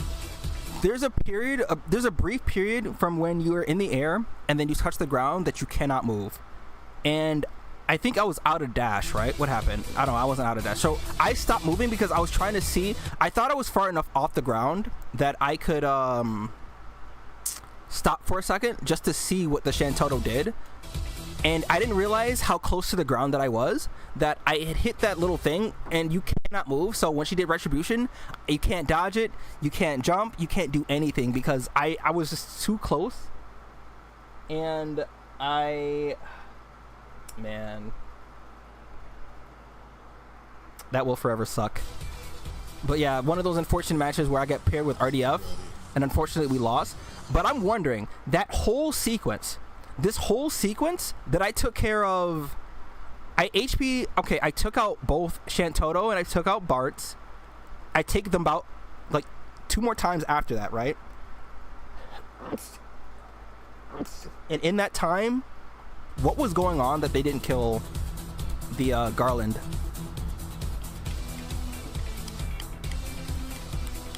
Like, I genuinely wish we had like a replay system.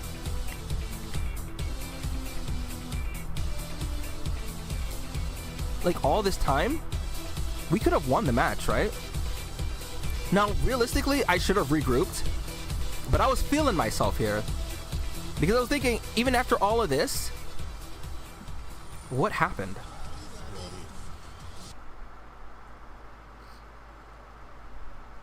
RDF, he was a classic Dissidia player. He's the one that has been playing in some of these matches. But he's a player that loves Tina, if you're Japanese.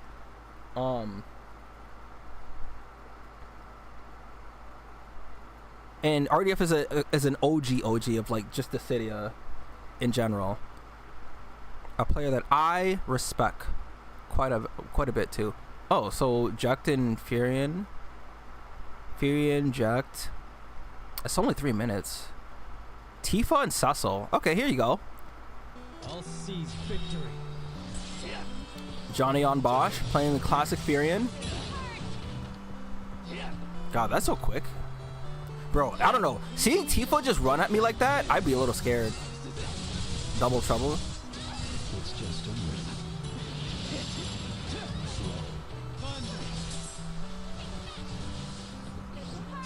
I don't know. I would imagine this would be a harder matchup for Tifa, but I'm not sure. But Tifa can't go into... Okay. But I guess in that sense, because his moves are readable like that...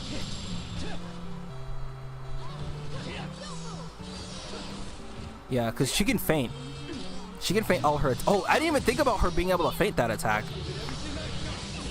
Oh, you can interrupt it like that. I didn't even think about that. Oh, you're broken. Well, no, you're not. Oh, wait, you are, though. Oh, it's supposed to protect your bravery, but you can't stop. Wait. What the fuck just happened? Hold on. I'm very confused. How did this work still?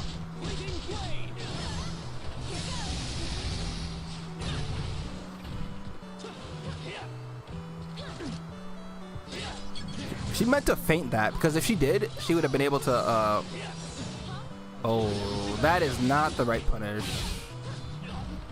Neither one of them did the right punish there. Furion has a faster attack from there, but I don't know if they have him equipped, though, so that's the other thing, right? Because you might want to keep, like, abilities on. Bro, was Furion this bad? Or is it just that Tifa has a better matchup against him? Because it's like, the fact that his attacks can be interrupted like that, because he doesn't have armor throughout the entire attack. He just has it during the startup of the attack. But if he doesn't even get to start up the attack, bro, Tifa's actually just walking over the Furion. I didn't imagine it being like this. Is it because he's just... I could clearly see this is definitely like a skill thing. Because if you take the average player in a Furion versus Tifa, I'd imagine that Furion would...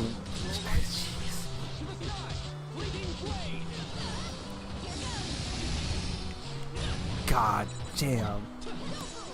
Isn't Furion's game plan to stay on the ground? Like, why have all those weapons refuse to use them in the air? Yeah, like, I think it's just all the weapons that he has are just more effective on the ground. Like, this is just pain. I would immediately switch after this, man. I would just switch, bro. It looks like more like he's getting whip punished. Yeah. Like, I'm wondering if it's an issue of that Tifa in particular is fast enough to do it, or if it's just every air quote assassin character in this game is capable of doing that. Like, Tifa is just really fast, so I'd imagine it's because Tifa, like, only a few characters can do that. I'd only imagine that. I don't know. Oh, that is unfortunate. Yeah, and it's crazy that they only make it so that Furion does magic in the air. You don't even know where that fire... Oh. Is it Shield Bash in this game?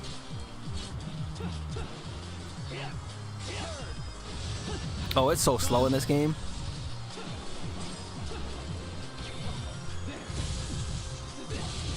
Yeah, see, this seems a lot easier for Furion.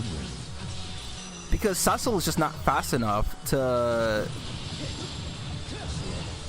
Oh, that is nasty. Wait, why did he do that? Wait, what? It's just a ring. Oh, why would... Wait, who is this? I am very confused. This is the same Tifa player. So, Carbuncle makes it so that your bravery matches the opponent's. Or the opponent's bravery matches yours, right? So, when you use an HP attack, it immediately goes to 0. It doesn't show it right here, but this number is 0 right now, right? It's just a ring. He was getting jumped into QRTs. The Furion is winning in this matchup, right? But what does this player do? They use Carbuncle, which doesn't matter. It wasn't even like Tifa's mechanics. Dude was literally throwing out attacks and missing. I mean, that's typically how this game is played, though. But it feels like you especially cannot whiff attacks against Tifa like that. Because Tifa's just too quick. Because the idea is that you want to get your assist gauge up, so you have to whiff attacks. Typically, the characters either do dash cancels or they whiff attacks. And Furion is too slow to be doing dash cancels. So typically, if you're too slow for that, you have to do the alternative, right?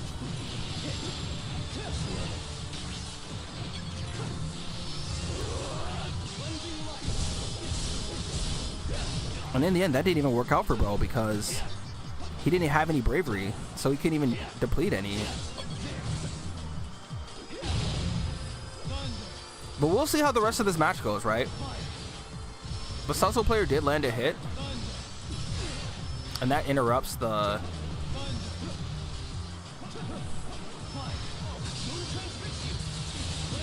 Oh.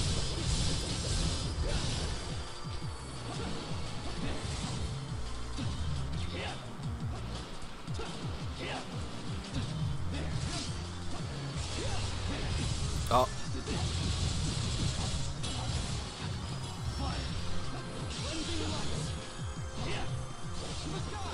Oh, he just barely active frames. Yeah, shield bash. Okay. Yep. I figure a lot of a lot of Sussel's attacks can just be countered with that. Because you can't really dodge that, I don't think.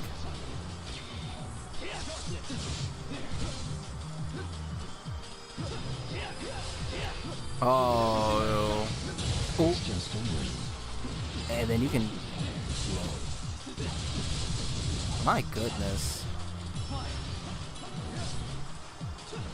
I often wonder, maybe this was technically the first match. Yeah, okay. I'd imagine that this was actually the first match, and then they switched into Tifa, and then the order of these got uploaded were different. Maybe this is how it started. Or maybe there's like, I don't know what the rules are for these.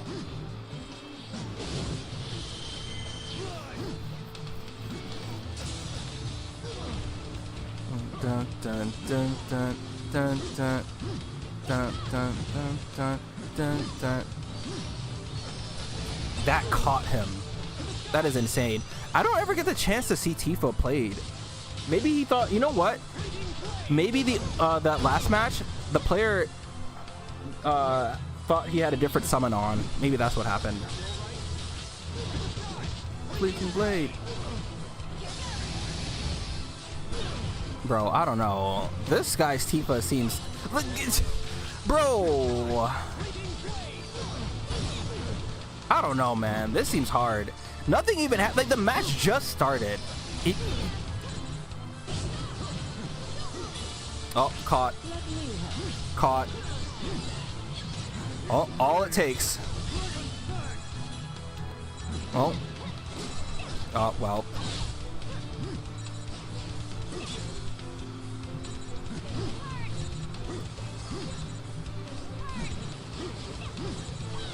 And she can feint after that too.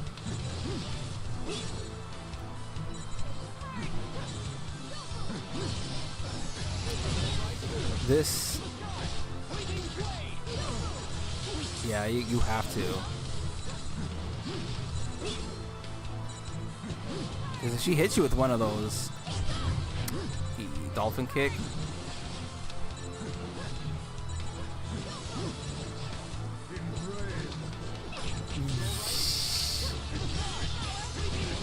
All right. Oh no. Oh. That's gotta suck, actually. That is so unfortunate. Imagine thinking you got the whiff punish right here, right? Because she can stop. Like, she doesn't. So here's what happens, right? If you do a feint attack, the only way it continues is if you press square again, right? So square was the HP attack, circle was the bravery attack, right? And basically with Tifa is that you could feint, but you don't have to commit and you don't have to continue the attack. So what he thought happened here was that Tifa canceled the attack, but Tifa continued it. He thought he whip punished right here, but she that's so unfortunate, man. This just feels like it was just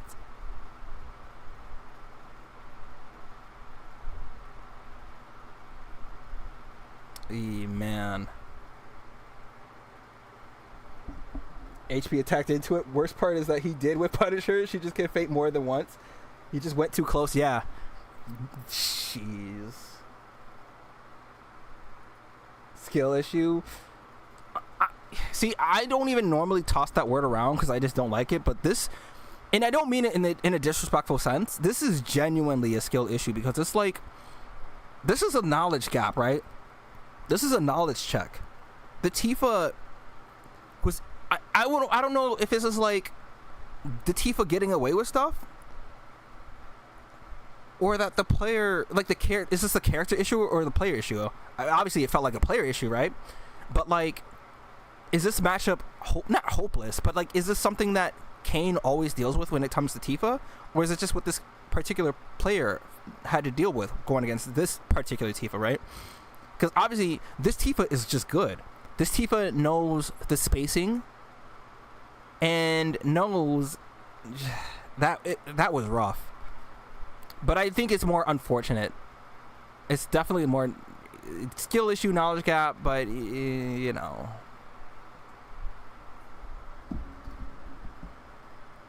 You can see how Tifa played. Yeah. I think it says a lot when you're able to see just how much better one player is versus another. But we don't know. Is that how that particular... Well, no. I can't say that, right? That Tifa player completely dominated both times they were Tifa. So who was that player? Hold on. Let me see. Sken? I need to see more of that. Because if this player is out here doing this to all these players... So, the Emperor versus Golbez.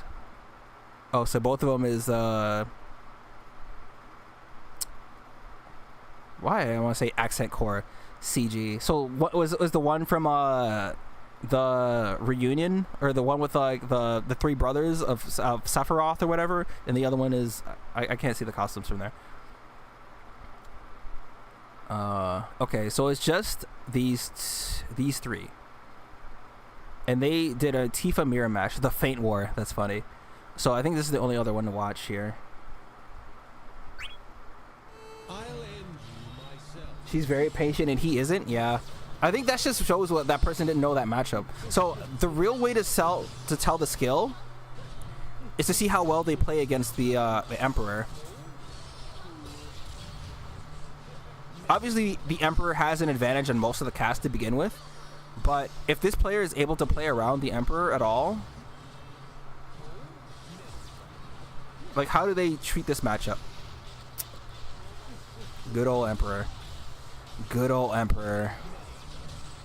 Oh my god. Imagine doing the right thing, but it's still wrong.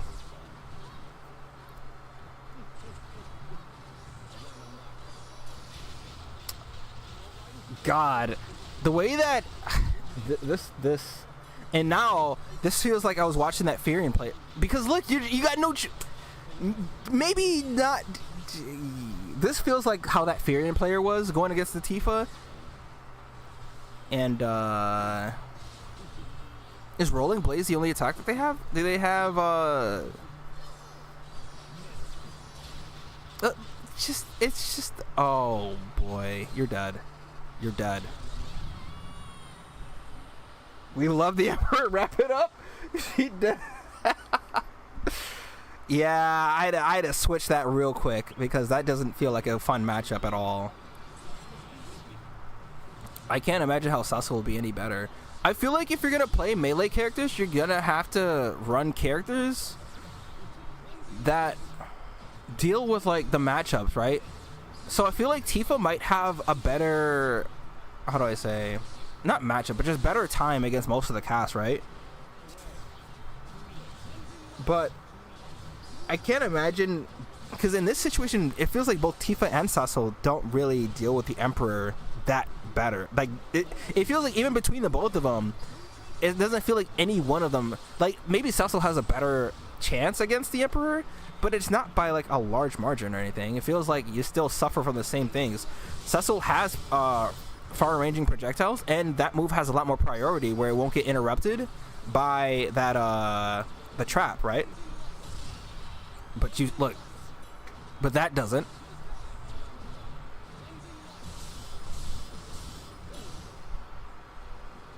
So I guess if your whole game plan is going to revolve around Paladin Force, I don't know. So far it's working, but Saints Fall? I don't. Oh. I don't imagine like who.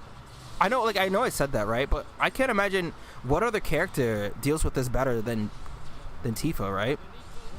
You would need a character that has ranged attacks that doesn't have to play in the same space as the Emperor. And thinking about it, the Emperor feels like a natural counter to Furion too, because Furion wants to play on the ground, but the Emperor can play anywhere he wants.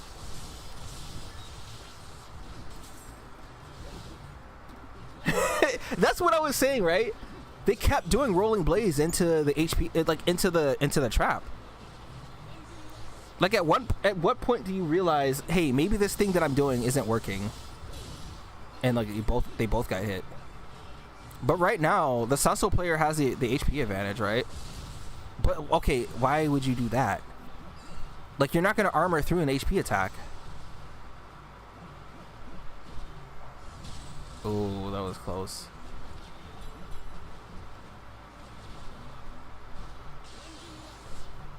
And then you activate that trap, unless that goes around the trap. See, that's what you ought to be doing. Yeah? Okay. Oh. Okay, that was just unfortunate. And I think the worst part about this is that you can't even actually see where the traps are until you get there. Especially if he plays at this range. You won't even see them until you get there. And if you Saint Fall or you Paladin Force right in front of them, then they hit you, and then what?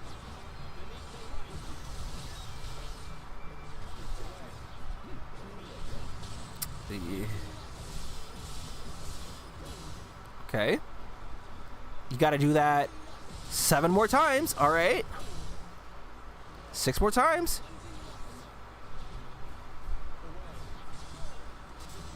Wondering why the Emperor is playing within the range of Paladin Force though too. Obviously, I guess the HP attacks won't be as effective if they're not close enough. Heavens. Well. Is this really the game plan? Like, at this point, is the Emperor the one that's not adapting or doing things properly?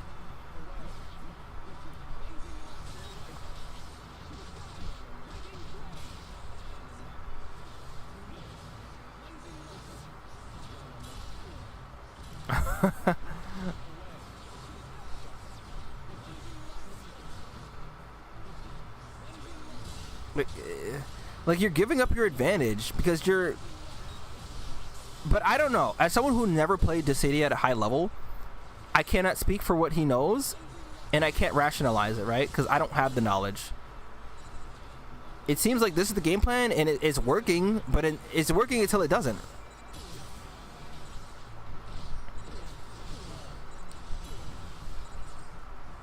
You might as well have used Saints Fall there at that point.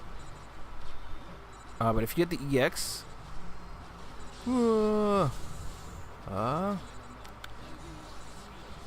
all it takes is one Paladin Force. Well. Alright, well. Crystal Whirling great for Emperor? I guess so. Oh, Golbez. I don't imagine Golbez having the advantage in this matchup either, though. Like, it's just worse tools than the Emperor. Oh.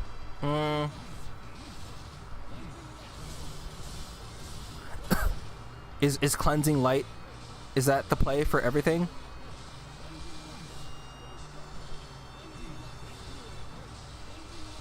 I don't know if that's how this particular player uses Cecil, or if this is just how you should play Cecil. God, I love Cosmic Ray so much. Cosmic Ray is so cool.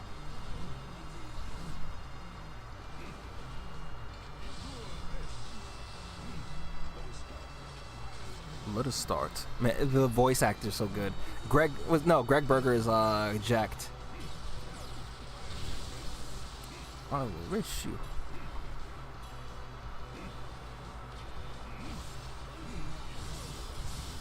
Alright, I don't know. If this guy ran up to me and just kept doing this over and over again. Oh, well. I'd have felt some type of way. I'd have felt some type of way only because it's still working. Okay, that was unfortunate. You can't, there was nowhere to dodge.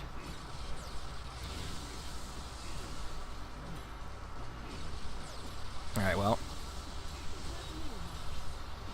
How's that?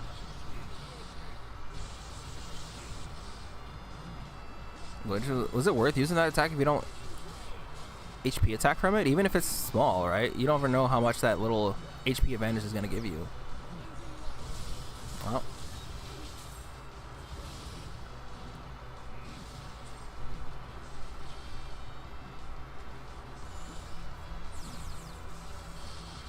Oh, wow. Oh, that is so unfortunate.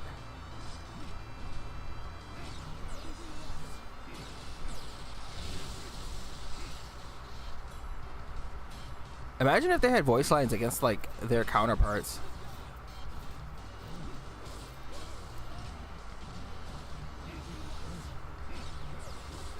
Oh, unfortunate. Close to the assist character, too. Yeah, that was checkmate.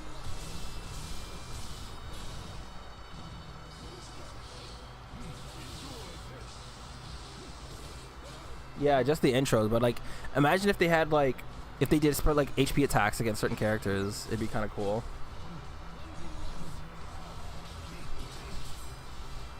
I'll help.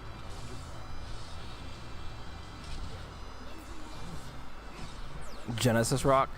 God, Genesis Rock is so fucking stupid in NT compared to how it was in this game.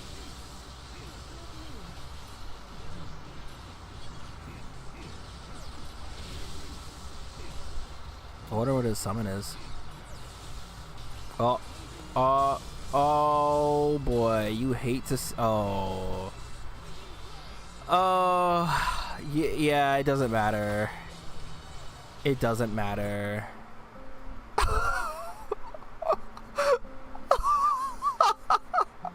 Why would they do this? Oh, does it not reach? Oh! Oh no! Oh no! Oh, this felt like one of those all that shit you were talking, bro. All that shit you was talking. Bro was retreating fast to that damn EX core. Oh no! Oh! And he had to do it to him too. Oh no! You hate to see it. Oh, that is so unfortunate. This too is fate is crazy. Oh, I would have put the game down. Oh yeah, if I was Sken, bro, I just that's it. That's my whole career. No wonder we don't see any more matches from this guy. That is so unfortunate. All right, let's go back to my channel and see what else we got. If I type in, let's watch this Diego arcade. I don't even remember what this character does. Do I do anything cool in this one?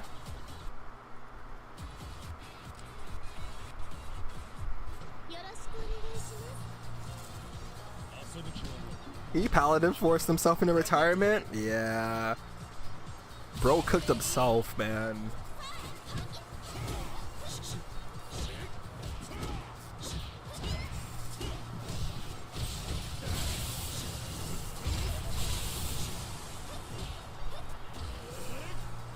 Great. Nah, that is so... I don't know. I genuinely don't know what I would do there. Okay.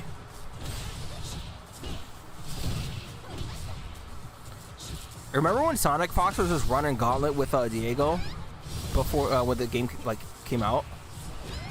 Ooh, to this.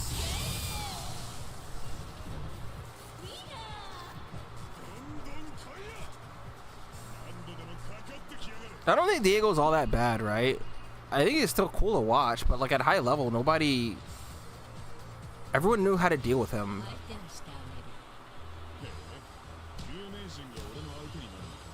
Neo 3 and Ninja Gaiden 4? Yeah. Aren't we excited for Ninja Gaiden?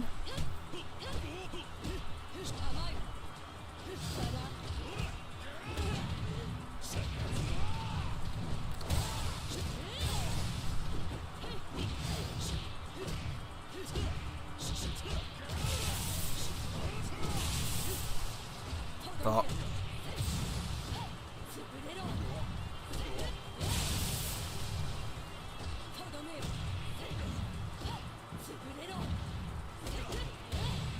I've been streaming for 3 hours? What the fuck?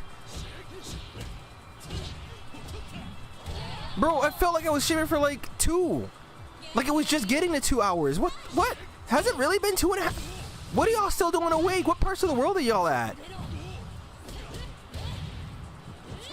Less than Neo 3, but yes? Okay. Now, granted, I'm doing Guild War. It's 2:30 a.m. and I'm gonna probably be up for another hour, maybe hour and a half. But I'm just doing Guild War. Kentucky? Okay. Man, y'all should not be up at degenerate hours with me. It's a work week. Yeah, when I start going back to school and start having classes again, we will not be doing this again. I'll have to work with what I can with Guild War, but...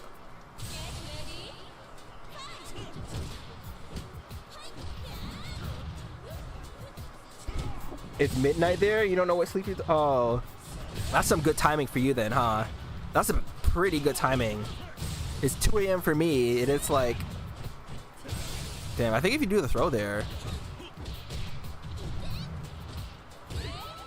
I'm actually curious about my Guild War progress.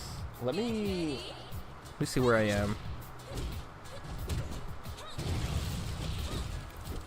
Okay, so I know my crew is either asleep or they're gonna be waking up doing Guild War when I go to sleep. I'm gonna be out for most of tomorrow anyways. But Guild War starts at 6 o'clock. I may or may not stream at 6. I'm gonna be looking at other people and see what they do for Guild War first, and then I'll stream.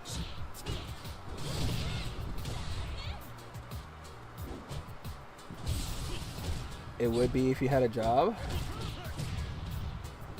It's the same time for you, 2:30? Brother, what are we doing?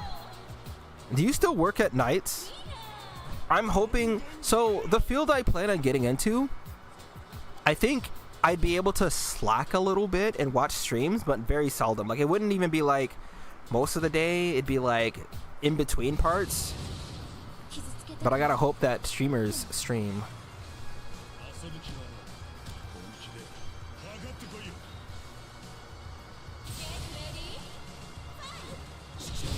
Oh, you said that? Hey man, I listen. We listen but don't judge.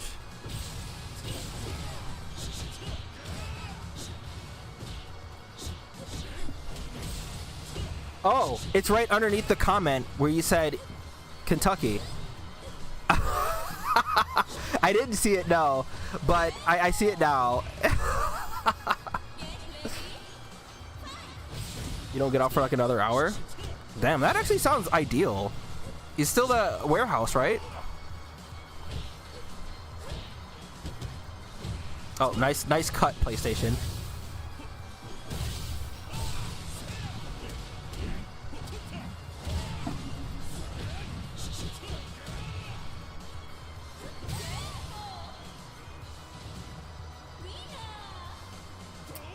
Man, that sounds kind of good, honestly.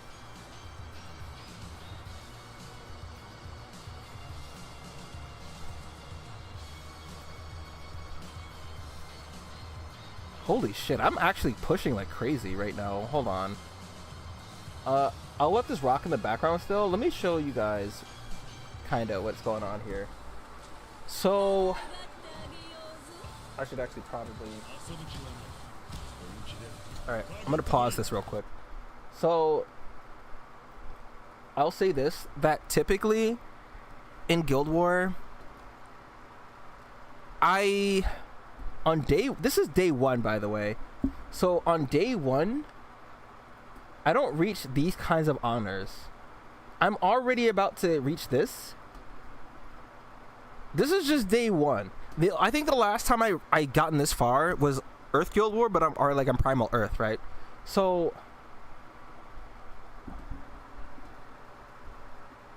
hell yeah, you ready to learn about the gacha game you'll never play? That's right. Get in here, sit around, gather around. But like, basically, I'm already this far in terms of honors, right? I don't reach these kinds of honors until about day 2 or 3. This is exactly what I'm talking about, like how fast I'm pushing this Guild War because of my full auto. So I think now's as good a time as any. So I don't ever clear Nightmare 100 in either less than 2 minutes or at 2.5, not even 2.5 minutes, right? Stellar Blade events got your friend in Tanika. You refuse to bend the knee? Join your friend, man. Hey, I can build you up. I can teach you the ways, brother. You can join my crew. You can join the squad. And we can get strong together. So, for future reference, and in case anyone watching is also a Grand Blue player and just confused or want to know, the party that I've been using, this is the party that I use. And then Ragazzo dies, Tien comes out, and then sometimes either one of these two die because my grid is not made for HP. So this grid is made to do damage and then fuck off. The worst part about it being hot is when you have allergies, so if you have the window open, you just die. So, obviously these are premium, right? But I got super lucky when Michael debuted, so I got like 6 of her swords day 1. I farmed this one recently. I've had this for a while. Farmed these for a while. This is the unironic MVP of my grid right now. Usually the astral weapons all suck except for fire. And fire is doing me a justice. Me adding this because I had Yatsuma here before and I switched that out. Bub's main summon. I use the Leviathan Monitora because I do not have the Ouroboros. I don't have Fa, and I don't have the what's it called? Agastya one. So as of right now, this is not going to be this case when I wake up, right? When I wake up in the morning, I am the top member. I have the most honors currently. But like this guy is starting to wake up. He was much farther behind. I think everybody else, like I don't know what parts of the world that they're on, but once they all like start getting on, we're going to absolutely obliterate this crew. In all likeliness, right? I'm not entirely sure. It might not even happen. Do I not murder each other in this game? I mean, we don't directly murder each other.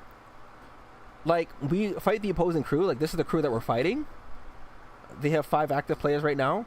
But what happens is it's Guild Wars decided by how many more points you get over the opponent.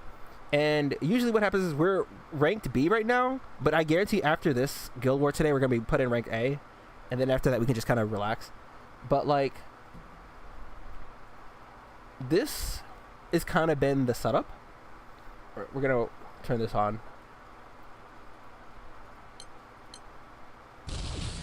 We'll turn the music on too, just for this. Points from what? I'm glad you asked.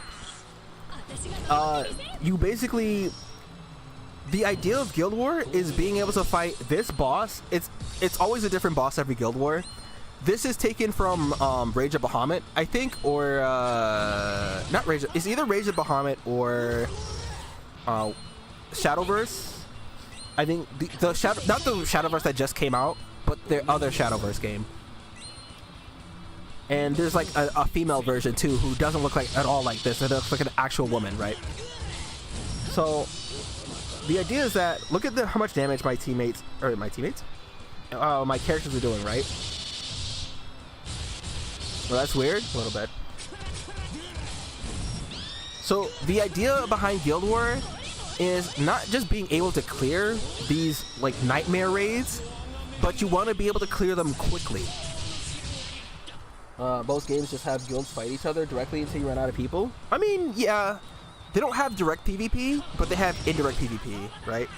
But the idea behind this too is that you want to score high in Guild War, because not only do you get high rewards like that thing I just showed, that list, like the honors that I had, but you get rewards based on how well your crew does as well. And there are plenty of like benefits, because you get access to things that you can only get if you do Guild War, which I'll show after this, right? Now you really can't play? What do you mean? Get in here, brother. The water's fine. I mean, it doesn't always go this way. It's like, if you want an example of like what a top crew would absolutely destroy my crew without even a second. One player would destroy all. If my whole crew worked together, one player from a top crew would absolutely destroy anything that we would do. That's maybe over exaggerating it, but that's about around the level, right? So that's why there's different tiers, right? We're currently tier B, but that's because like not everyone's awake, not everyone farms meat at the same time. I farmed like hell. I farmed like 17,000. People like AJ, for example, DYDK, they had 60,000 meat. All right, I only had 17,000. So we look at this 2 minutes and 17 seconds. Okay, that's pretty quick for me. That's probably the fastest Nightmare 100 that I've had since probably Earth. Characters, people like AJ that sometimes joins my streams, he pops in and out sometimes, and DYDK, those players will have this done in 30 seconds. Now granted, they don't full auto it. I mean, even if they do full auto it, I think DY's full autoing it and he still has a faster time, but he's super optimized, super end game. He's got, so I'm doing Magna, he's doing Primal, both of them are doing Primal. Like, it's not always going to be a one-sided slaughter. You also have to find a crew of people who are willing to do this. And then you have time zones to worry about. You've got you just use Brave Frontier and War of Visions, where you're doing PvP and either obliterating them or getting obliterated. I mean, that's pretty much what happens. I've had very close Guild Wars too, but like I'm only gonna go until like 3 or 4 a.m. maybe. Like for Guild War, even if I was like working or even when I was at school, I always go hard for Guild War.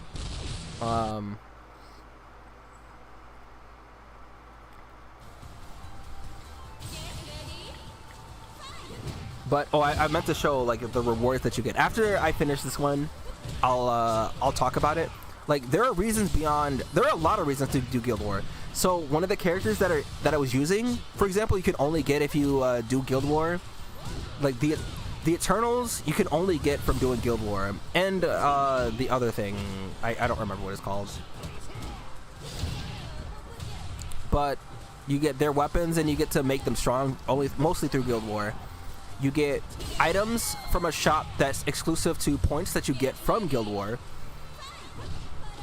which is based on your performance in Guild War, right? The better you do, the more Valor Badges is what they're called. You get more Valor Badges to spend on very specific items that you only get from the Guild War shop. You get better, like, just not just shop rewards, but you can get better rewards from clearing, like, the raids. And the more honors you get, which is what I was showing with the points and stuff that I had, the more honors you get, the higher tiered rewards that you get. Sounds a bit stagnant? Eh. It really depends on who you ask. It's like that old guy who's like he's like smiling in the light, and then he's like frowning in the next frame, like super hard. It depends on who you ask. I love Guild War, and I've loved Guild War like for ever since I started playing Grand Blue. But some players will treat it like they are a tortured soul, and anytime Guild War rolls around, they will harm themselves on purpose, and or it's the meme. It's like, oh boy, good old Guild War, unite and fight. I'd say most players feel that way about Guild War, but then you got players like me who just love grinding, so it's like it's not a problem for me. Oh, good old skip the intro. Okay, so I just finished this. So okay, you also get this. You can pick what thing you want. I'm going with this until I have all of the weapons. I'm missing like a couple weapons, but I need this. Why you haven't actually gotten into Nikkei? Because the gameplay looks not engaging. Yeah, I mean, I guess it depends on what you're there for, right? I'm there mostly because of the story, and I like building characters, and I like making them strong, and I like being able to clear content made to be difficult, which is why I like Grand Blue and Nikkei. Like, gameplay doesn't matter to me as long as I can optimize in ways that make the experience fresh and different, right? So in Grand Blue, changing up teams, changing up your grid, changing up your summons, changing up like there's a bunch of things that you can optimize to make your teams better and clear content. Same with Nikkei. And I wish I streamed Nikkei today, because there's an example of that happening where I don't know if there's the one guy on my server, on a Nikkei server. He's been ranked 1 for a long while in a lot of the towers, because I struggled to clear Mother Whale, which is one of the harder bosses in the game. And if you don't have certain Nikkei, it's difficult to beat. But with the towers in Nikkei, you're only allowed to use the manufacturers.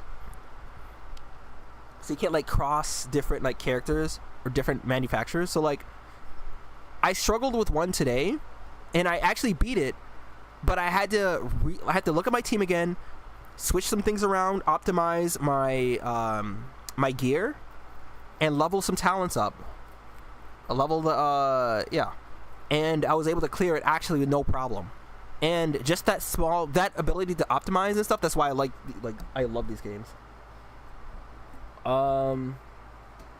You also like grinding a lot, but you feel like it has some agency. It's why you like playing Yeast. You can grind forever and it's never boring. Oh, well, that's my incentive. I mean, aside from word of mouth. All right. So, let me finish this thought, and we can talk about more of that. But like, these battle badges, right? You clear these, you get stuff from here. These are like the lesser rewards, but they are still rewards nonetheless, right? The honors, which, depending on where you are as a player, are going to be inaccessible. And this is where the grind comes in, right? For me, ever since they introduced all the way down here, I've had no problem clearing this whole section and going farther than this, right? To be top 100k, top 90k, you're going to have to. I think this Guild War, I can definitely be top 90k, top 100k. I wasn't there. I was just, the problem is that it's every time I go to sleep, because this favors the Asian regions over Europe and America, for example. So at times where I'm asleep, that's when people go super hard, and I can't catch up or compete because I don't want to stay up for 24 fucking hours. But Guild War ends at like 11 a.m. But yeah, these rewards are some of the better, bigger, more important rewards. Like, let me see. What's an example? Crystals, obviously. The moons, not bronze moon. The draws, like, this is how you get your pulls. This is where you get the majority of your pulls in this game. And it's through Guild War. The better that you do here, you get more honors there. And final rally. So, like, this is the crew ranking. Right now, we're not competing that high. Like, we're not... This ain't shit. But individual ranking. See, currently, I'm at the very top. Right? And by the end of Guild War, depending on how fast I'm able to clear, like, the nightmare raids, I'm likely to go right here, at worst, put right here. I think the way that this is going so far, I could probably stay here, but I'd have to sacrifice a lot of sleep, which is what I'm going to be doing. And that's typically what I do for Guild War. And then once Guild War ends, depending on where you rank, you get these rewards. These are important. These, obviously, this is important. This is a resource you can only get from Guild War. So, like, for Valor badges, right? You get some. These are very important things. Not all of them. So, like, this is important. This is important. This is important. You can only get these through Guild War. I think Brave Frontier is one of the only one of these types of games that you like because of how demanding the bosses were.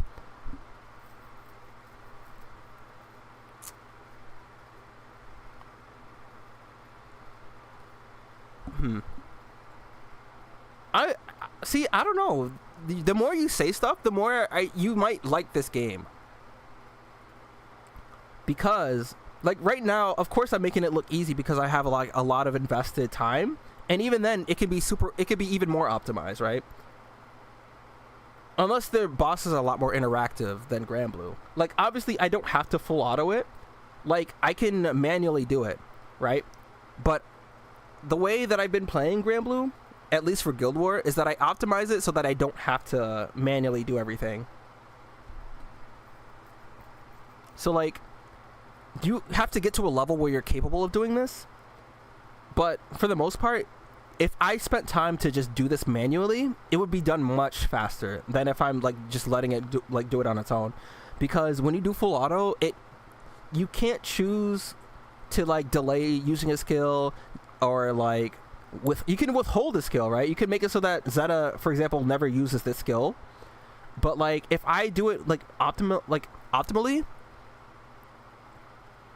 I would be done much faster. But I'm not doing that right now. So I don't know. Like, today Nightmare 95 and Nightmare 100 came out. Tomorrow is gonna be Nightmare 150 and maybe 200, or is it 200 the day after? I don't remember.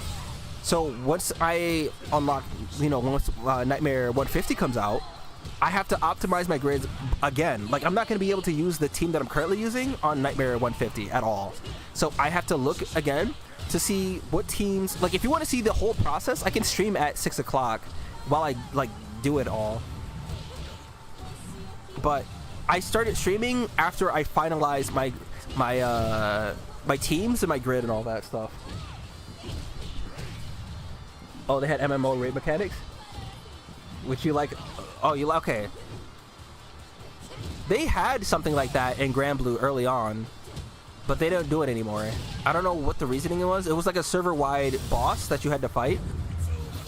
And all the players got rewarded based on how well everybody across all the players in Grand Blue did.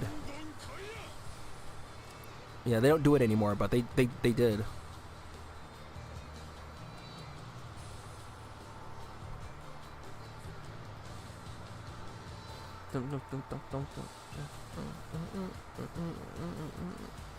I kind of missed the first Ascendant. I just don't have any space on my PC to play it.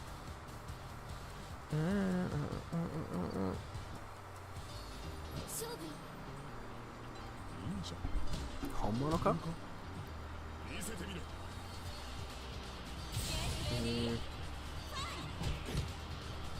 I think I'll end the stream after this arcade. I've been streaming for 3 hours. Almost 4 hours. And honestly, I don't think I mind too much streaming this late and this long because I'm actually like interacting, doing Guild War at the same time. But we'll come back strong tomorrow. Tomorrow, Guild, like, how do I say? Nightmare 150 isn't going to be a cakewalk the way that this is. So it means that the fight is going to last longer. It's going to last long enough that I can play Stellar Blade and not have to like constantly check in every like 2 minutes, right? Or like you have to use the ultimate brave burst to survive an attack on certain turns. Oh yeah, like you have that kind of mechanic in this game, right? Certain characters have veils, they have shields that only activate on Ogi, for example. So if a boss is going to do a very big attack and you want to especially prepare for it, then you would save their Ogi. So you would hold their charge attack, because I'm holding my charge attack because the team that I'm running right now is an auto-based team, so you don't want to Ogi because it's going to make it slower. But they'll have like Ogis that give buffs or certain things that prevent you from just flat out dying. Like, trust me, when you see me, like, I'd say look up me doing Hexa. I can actually, here, hold on. I'll play the video that I uploaded where I did Hexa, and I can talk about, like, what you're looking for is exactly what Hexa is.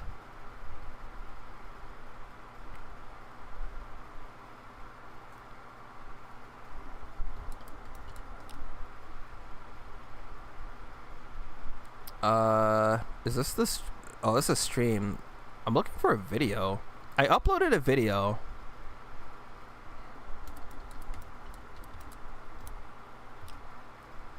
Okay. All right.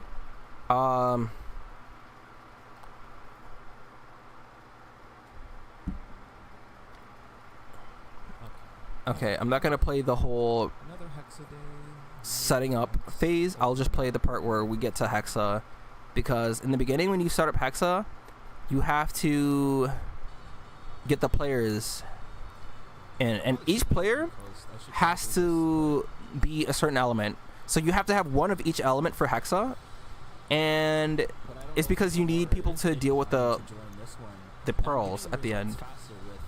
For example, let's just get to where I started. I think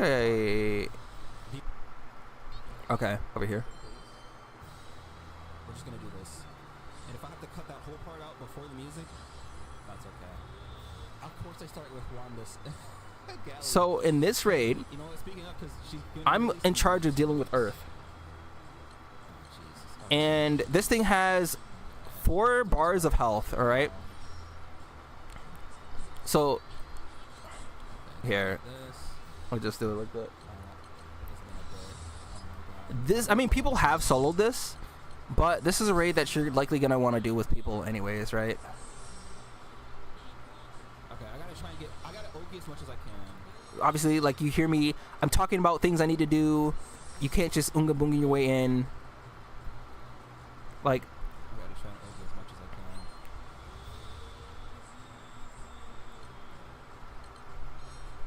there are certain things you have to set up for certain For turns. MC, so I can get these stacks up. Okay,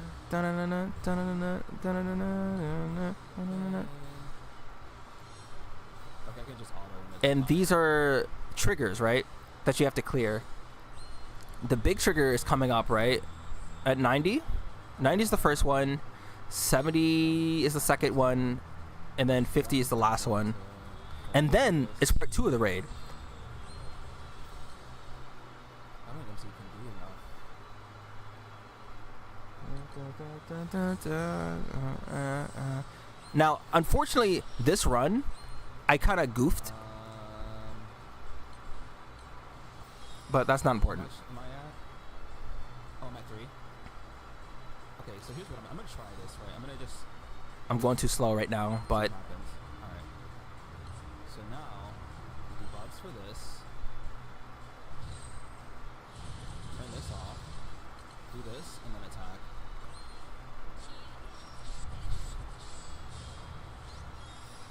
Alright, well, whatever. I cleared anyways, so Did we clear it? Did we clear it? We cleared it, hey! and then the next one's coming up at 70. But basically, there are a few raids like this. Okay, I want to try and get the A lot of them have been power crept, but you know, that's not Use 5 skills. Oh, that's perfect.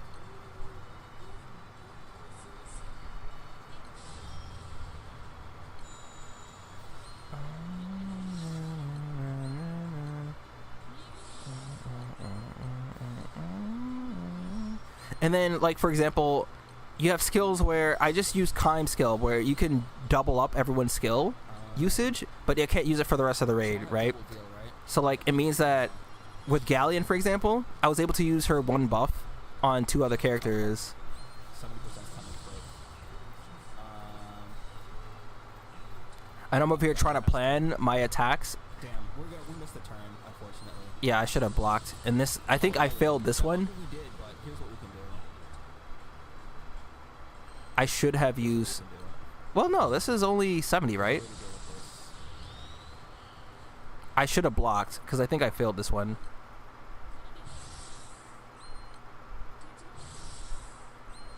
I think. Oh no, it must have been the next one that I failed.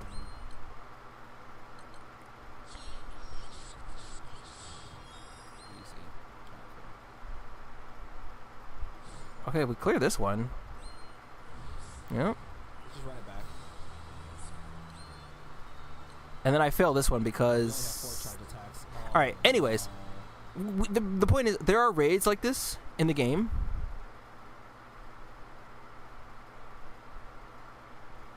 And it's very satisfying to do them because they do fail often. But it's very satisfying to be able to even do those endgame raids.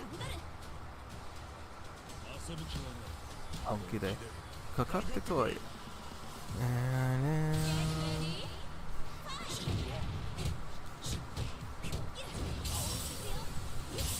Yeah, tomorrow we play Stellar Blade.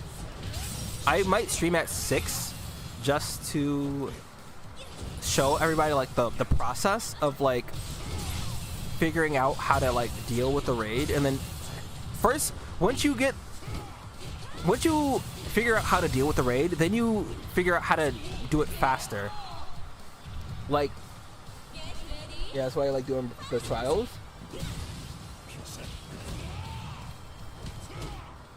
You still remember that boss and Brave turn your leader skills and equipment effects off? Yeah, they have stuff like that in Grand Blue. Hey man, I'm telling you. They got stuff like defenseless where you can't block at all. They got it so that you can't use any of your skills.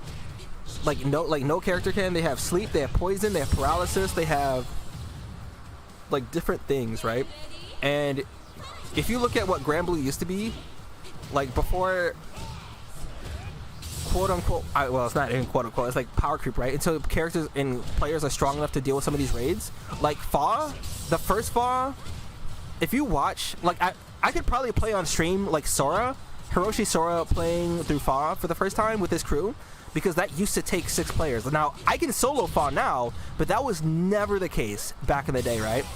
Fa used to be the end game check, and it would fail often, right? There are plenty of like end game raids. Even as like, if you were to play tomorrow, for example, you probably get to like, you probably finish the air quotes tutorial, and really the tutorial ends in Grand Blue once you get to high level, because low rank is probably still the tutorial technically, right? And then once you have access to like M2, that's when you're like around like a mid level player. And then like you have events like Guild War, for example, where you can learn to optimize your teams, your characters, your grids, the stuff that you farmed for. This is where you get to show all of that off. Your creativity, your ability to be flexible and learn how to like deal with mechanics with certain characters.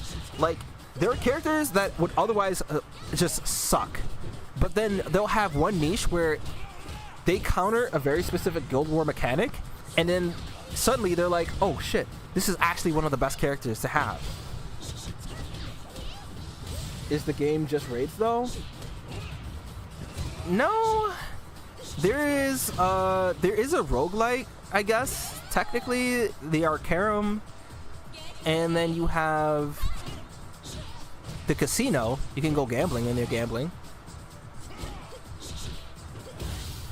They have, I don't know, what are you looking for specifically?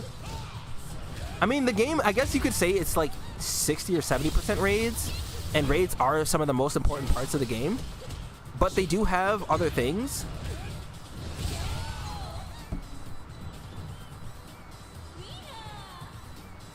Like I say, the most important things that matter involve raids. But raids aren't the only thing that you can do. So, for example, after I finish doing this,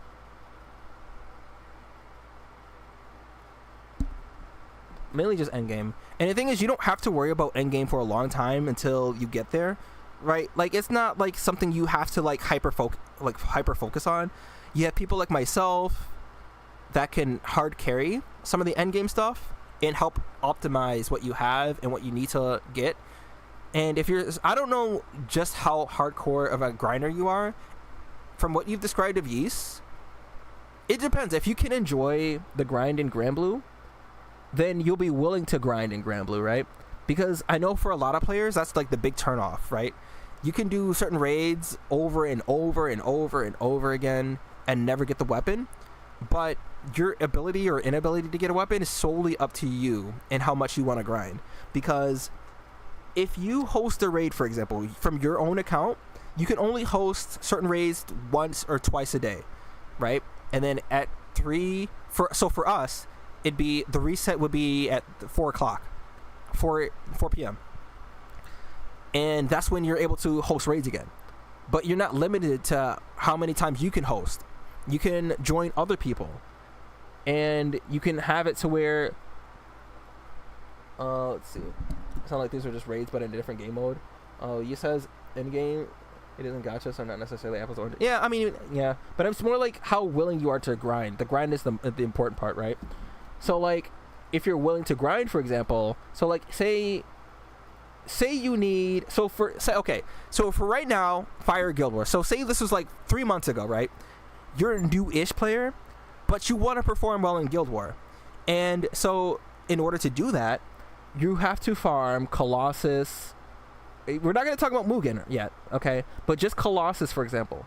So starting out, you're gonna want to farm these, which you won't get from Colossus, but you'll get them from Neza, or not Neza. Who is it? Who dropped Twin Elements, right? And then you move up a tier. So from Twin Elements, you do Colossus, right? Colossus drops these, but say you want to be a little bit stronger, and you want this, right? This would be the next step. So then you fight Shiva, all right? And then this drop rate is fucking bad. It's M2 weapons, M2.5 weapons are terrible with the drop rates, right? So that means you have to host Shiva, right? In the hopes of getting its super rare drop. You're willing to grind anything, but your only thing is if the game is enjoyable enough for you to even want to grind in the first place. Yeah, that's the thing, right? You're not able to know until you do it. You say this like you even gotta play the game. I mean, but you, but you are, man. What are you talking about? So say again, for example, 3 months ago, you learned that Fire Guild was coming. You're doing everything you can. The Granblue's dropping promotions. Hey, get these fire characters if you spend money because we like money. And it's like, okay, fuck you. I'm not spending money. You don't have to. They give you free characters. If you pull at the designated times, you farm Shiva. You could farm Atom. I haven't used Atom's weapons this Guild War. You can farm Willness, who's going to be the next character added in Grand Blue Fantasy versus Rising, by the way. You fight Willness a bunch of times. You get its claw. And I was actually trying to farm this last minute, which I'm going to be doing tomorrow, probably before the stream. And then you could fight. This is an endgame raid. These are endgame raids. Technically for you, if you like, when you start out, these will all be endgame raids, except for this one maybe. But these three are made to be like super late game, and these are supposed to be like the first big hurdles that you face, right? So like, and then you have Arcarum, right? So you got that, and then you have the Arcarum, which is like the roguelike, right? So when you first start off, you have to manually do these. Now, depending on how much you like this, it might be fine. But to most players, it is not going to be fine, okay? I'm at a point where I can skip everything and I don't have to do it, but you're going to manually want to do these, and you have to grind out these. Grinding these out is going to take half a year. Well, not half a year. It's going to take about 8 to 9 months to grind the first one out. And then you have to do the rest of them. So you do this on the side, because you see these pictures right here? These represent different summons that you get, which gives you a different character associated with them. So like, say you like, oh, not in here. And these are entirely free characters that you can get in the game just by playing it. But obviously, it's not like you can just get them tomorrow. Sounds like half a year could be spent doing Savage raids. But that's the thing, right? You don't only do this. You do this on the side, and you do it however much you want to. Like, the grind is only going to matter by how much you yourself are willing to put in. But at first, you're limited because you're gated. For these characters, you're gated. So say, like, for Fire Guild War, right? You're not going to get these done before Fire Guild War. But you look at one of these characters and you go, I like that one. Hey, well, just farm for that one. It's going to take a long time. Like, I don't have all of these all maxed out yet, but I'm still working on it. The next one that I'm working on is this one, and I should do Maria Teresa because she was my first evoker. And I actually should be trying to use her, but she's not that good. Anyways, and then on top of that, you have the Eternals, which, like I said, that's a Guild War. By doing Guild War, you get access to these characters, and I'm working on getting, so only the ones with like the purple star are the ones that matter, right? These are like, they added these recently, but they're not like, you don't know this game's gonna respect your time. Oh, it is, because the way that you look at it is, it's not like the modern day gacha where you have to log in and you have to do your dailies and whatever, and they limit how much you could play the game, right? It's not like your Wuthering Waves. It's not like your Genshin Impacts. It's not like your ZZZs, your Hoyo Slop, right?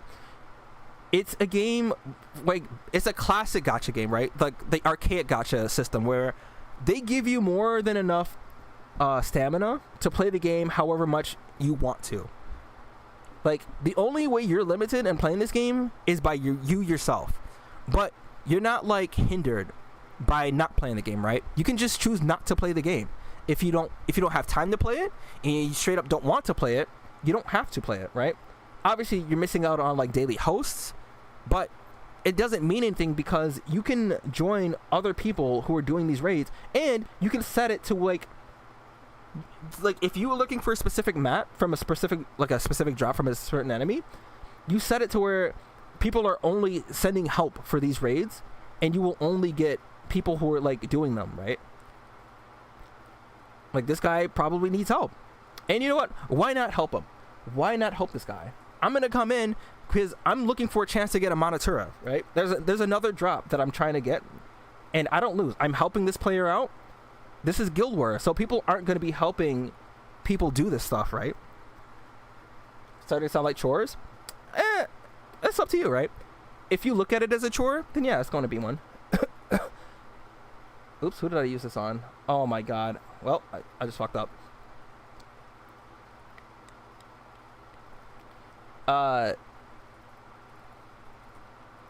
Like, you don't have to ball and chain yourself to the game if you don't want to. You certainly don't lose anything by not playing it, but obviously if you want to play it, you can play it however much you want to, as long as you want to. Am I gonna die? Honestly, most gacha games are chores. Guess it's not saying much. Pretty much. Oh my god. Oh my goodness. I lost 2 of my characters and it's not looking good. This is not... Uh-oh.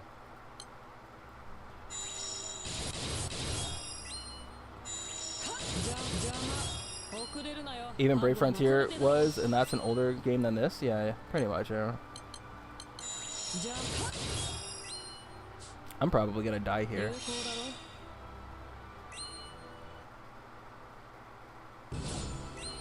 Oh, I'm alive. Okay. Here, we're gonna do this. Oh, I died. Okay, whatever.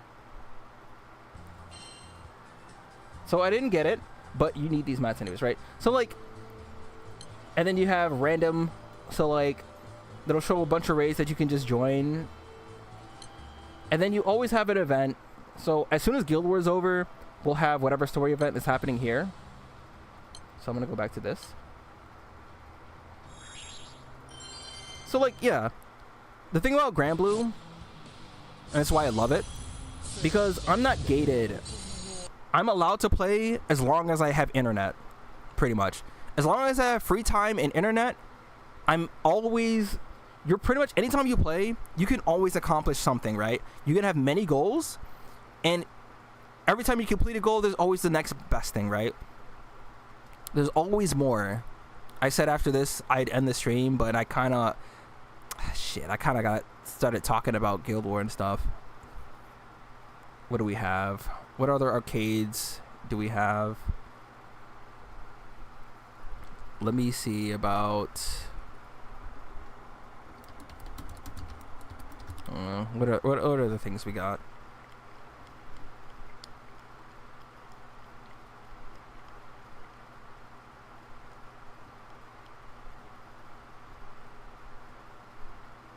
What is... I kind of want to watch this. What is this about? That's right, your phone dying anyways. Verdict is, I'll see you tomorrow playing it? Of course. I'm probably going to watch this arcade and then just call it. The verdict is you're good to play? You good to start tomorrow? Alright, hey man. I knew you were excited to play the game. I knew it. Don't worry, I'll save you a spot.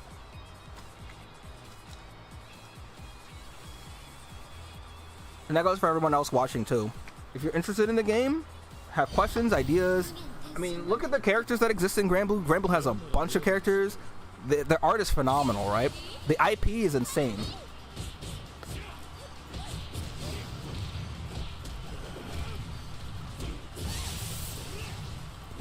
If you're interested in Grand Blue, the best time to play a gacha game is yesterday. The next best time to play one is right now.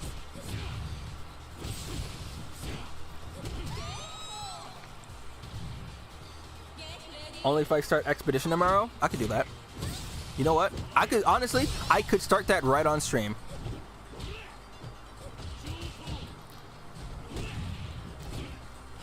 Don't tempt me. It's not like I don't want to play the game. It's just that I have an order. There's an order to it.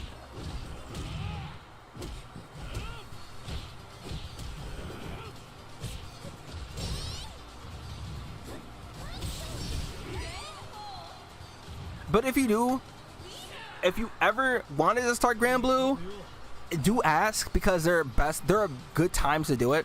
So Guild War is probably not one of them.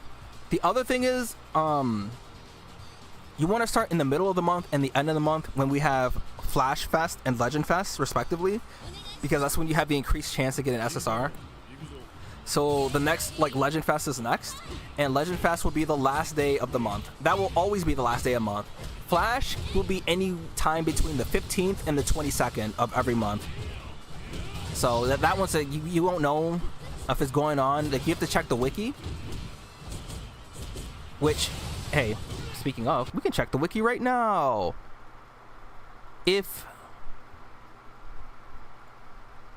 So when Flash happens, it'll be right here, and it'll say like Flash Gala or something. The last Flash we had added these 2 characters, and then you want grand characters. Really, I can go into the whole thing, but I'm not doing it right now. How good is Womdis Christmas ult? It is. It's her Christmas ult. She's one of the top tier best fire characters to have.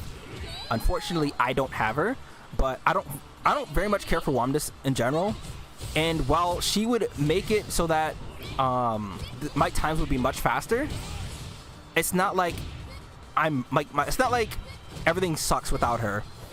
Like, obviously, and that's the other thing about Grand Blue, is that obviously you'll have your top tier characters. You'll have characters that completely outclass existing ones, but it's up to you, the player, to be creative and figure out ways to get around not having X character, right? And that's what I did with mine, right? Obviously, I have top tier units, right? So it's not like I can use that excuse.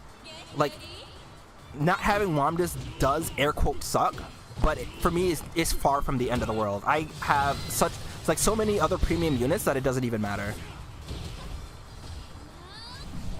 Brother, you ain't checking your calendar for video games? No, don't worry. I got you.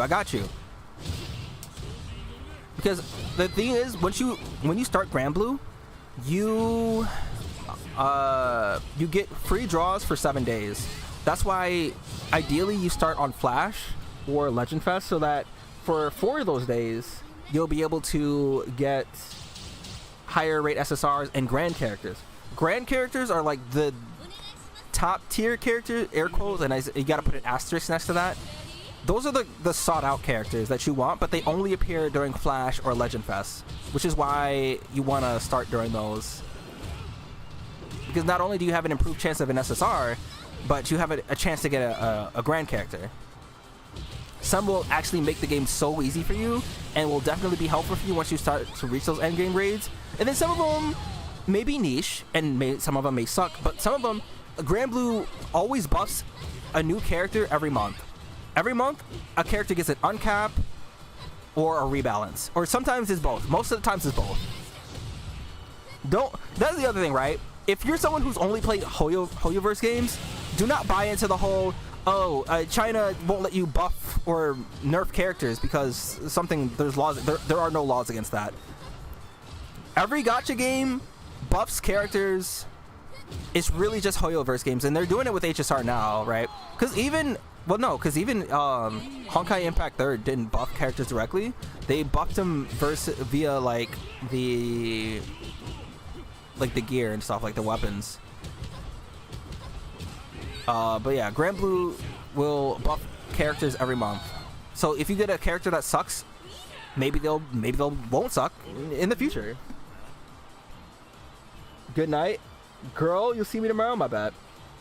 You stick to playing no gacha games right now? Honestly, that's fair. I think that's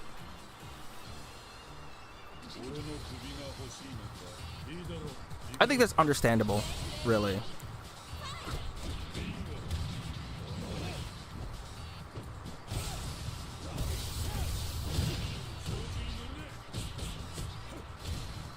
Yeah, I'm gonna be up anyways.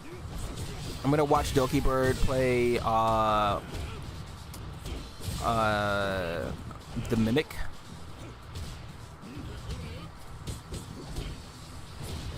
I'll probably be watching reactions to other reactions. I gotta watch Rice and Ginger because they're doing Bleach, and I wanted to rewatch Bleach anyways so I can watch the Thousand Year Blood War, but I have not seen Bleach in such a long time, and this is like the perfect way to do it for me. But tomorrow we absolutely will be streaming tomorrow's day 2. There are 4 days. So day 2, day 3, and day 4 is finals. Is it, well, the finale, right? The final day. And then you have final rally. Oh, that is unfortunate. Oh, we're on the wrong thing. I'm sorry. No.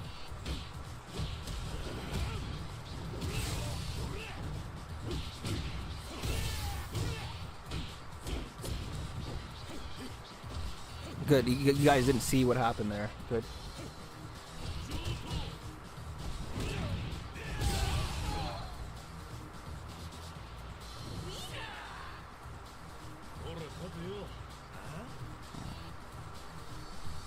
Damn, this must have been on my PS3. Because the load time, or PS3, the PS4, the load times are kind of struggling.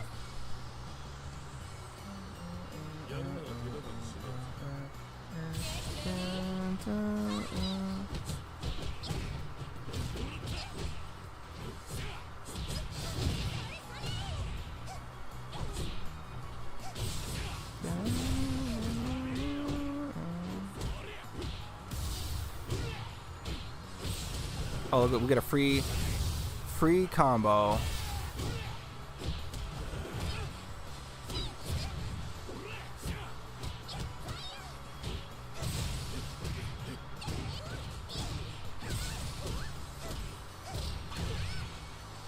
Oh, damage for no reason.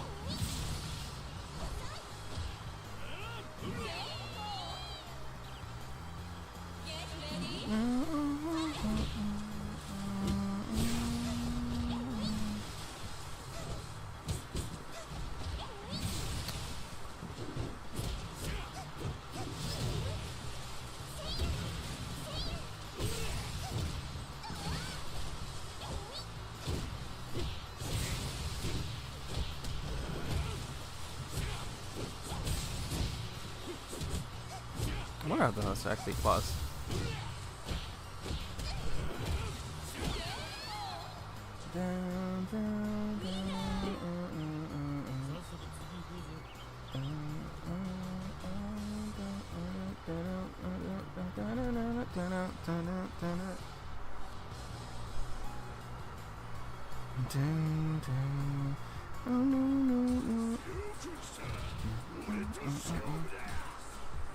I think Bass is actually really cool in 6.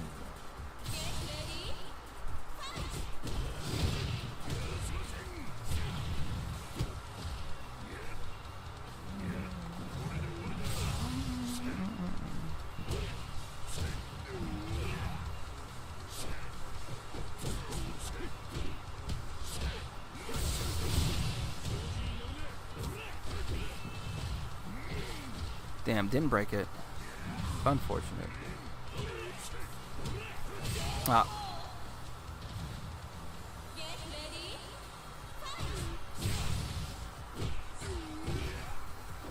Look at that fuzzy.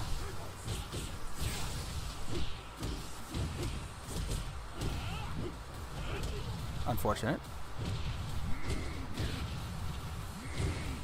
Okay, we'll press some buttons. Oh, look at that. Oh my goodness.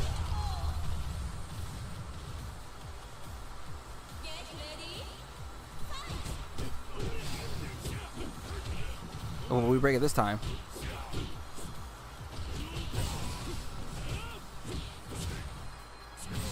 Oh, we don't break that.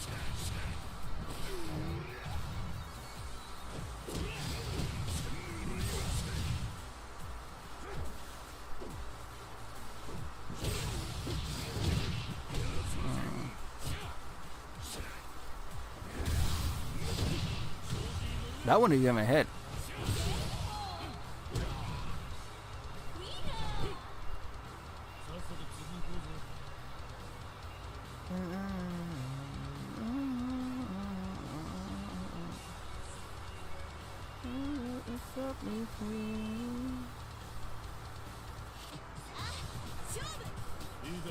이그서.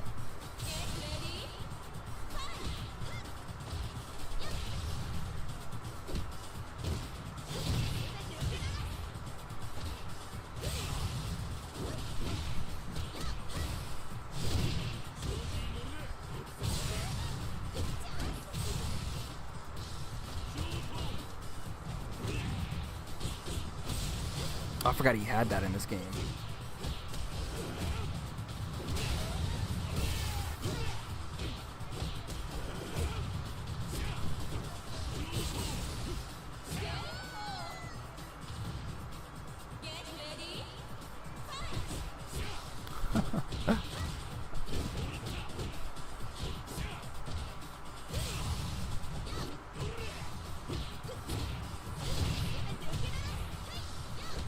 Could have sidestepped that, or could have did standing kick.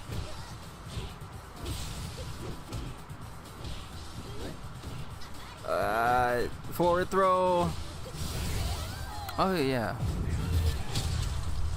All I think about is good answer. You know, from Family Feud.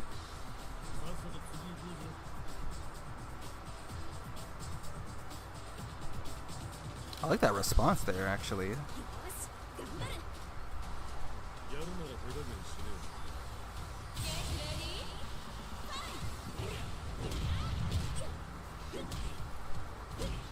We don't break these? Alright.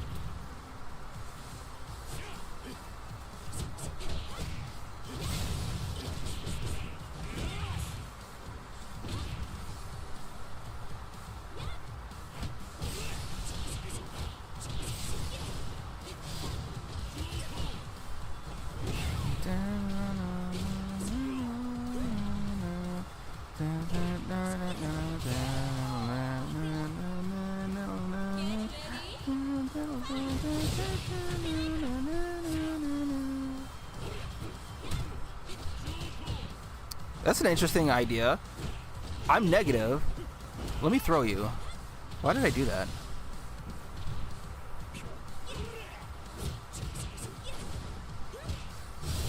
Oh, that is unfortunate.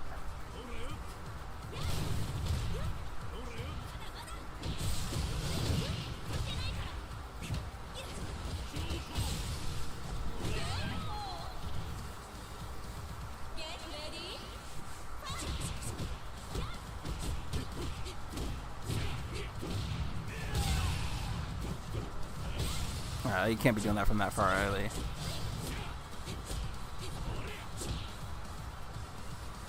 Why am I walking towards the...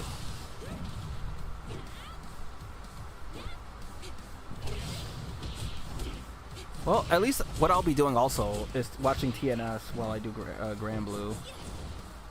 God, allergies are absolutely beating my ass. I'm sure you guys have heard it, but I am getting absolutely destroyed right now.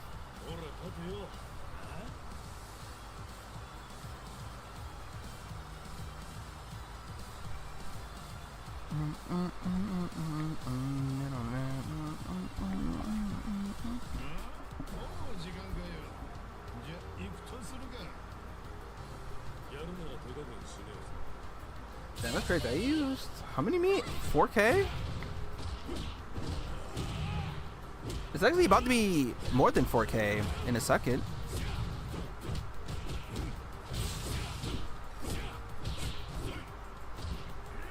So if I use 4K meat per raid or per day, right?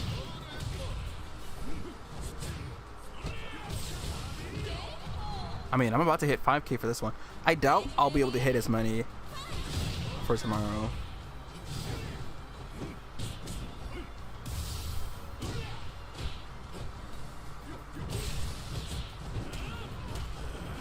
Oh, does that work?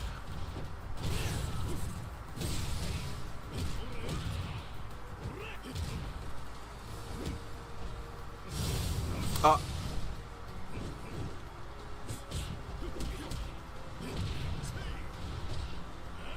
Oh, well, that was a boring stage 8. Alright, whatever. Alright. Well. That will be that. Thank you all for watching this 4.5-hour stream. So, I wanted to say real quick, I've already said it or mentioned it during this stream and I think some other streams, but like I said, I'm super excited about Star Rail stream, or Star Rail? Yeah, the Star Rail stream.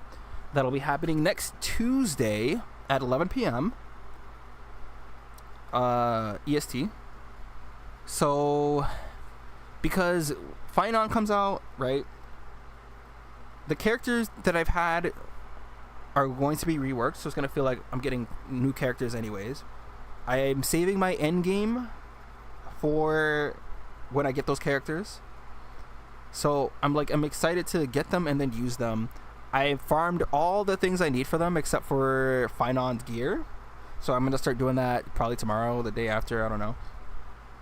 And once that's out,